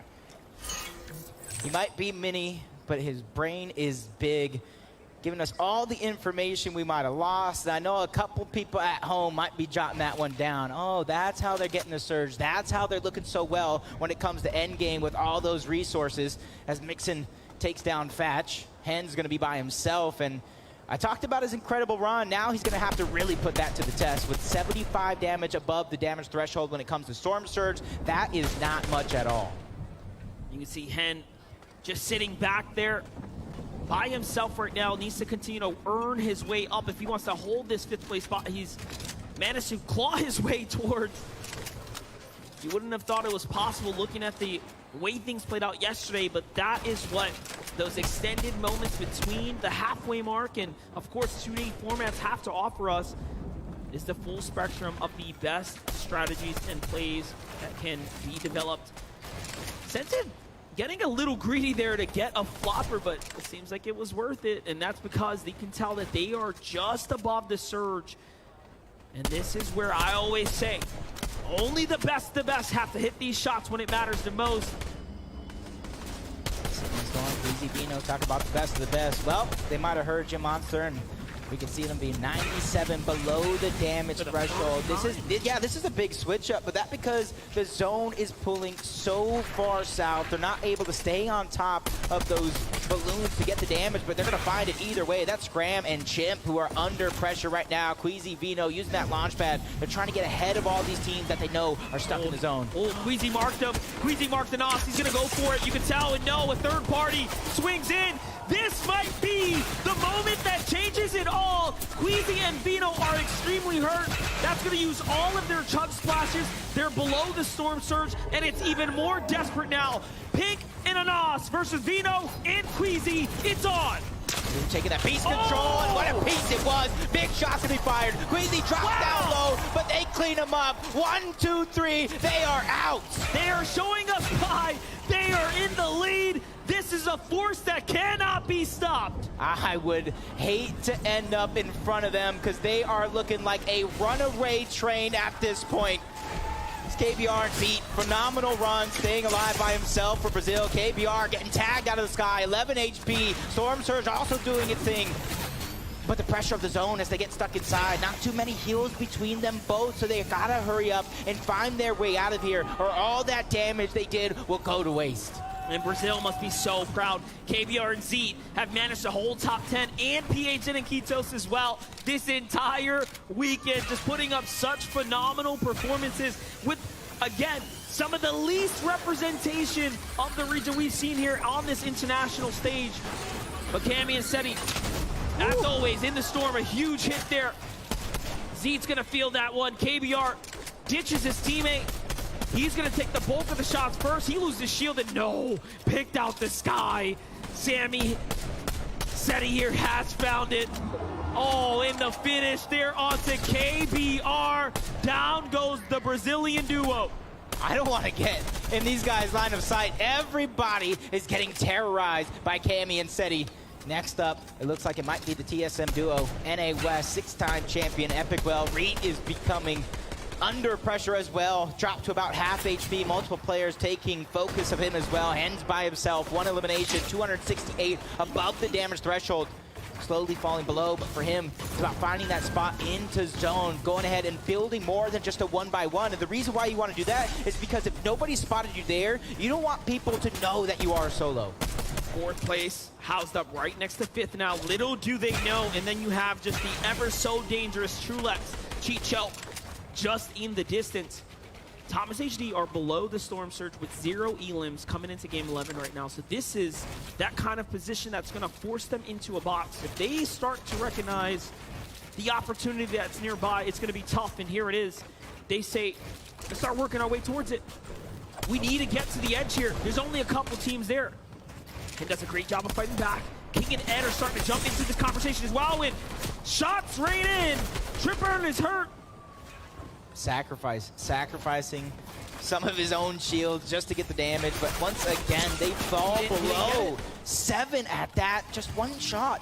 But nobody is peeking. These stack lobbies know when and where to try to go for everything. But Hens on the other side is a solo. More damage is setting in on the Thomas HD, and now Storm Surge begins to tick. And sometimes that's all you need right there, and there it is. Tripper looking around in the distance. He's worked his way up. Trulis and Chicho are willing to open up a big box there, and Tripper now has a decision to make. Do you go for the gunfight or try to heal this one out? And it looks like he takes the ladder. He's just going to go ahead and look to survive right now. King and Ed work their way towards a loot. It is a matter of time, and it looks like our 4th place team, Thomas HD, does just enough to be in the game, but he falls there, and the look on the camera tells us that they are devastated to fall in 4th. 4th place just fall, like you said, and Scented just went down as well. Cold gonna have to clutch up big by himself. These are the final 2 games. Every moment matters, including this one right here, where Hen is just under pressure from Churrex and Chicho. trying to stay alive, trying to find a way to stabilize, backing up slowly but surely, but those pieces are going over to Chicho and Churrex one by one, and they know that he's by himself. This is theirs for the taking. This is going to be interesting because for them, they also don't want to get too far behind the rest of the lobby when it comes to the zone. They have to make a decision quick. See how it's going to play out. Looking very tough. Let's go ahead and watch how Hen falls there, because now what this tells us is that things are starting to open up on the standings. Look at this. Hen finds King, walks in, plays for the elimination, and he actually gets that one too. Afterwards, he does go down, so at least he earns some points, but that's going to freeze him in time, lock him in at 5th, and open things up. First, second, and third has so much less to worry about. This is by far one of the toughest games Queasy and VIENDO have had on the day, and it all makes sense. It's pulled in such a far direction that you can see that it finally has caught up. Yeah, especially since game after game after game, they had that recipe for success, and such a drastic change. They might have not been too prepared for it, but these guys have dealt with almost everything and adapted on the fly. Their flexibility is insane as Cold peeking through, trying to get that information on these players that are in the backside of zone, trying to wait for that perfect moment to strike. But Churrex and Chicho spots another duo right in front of him, picking and choosing his battles here. And with Ju going down, I don't think that's a battle he wants to take anymore. Cold is now by himself in 3rd place, 282 earned points in the competition right now. The zone could not be better, though. He gets the half in, half out, and you know he is so happy about that. You know, sometimes you just need that little bit of favor on your side. 78 above the damage threshold. Smite and Larson. Wow. Off spawn Grim Gables all the way to here. And that really was the difference maker from last game to this. That damage onto Muzz and Looter really is propelling them this far into the game because they don't have to worry about Surge. All they have to worry about is getting to the front side of zone time and time again. It's so crazy. After every tournament, we always look at where was EU? Where was NA? Who was in the top 10 representation? And we have truly had such a fair balance, a fair representation on the stage here. It's been amazing. While all this is going on, Queasy and VIENDO continue to earn more, this time onto the international duo, the mixed duo of Chimp and Scram. So they knock down Scram, they catch him in the spider's web, and through the trap door, the trap hole, Chimp gets caught as well.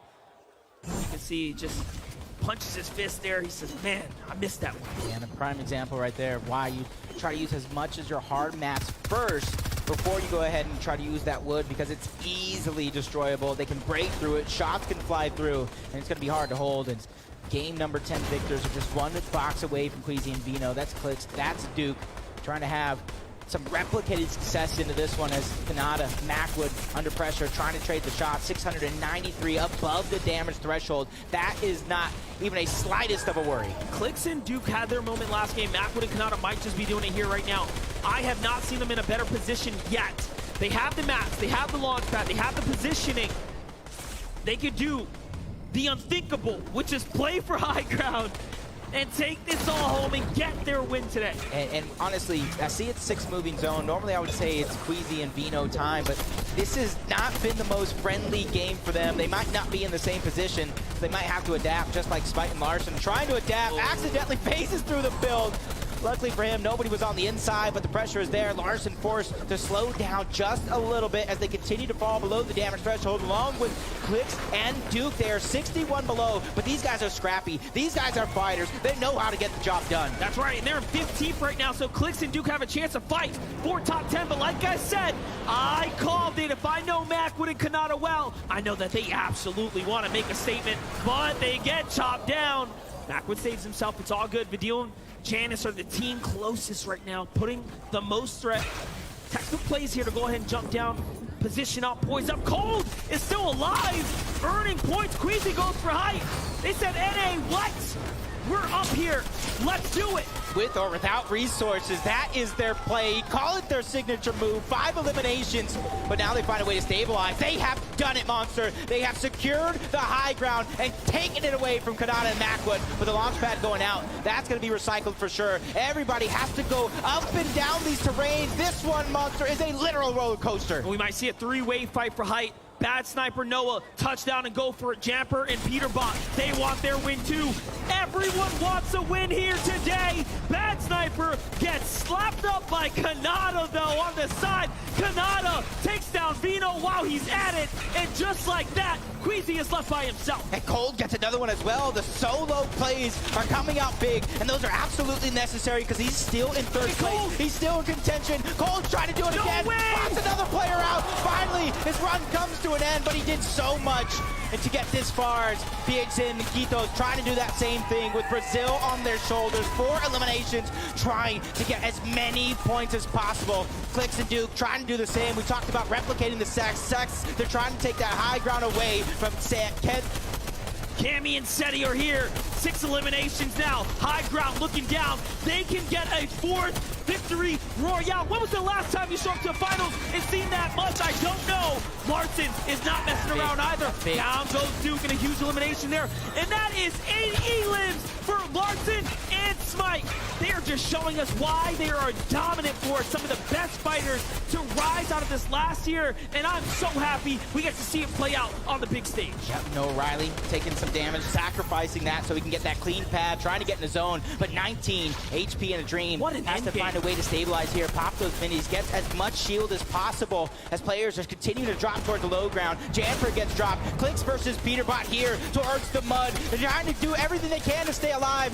Larson, we talked about 8 eliminations, but they added 1 more, 9 total, but Smite gets chunked out, but Larson's there to save the day, taking out Runa. Already at 10 eliminations, Larson and Smite have fought their way all the way back up. Larson steps the Clicks and puts them down with a quick drop kick in the low ground, and now we have EU versus NA, but Larson and Smite are hurt. They're damaged. They're down to low material. It's all or nothing right now. Cammy and Seti know what to do here. They've been here before, and they have the resources to hold this one out.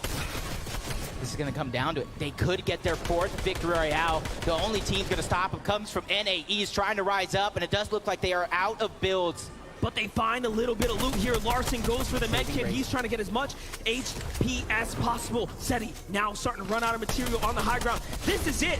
It's going to come down to nothing or everything here. As he has no mask, great tag there, and a trade, and an open exchange. It's not looking good for EU right now. Into the zone they go. Smite and Larson are down. Larson is by himself, and no! He turns and gets burned. Cammy and Seti take their 4th victory royale of the FNCS Invitational. Goes to show that it doesn't matter if it's EU, doesn't matter if they're playing on NA East, it doesn't matter where they're at in the world, they will come out on top. But I will tell you, that was close. Smite and Larson put some respect on their name. If you counted them out, now you know why they were brought here to the Invitational. But hey, we got Game 4 winners, another win in the win. Adam, catch us up. Wow. I've gone ahead and ordered the matching bracelets at this point. I think this has been a bunch of times now chatted to you guys over the weekend. And another victory royale going into the very last game. Seti, what a performance there. It went all the way, but could you see as well on the elimination feed that you were the last team in the top 5 there, still in contention for the victory royale? I didn't know. You didn't know? Yeah. Obviously, you can see the points here. Things have changed. Currently 360 points, 12 points ahead of second place. We still have to be confident, keep calm, and focus on the last game. The zones as well here, I'll ask you, Cammy. The zones have changed a lot now, aiming more towards the southern side. How does that affect your play at all? Like, the south zones are so much better for us because it's so easy, so much easier to rotate for us from balloon. So nice. It's great. A good battle there against Smite and Lars at the end as well. And you guys came out on top. You managed to take the high ground back. How advantageous was it having that high ground? It doesn't really matter for us because we play low ground just as well as we play high ground. So yeah. Okay, well, you heard it there, folks. 1 game to go. Cammy and Seti, everyone! Woo! It's getting hot here, Zeke. I'm excited, man. For the first time here in the FNCS Invitational, Queasy and Vito are asked to step aside. And it's not even an ask. It's Cammy and Seti kicking in the door and saying, hey, we want first place. Oh, man. Listen, am I ready to say that Cammy and Seti are a high ground team? Is that what's happening right now? 4 victory royales throughout the Invitational. What is happening? This is a team that is so used to just playing consistently from the low ground, from that mid-ground layer. But you heard it right there, Seti. He said he plays the low ground just as well as he plays the high ground. The preparation for this event must have been insane for them to get this good at high ground. And we know how excellent they are when it comes to that low ground display. So to see them here at the FNCS Invitational with this high ground debut performance, it has just been an absolute blast to follow along with. But more importantly, it's the composure that Cammy and Seti have just managed to maintain throughout the entirety of these final moments. Especially in this instance, it looked as though Smite and Larson, for a moment, were about to get the better end of this trade. But again, Cammy, Seti, they have been in these kinds of situations in the past. They know what it takes to close it out. And I just know for a fact that that kind of mental preparation comes from just multiple reps of running it over and over again. And for 4 victory royales to take place in the same tournament. And they're still maintaining, by the way, because there's only 1 game left. So technically speaking, they have basically closed out on a third of these matches being victory royales. Take a look at the standings right now. For the first time, Cammy and Seti are holding that #1 spot, but it's only 12 points. If either of these duos make a mistake, look at the rest of the points, man. It will absolutely close. Now, before we kind of talk more about the duos, more about this kind of setting the stage going into this last game, Kelly is standing by. She's with Queasy and she's with Vino right now. That is right, Zeke. Joining me right now, I have Queasy and Vino. And guys, you got to talk to me about that game, the early game fight that you had and survived. I didn't think it was possible, but you're able to clutch it out. A lot of people just fighting around us. This kind of makes it really scuffed. We did manage to clutch out the game, well, at least a decent amount. Setting Cammy won, which is unfortunate. It comes down to the last game. It's competitive. It's obviously a bit rough after game 11, having first place for so long, going to second, but it's the final game, final opportunity. How are you feeling? I'm feeling good. We'll see what happens, I guess. Not much more to say, but yeah. Fair enough. I totally understand you guys wanting to focus up right now. And I believe we're going to be moving on, everyone, to talk with Cold and Scented, the team that is currently in 3rd place right now.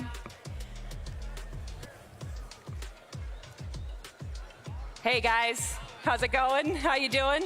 Good, how are you? I'm doing good, thanks for asking. You know, you guys started or ended off day 1 in 8th place, moving all the way up to 3rd place right now. How you feeling about that? I'm excited, I'm happy, I'm hyped. We just figured out our mistakes from yesterday and just didn't make them again today, and now we're doing good. What's the plan for the final game right now? How are you feeling? What's going through your mind? We're playing for 3rd. We're playing with sticks and stones while 1st and 2nd has God Luke compared to us. So we're playing for 3rd. Hopefully we can keep our lead on Thomas, and that's about it. All right, guys, good luck in the final game, and let's head on back to the desk. Thank you so much, Kelly, for those interviews, getting those raw emotions, getting the thoughts of the players. Now, we just want to take a moment and kind of remind everyone, of course, we're looking for the duo that's going to walk away in that 1st place, but for everybody else, they still want to place high in this tournament. There's a lot of prize money on the line, so if they can even move up that leaderboard even 1 space, we're talking thousands of dollars in difference of prize money. But let's go back. Let's focus in on these 2 teams, Titans at the top, Queasy and Vino. Now, we can't lie, right? That game was kind of insane for them, kind of for a moment there. Finding an elimination, being 200 above Surge, right? They get put in a situation where in Storm, they get pushed, okay? Against Scram and Chimp, and even after that fight, ending with being only above 80 in Storm Surge. How is that even possible? I mean, playing like that, Queasy and Vino, you know, backs up against the wall, tough rotate for them. They mentioned a lot of scuff fights going on around them just because the lobby, how it's going to play out throughout these last couple of games. Everybody just wants to fight, right? They want to get as many points as they possibly can. Eliminations being worth 2 points. That's how you got to go for it, for sure. So Queasy and Vino playing well in game 11. About to see what they got in game 12. Adam, what's this you got? This is it. The big moment, everybody. Make some noise, please.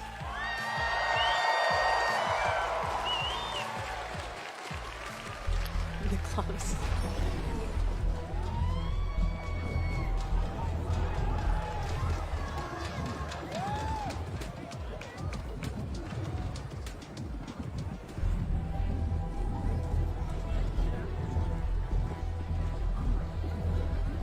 My, oh my, you heard it here first, folks. You got to jump into Fortnite December 3rd there to catch the end of chapter event. Now, I'd love to talk more about it, but we got to focus back in on the competition. One last game. Two duos are sitting there face to face, neck and neck. 12 points separate Queasy and VIENDO from SERA and Cammy. How can this go down? This is their moment, though, to really, for either of these duos, but as far as Queasy and VIENDO are concerned, a little reminiscent even of yesterday. Granted, it's not the finals necessarily that's on the line like it was in today, excuse me, for yesterday. But anyway, Queasy and VIENDO did not have a great showing in Game 4 yesterday. And yet in Game 5, they were able to bounce back and find a victory royale instance. So it doesn't really matter what kind of frustrations this duo might be facing on a game-by-game basis. It's evident that as soon as they enter the next match, as soon as they get that fresh start, they are immediately locked in and prepared to try and make the most of any situation that they're given, because despite all the scuff fights surrounding them, they've still been managing to find consistent points. They've still been managing to stay consistently in that top 2 position to now be vying between themselves and Cammy and SERA for the title of FNCS Invitational Champion. It's definitely still an incredible performance out of these two. The dream for the players here, obviously, is the trophy. The dream for me, I want whichever one of these duos is going to win it, I want them on the higher ground, and I want them taking the victory out. I think they both have proven that they can play from the higher ground, so I want it to be decisive in its entirety through Game 12. I'm very worried, though, right? We just kind of took a look at them a moment ago, cold and scented. It feels like for these two Titans that are have now, set themselves apart from everyone else, Cold, Scented, Thomas, HD, Tripper, they're looking to isolate these duos and slow them down at all costs. We've seen Cold and Scented fight Cammy and SERA time after time, and then there's times where they walk up to VIENDO. VIENDO says, whoa, all right, sit back down. There's time where they look at VIENDO, they go, hey, VIENDO, no, you sit down. This is being traded back and forth, and it will all come down to a single moment for both of these duos, where it will be made clear one of these two duos is the winner.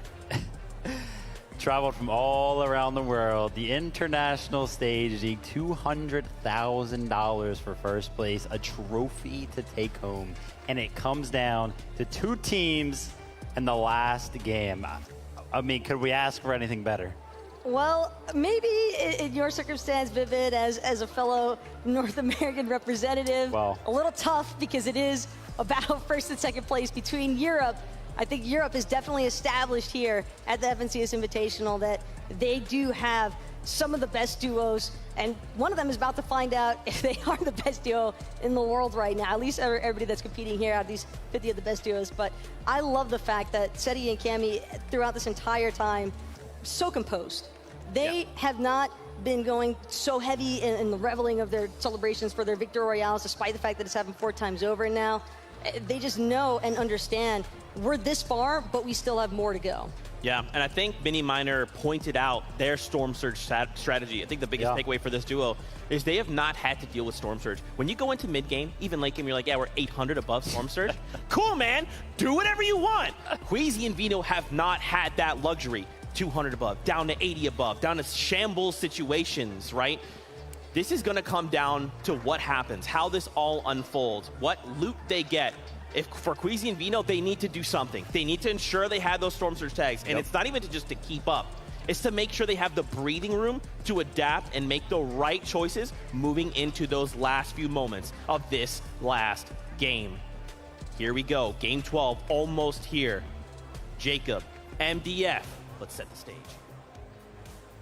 Thank you so much, Zeke. Here we have it, the final game. Let's give it up one more time as we start to gear up for this. It's all or nothing, because we get to decide who gets to take this all home.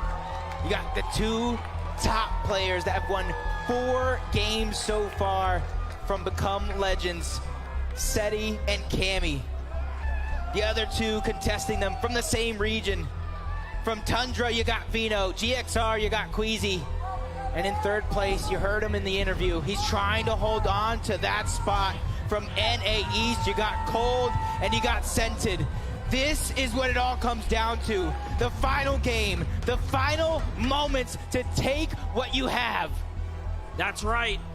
And what a weekend it has been to celebrate international competition here in person with all of you in attendance. We absolutely love to see it. Here we go. One last ride. Let's do it. 50-50 right out of the gates on game number 12, but there's going to be nothing on top for anybody to work with, and they immediately change their routes. They don't want to go ahead and contest the same building where Mr. Savage had that best drop at that time. Whoa! What is this? What is this? Queasy, VIENDO are trying to take it by force. You only win in one way, and that's taking that crown. VIENDO is here. Queasy is here. Down goes Seti. It's a big trade. It's a one-on-one. This has to be one of the most explosive head-to-heads we have ever seen. VIENDO has to get this thirst here. He knows now it means everything. We might as well seal this deal. Why wait? Bubble shield going out. He's trying to bait it. He's trying to bait the revive so that way Cammy might peek. Breaks through the wall. Shot's gonna be fired. And they do it. Become Legends are on top. Become Legends has officially managed to win the biggest fight of their careers. Cammy and Seti put it all on the table. And you know what? I absolutely respect Queasy and VIENDO for giving it that chance. The heart of that team is unlike any we have ever seen before. Cammy and Seti have done it. They have taken it. The point gap is 70 points between them and the next players that are alive, Cold and Scented. Cammy and Seti are your FNCS Invitational champions. We have never seen anything like this before. Let's put our hands together for at least the number 1 and 2 teams that came into this and got crazy. You have to show them so much love. We have never seen a better head-to-head in person like that ever before. I don't even think we've had that in mind. That they know was it. Crazy. They know it too. They absolutely the knew it. celebration coming out, the emotion, wow, the passion raining through, and even though they kind of cemented themselves the top spot, they're not happy at all. They wanted that first place spot, but you still got to give VIENDO and Queasy a huge round of applause for doing what they did all weekend long. That was the most craziest thing VIENDO and Queasy could have done, and it just shows you the heart of our competitors, the courage of our players in this space. What a moment. Things are going to open up now. Scented and Cold walked into this thinking to themselves, hey, we got third. Well, not anymore, boys. You have some room here. The runway is open. The floor is yours. There are still tens and hundreds of thousands of dollars on the line, and you put that weight on your shoulders. You allow that to be left to chance. Now we get to see this ride out. What a fight. Yeah, you talked about that thousands of dollars, still a huge life-changing amount of money to be fought for from our competitors still in the game right now, and that fight's coming down. And in Vortex trying to take the high ground away from Joe and ZAndy. Both players have been playing out of their minds, but you talked about that top spot. Joe and ZAndy are just right there as well. As they drop down low, they want to try to clean this one out. And you can see our champions still, they don't want to just take part. They want to take over. They want to cement their legacy. And it looks like just winning isn't enough as Joe and ZAndy, this fight is going to continue. 86 players alive. Everybody is getting more and more busy, more and more proactive because they realize how much money is still on the line. And with the first place team going down and getting overtaken overall, it's going to be a huge moment for a lot of players here today. Such a big chance now for Joe and ZAndy to continue to see what they have. But Hen puts the numbers on the mark, and he gets taken down first. ZAndy with a great elimination there. and all of a sudden Z, Andy, and Joe are the kings of the Flutter Barn. They should be able to finish this one out right now. The tag away, Vortex gets tagged for 26. Nicely done there. Here comes the edits. All they gotta do is coast, right? This is still a big moment here. Vortex was in 5th place. If they go down now, that's it. Joe and Z, Andy have room to start jumping back into a top 10 as well. Yeah, and we talked about it. You talked about one being in 5th place. You got Joe and Z, Andy in about 14th place to start this game off, but Lucy and Hi Joe still having to want to have a great performance as well, but you can see they're just looking in the distance, trying to see if this vault is looted or not.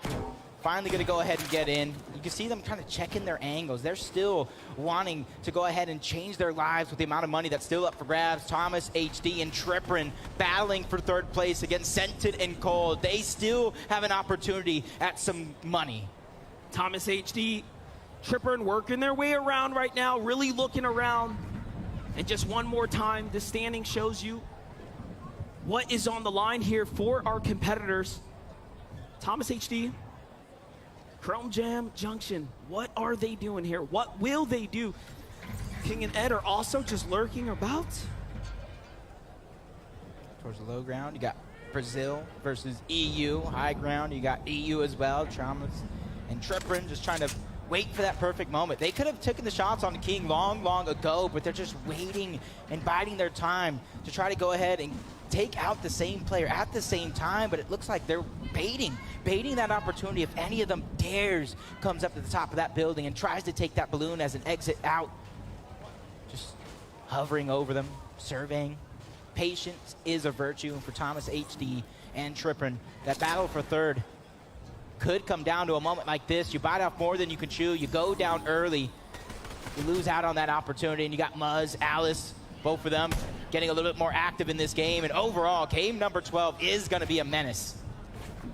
And they're still lurking about here, looking for anything. Meanwhile, the rotates are going through. Let's jump on back over to Joe and Z, Andy right now, who are trying to close out this duo, but no, they don't manage to find it. Somehow, Vortex is just slippery enough. And you know what? That gives him a chance. He has a chance at still holding on to 5th place. 6th is down. 7th is down. Smite and Larson did not do it. That's unfortunate. The only teams right on the cusp as well is team from Brazil, Kitos and PHN. They still have a chance to jump up. Some big placements as well. I'm looking at them, about 221 points. And in Vortex, you talk about them sitting in 5th place, 239 points. So it's still within grasp. As Cammy said, he just feeling it from all over the lobby. They already know they won, but they don't want to just stop playing just because of that. They want to get as many points as possible. They want to open that gap wide open, so that way when that legacy is cemented at the end of game number 12, they could say, we just dominated everyone in the world of Fortnite. Things are going to settle here. The dust settles for Sentinel and Cold. They have the elim that they need to go ahead and step their way closer and closer to that prestigious 2nd here. But of course, they have a lot of work to do as well. That will probably come off the backs of a super high placing game. So there's a massive, massive uphill battle that they still will have to perform. Tripper and Thomas HD are looking to catch up to Cold and Scented. That's their task here. See the high ground right now. They're trying to take the shots. They see somebody trying to fly through the sky using the Rift, and that might be a decision they might regret because you have 2 of the most accurate players aiming at you to take you down. Vortex is going to be that lone player alive, and it almost makes me wonder if he has that reboot card, he could make magic happen, but it all depends. And that's a big if, and you can kind of see it spotted out. He's trying to go to the slower side of zone, or the slower side he thinks that would be. And this is a good move for him to go ahead and just keep a low key.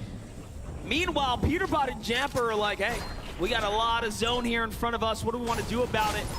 They go ahead and double on back. They get themselves 2 eliminations there, possibly onto Pink and Anas there on the outskirts of the zone.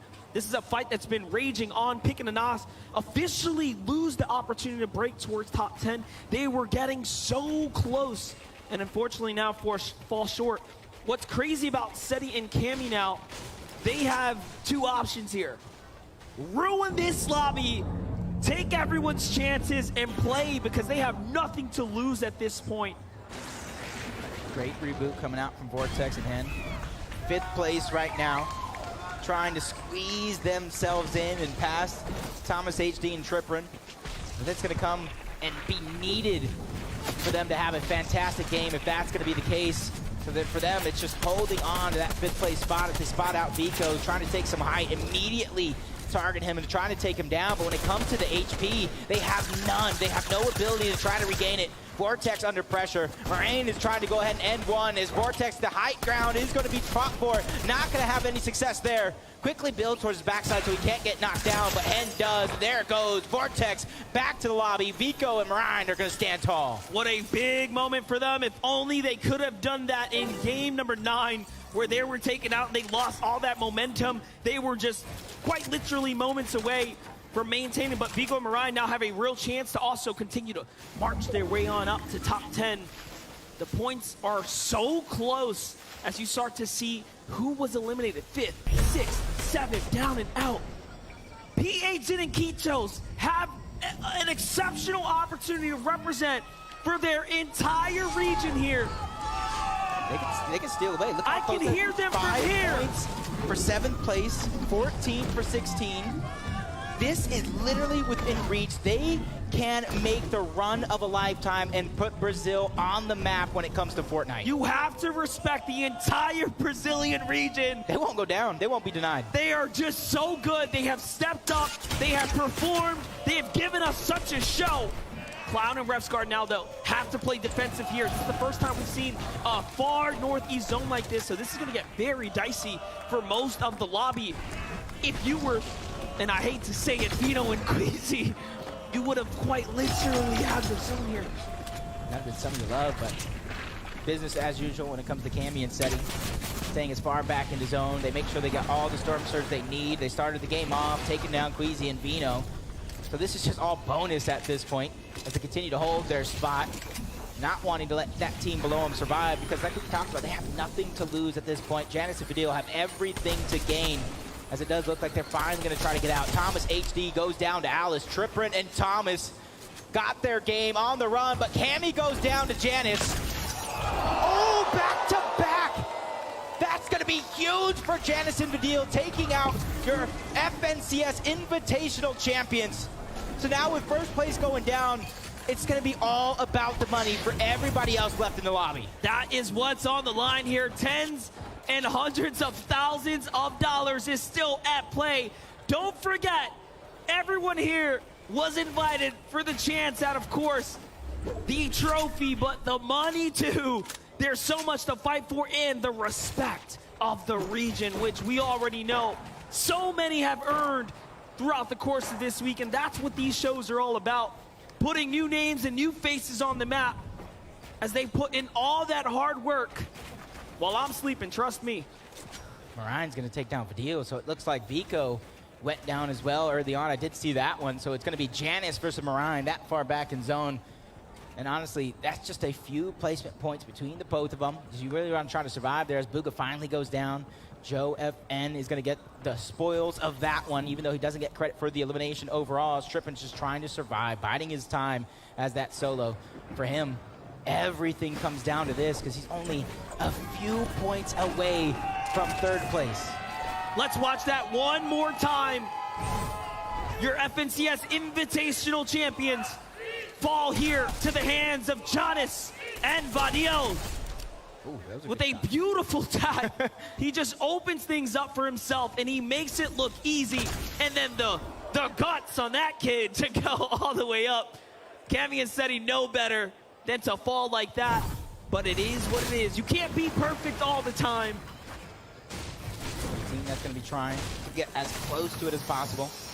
Found in Refsguard, they got themselves a great spot in the center of the zone to where there's very few players around.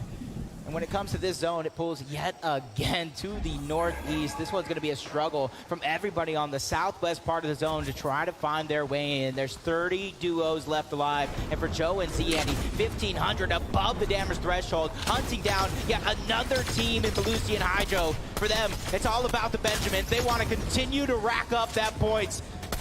Breaking through the box, Joe and Ziandy getting yet another angle. They know they have one player weak. They know he's at least going to try to heal. And now, as they go ahead and let that player and team try to stabilize, they're going to use that as a way to go around them and in front of them to the zone and try to hold them out of it.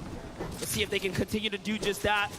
Smart play is all that Joe and Ziandy need in order to make this top 10 and earn themselves so much more this weekend. But of course, there's a big task in front of you. See the names starting to house up here. Scented and Cold know what they have to do too. King and Ed are just housed up nearby. That would be the wrong move to walk to that box, I'll tell you right now. It's not a box I would want to enter, as Cold and Scented have one elimination so far. Not having to worry about Storm Surge until now, but they know there's at least one team behind them. Gathering that information, trying to figure out what that plan is going to be, and you can see a lot of our top competitors from around the world all boxed up, just waiting for that next zone, which is going to come in just a few seconds. And let's see who's going to get that reward.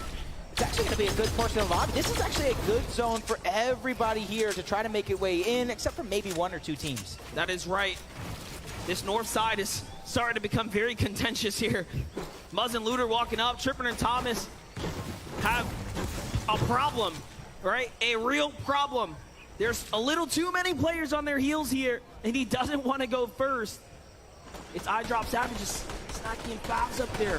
Here's Kitos, here's PHZin, looking to put up the numbers here. He still has 0 eliminations, but the lobby is thinning out, and it all makes sense. Look at this zone. This is as far to the corner as you can quite literally imagine for a final game. For them, they just got to make it just a few more teams to stay alive, and they're going to start getting those cascading placement points. And you said it yourself, first and second place going down. You got 5th, 6th, and 7th. The teams directly in front of them, already back to the lobby, watching, hoping, praying somebody takes down the shining stars from Brazil as Tripper finally falls.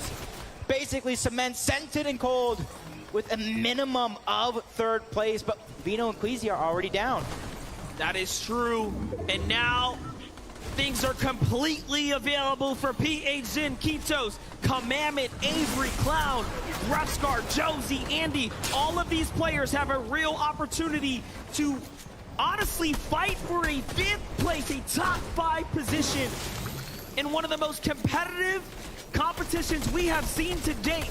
An invitational setting of some of the best players in the world on one stage for 2 days of competition. A top 5 here would be phenomenal to seal. A huge success for a lot of these players, even to make it to this point, getting into that top 5.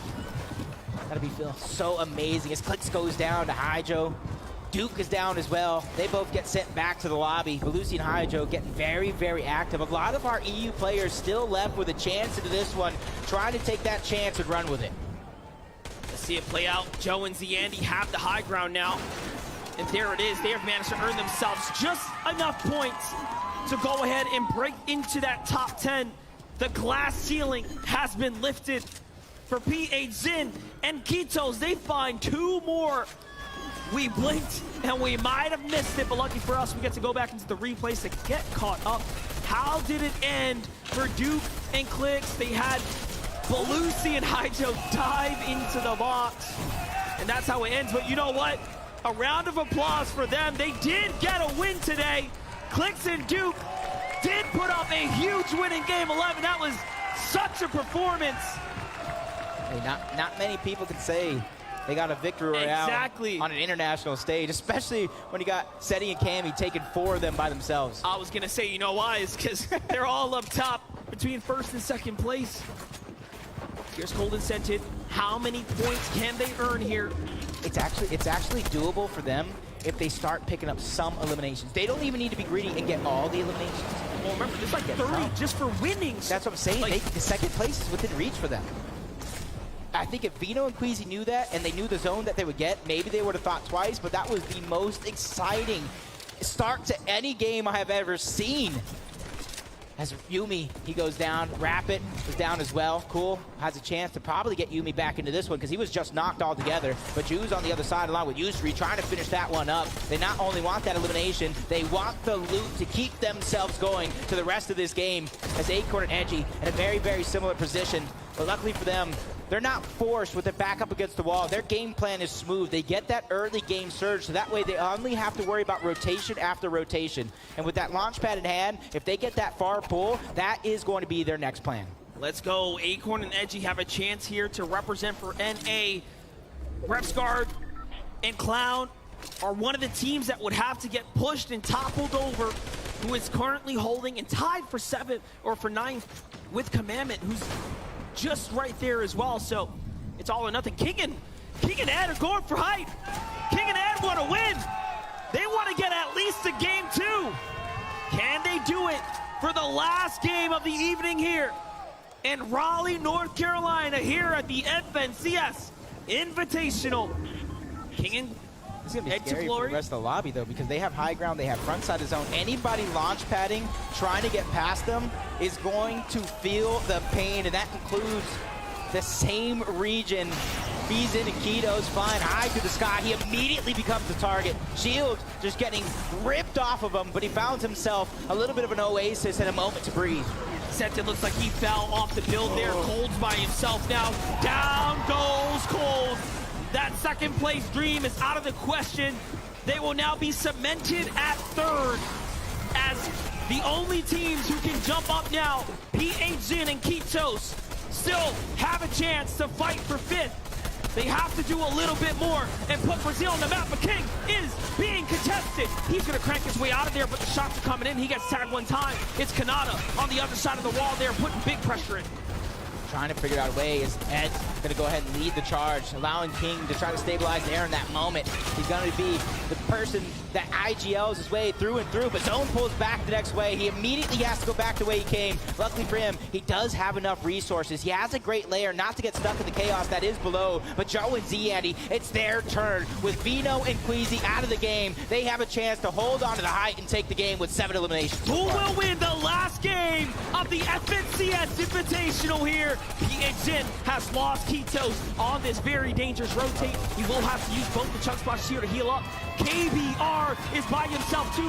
He has to save King or Azine here. Meanwhile, in the distance, King gets thirsted by Acorn. He's out of the game. He's trying to do what he can. Chili chunk splash yet again. Trying to use that speed boost, but the high ground's gonna be fought for. Kanata and Macwood, they don't want to go without a victory, but they get chopped down, sent back to the lobby. Joe and ZAndy with their 7 elimination are poised to try to take the top spot, but with no resources to try to regenerate any shield or health, it could look dangerous, just like Malibuka and Mustache, wasting no time, getting into the box of Runa and sending it right back to the lobby as well. But PHN is still here, and he is pushed off Miro. He says, turn around and get away if you don't want to be taken out just here. And take a look. Now he's looking around. He finds Alice. Oh no, that's Alice on the other side of the wall and threats the Japanese and American duo. The combination brought together here for this very special event. But PHN, cold as ever. Look at the focus on his face here. He is waiting to land this shot. There it is. We knew he would hit it. If you let him, he gets the thirst. Works his way through the build. Such a good play there, but he has no time to waste. Down he goes. The layer change here. It's all or nothing to the low ground now. That's a fresh build. That's an enemy. He doesn't want to be there. He is the best player right now when it comes to taking the top positions away from those players that were eliminated early on, but high ground goes over to Acorn and Edgy. It's their chance to secure themselves a victory royale in an international stage. They have 13 splashes. They have more than enough ammunition between the both to put down pressure and not let it stop. But one of the big teams, the big names, Malibuka and Mustache, are standing in their way, trying to make sure Threats doesn't have a chance to survive. That's 2 more elimination points, plus the placement points that they could garner here as they enter into the top 6. And they have a combined of about 15 chunk splashes or so. They have so many heals they can top off at any time. Zeke gets brought down after being saved by KBR. And now, Malabuka and Merstash earn themselves more. This might be the most he lives in. No! KBR falls there to the hands of Yusri, but now it's all up to Malabuka and Merstash down on the low ground. Robob's in between. Acorn and Edgy have a chance here to take a win, but they have to stop the W Keyers of EU, Merstash and Malabuka. That's an insane amount of splashes between the two duos left alive. Robob trying to put a wrench into the mix, but this comes down to a 2v2 EU versus NA East, and both of these teams have all the resources in the world to make this one go forever. So it's about thinking outside of the box, making the move that matters most as Acorn gets tagged up. Has to find some hype to re-heal. And they're both out of builds. Both of these teams are out of builds. This fight is going to come down to this as Edgy gets chunked out. He gets dropped. Malabuka on Merstash trying to take game number 12 away from NA East. And it's down to Acorn, the last member. We talked about his splashes. This one's going to come down to a heal off. Does he have enough to take the game? Menmis coming out. 5 more splashes. He has so much time left in zone, but Malabuka and Merstash, they have splashes of their own. Acorn trying to put down the shots to try to minimize the effectiveness of it. They're still in zone. It looks like Acorn has run out of opportunity. He goes down. Malabuka and Merstash take game number 12. And just like that, the 12 games are over, but your champions of the FNCS Invitational are SERA and CAMPEOJN. Congratulations. With 4 victory royales in this global competition. They didn't change up their strategy too much throughout 12 different games. It didn't matter who VOD reviewed them, because you could have that blueprint, but if you don't know how to execute, it's gonna be all over. And give it up one more time for your FNCS Invitational champions, SERA and CAMPEOJN! Congratulations, they have done it. An incredible weekend, an incredible opportunity, and they did not miss a beat. This entire room is on their feet, and they deserve every ounce of support here, because these are 2 of the hardest workers we have ever seen, 2 of the hardest players in this space. And you know what? Becoming legends must be so proud. Congrats, Reno. They became legends for sure. On the grandest stage of them all, emotion, passion running wild. Let's throw it to Adam so we can get inside the minds of our champions. Thank you very much, CAMPEOJN City! Wow, wow, wow, wow. What an incredible display this weekend. Before we go any further, we must ask, how are you feeling being FNCS Invitational champions? Very good. I have no words. We both worked so hard for this, and it's just an amazing moment. It's amazing. Like, I waited for it so much. All right, Cammy, you see Queasy Vino dropping on you. Your teammate goes down. It's a 1v1. What's going through your mind? Like, I just wanted to eliminate him, and as quick as I can. I don't know, because I was thinking that he's low, but I think he missed 1 shotgun shot, so that's why I killed him. SERA, I mean, you go down, it's just your teammate, and this is what makes the difference to win. What are you thinking? I believed in him for till the end, and he's just an amazing player, and I knew that he's gonna win, and it was just amazing. You seem incredibly emotional. How does it? I mean, all these people here, these lovely people, we're here to celebrate you guys. It's been not just the last game where we saw the most incredible events. The last 2 days, 4 victory royales, consistency all round, incredible Fortnite for the both of you. I mean, this has been something very, very special. Yeah. Elaborate. What have been the most special parts of this? What is it about your teamwork that's really stuck out, which separates you from the rest of the world here at Invitational? I think it's because we play with each other for the past few years, so we have the chemistry of like gods, and that's it. Obviously, we could tell the chemistry there, and I feel like there's a lot of chemistry in the audience right now. Is there anything that you want to say to your fans, family, friends, everyone watching around the world? I want to thank everyone watching from Poland. Polska górą.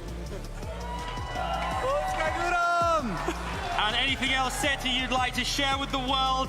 Yeah, I just want to thank all to like every fan, my parents, my girlfriend, and all the BL boys. Thank you so much.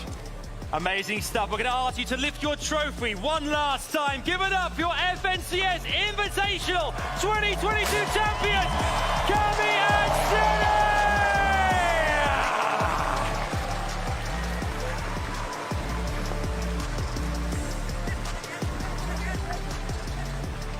That was awesome.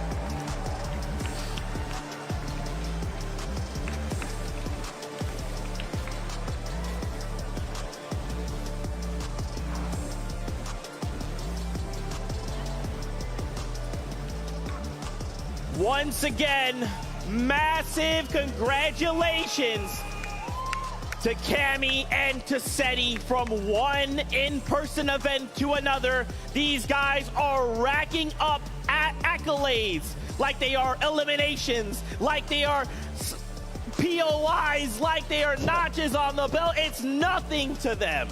This is Fortnite. This is in-person events. This is FNCS, and I couldn't be more happy for Cami and Seti. They are some of the hardest workers on the European region, constantly putting in the grind, scrims, zone wars, you name it.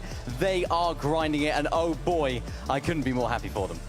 What a ride. What a ride. 12 games of 4 victory royales, right? We were coming into this event expecting them to play one style. They show us both the amount of preparation that for sure went into this. Look at it. They are holding that right there because of that hard work. My absolute favorite part, though, aside from that game 12 closer, is just the competitive shock that kind of you realize it. It's almost like it's still taking time to set in for Cami and Seti that they are, in fact, the FNCS Invitational champions. And I don't blame them, because when they just kept grinding back to back to back, cranking out all of these games and just never once wavering, it is just so much pressure, and yet they still overcame every single instance of it.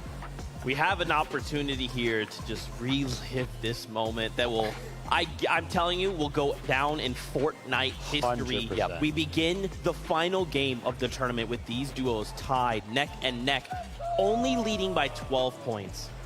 For VIENDO and Queasy, they decide, what do? Do we play out a 25-minute long game? Do we hope that the RNGs are in our favor? Do we hope that we have the surge? No. Let's take the fight to them at their POI, at their front door.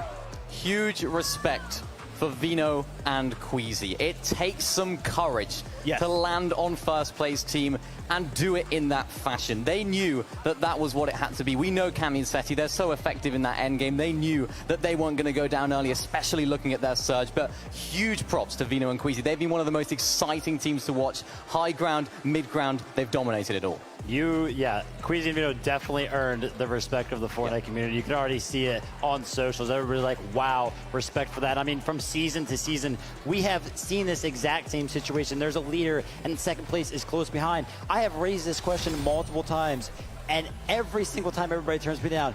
Do they go and land on the team in second place, or right now, vice versa? And everybody's like, no, and it never happens. Queasy and VIENDO here to change the script, and they try to pull it off in good fashion. And it's the amount of jitters that goes into these sorts of instances. You can just read the hesitation that was running through both Cami and VIENDO's minds in this moment. VIENDO undecided, do I build, do I rush, do I wait? And unfortunately, like Cami, and I believe Cami was the one who mentioned it directly, that it was an unfortunate missed shot there from VIENDO at the end. But at the same time, I am so glad that they delivered us a finale like that. Yeah, and we can, of course, like, shout outs to Queasy and VIENDO. You guys came second place. That is nothing short of amazing. You know, please keep your heads held high, because you came in second place against 6 other regions, against your own region. That is a testament to their skill set. Of course, we can't deny, though, Cami Seti, a massive W for them, for this duo. This is what we love to see, but also when we consider the other duos here, PH, Zin, and Vitos. Vamos, Brazil! They had this opportunity. You guys are the MVP of the audience. Take a look at your standings for PH, Zin, and Kitos to climb in a situation where they start all the way in 8th place to watch everyone else around them fall. They say, look, we can make it top 5. It's within our grasp, and they do it. So many people would have counted this duo out. So many would have looked at them and thought, you know what, they're not capable, but they have. They've done it. I was watching some of their VODs going into this. They look strong. They look like a team that's willing to be aggressive, to take this whole tournament by storm, and they have. Look at that, 5th place for PHC and Kitos. They have been some of the most, or the least expected duo to pop off, but they absolutely deserve it. 100%. I loved watching those final moments. I saw 2 duos go down. I was like, wait, they only needed, I think, 3 points to jump up, and sure enough, they do jump into that 5th place spot. So congratulations to PHN and Kitos, top 5 at an international event. Just a great way to represent your region, and I also loved how well maintained the mindset was there from PHN in those final instances, because he was a solo for the latter duration of Game 12, and yet he still managed to stay alive just long enough. He knew that it was within his reach to jump up into that 5th place position, and so just a huge congratulations to him as well to secure it. If you had asked me, Zeke, how is this event going to go? In fact, what Ghost Blake, a player we interviewed, asked me, who do you think is going to win? I said Queasy VIENDO, of course. I never would have imagined that this would have all gone down the way it did, that it all culminated in a Game 12. Let's just land right out the beginning and take it all. And for take a look at the prize money, $200,000 going to them. And I want to even look back at PHN and Kitos, right?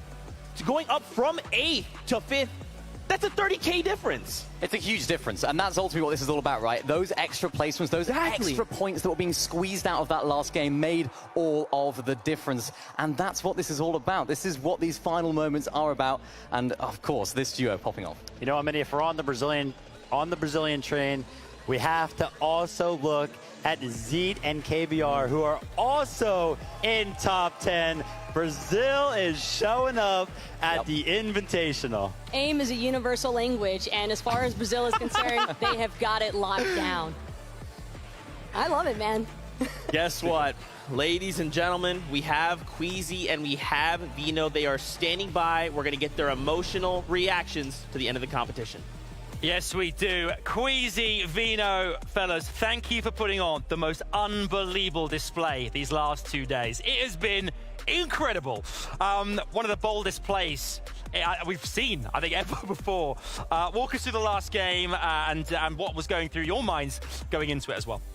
I guess Queasy will say it best. Queasy said it best, yeah. So, first of all, I think I was like fully committed to it, and VIENDO was like, I think his nerves were getting a little bit in, you know, and then he decided like, let's do it, and then we just full sent it. We somehow outdropped him. I don't even know. And yeah, then I like made a big mistake. Like I peeked the second guy, which I shouldn't, and then the rest is history. The rest is history. But what an historical moment it was. I mean, we mustn't deny as well that you put on such a great display this last 2 days. I mean, you must be very proud as well, VIENDO, of what you boys achieved here at Invitational. No. No. You go back to the drawing board. I mean, the thing is, bold play is what it's all about in Fortnite, and you proved that you have that in your locker, and it was incredible. Yeah.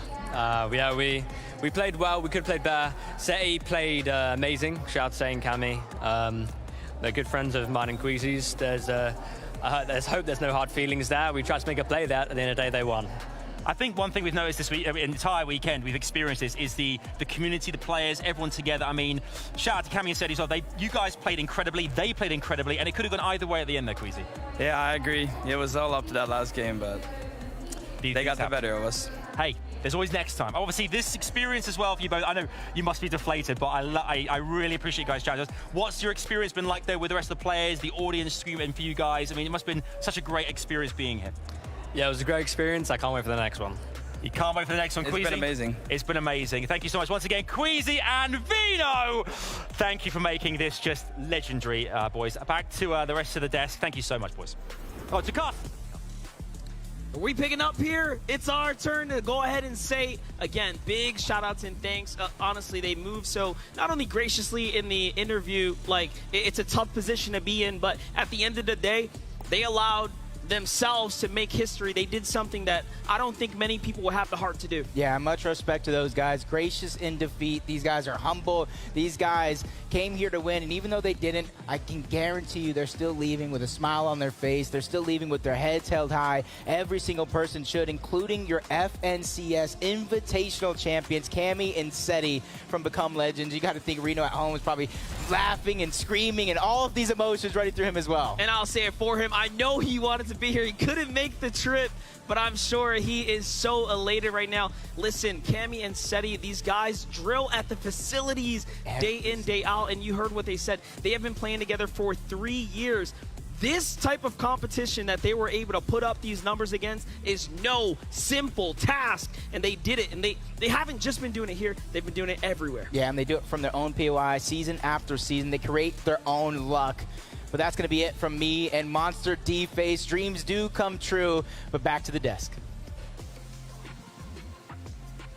Thank you so much. Monster D-Face, Jacob PR. What an amazing set of casts out of the two of you. 12 games, and my goodness, unlike anything we have ever experienced in our life. You'll love to see it.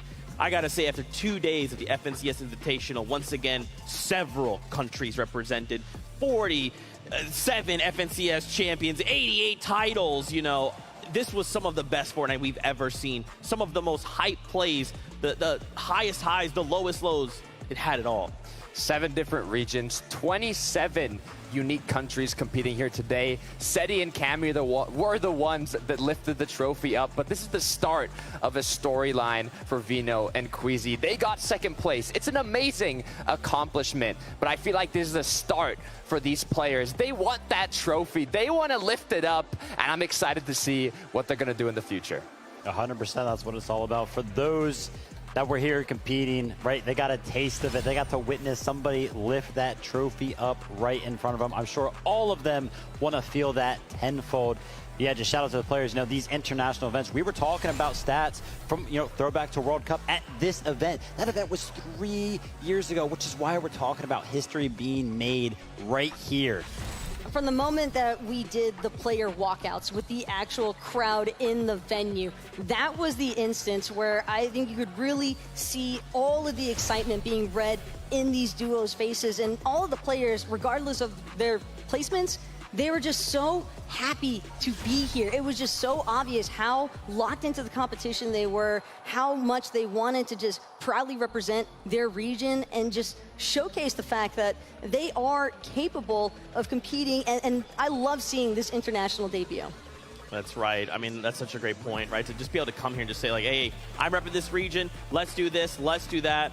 It's incredible, you know? And sure, maybe a duo didn't land exactly where they wanted, but these are some of the very best across 7 regions that were all brought to one stage to compete. Here in Raleigh, North Carolina at the Raleigh Convention Center amongst fans, I mean, y'all truly put on some of the greatest Fortnite, I'm telling you. Please hold your heads high wherever you landed. You deserve it. And I'm telling you, even if it's not where you want, come back. We'll do this again soon, and we'll absolutely put on some more Fortnite action. Before we say goodbye, are we got any more closing thoughts? Oh, Kelly, are you gonna stand up here? Kelly, okay. Yeah, hi. Why not? Hello. Yeah, come on. Sure, why not? You're pointing at me? Yeah, why not? Tokata, yeah, you guys can stand here. Am I still gonna be here? Yeah, we're all here. Right. Mini Miner, you might as well come up here, my friend. Okay. My goodness. Let's get final thoughts real quick. Taco, go from you, then we'll end back over here. I've just absolutely loved every single moment so far, and I truly cannot wait for the next Fortnite event. Shout out to the crowd. The crowd was amazing. Every single time Adam hyped them up, every time anybody hyped them up, anytime anything happened on the screen, they were all out of their seats cheering for everybody. Loved that, and the players were also great as well. Yeah, this was incredible, right? You guys did an amazing job here on the desk as well. Big shout out to Monster and Jacob as well, who crushed it on the casting front as well. And Z, leading the charge, my friend, smashed it. Absolutely amazing. I had to just come up here because this has been such an incredible experience with all of you guys, and I wanted to enjoy this last moment with everyone. It's been such a journey. It really has. It's so exciting. In person, again, the excitement's at another level. You said it all, though. I don't want to repeat you guys. It's really been an amazing experience. That's right. To all of you, the fans, this is not possible without all of you. That wraps up 2022. We're now kind of winding down into the off season of the FNCS. But listen, if you want to be on the next FNCS stage, your journey will begin February 2023. Now, if you want to keep up to date, FN Competitive over on Twitter and Instagram, great place to keep up to date. Until then, we love you. Happy holidays, and we'll see you on the battle bus. Beep, beep.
Ya vete del ciber. Pingostín y cacherazo por tu fundillo envío 30.000 estrellas para un chicle 30.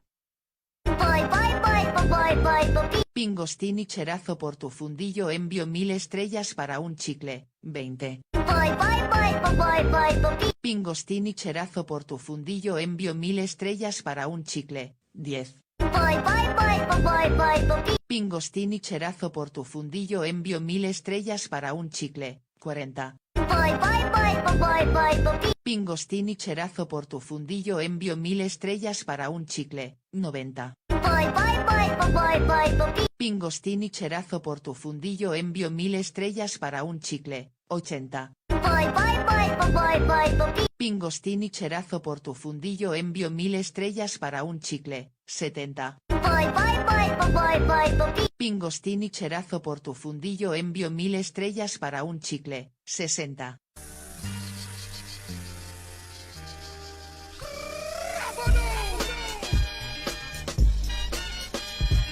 Pingostín y cacherazo por tu fundillo envío 50.000 estrellas para un panojito 50.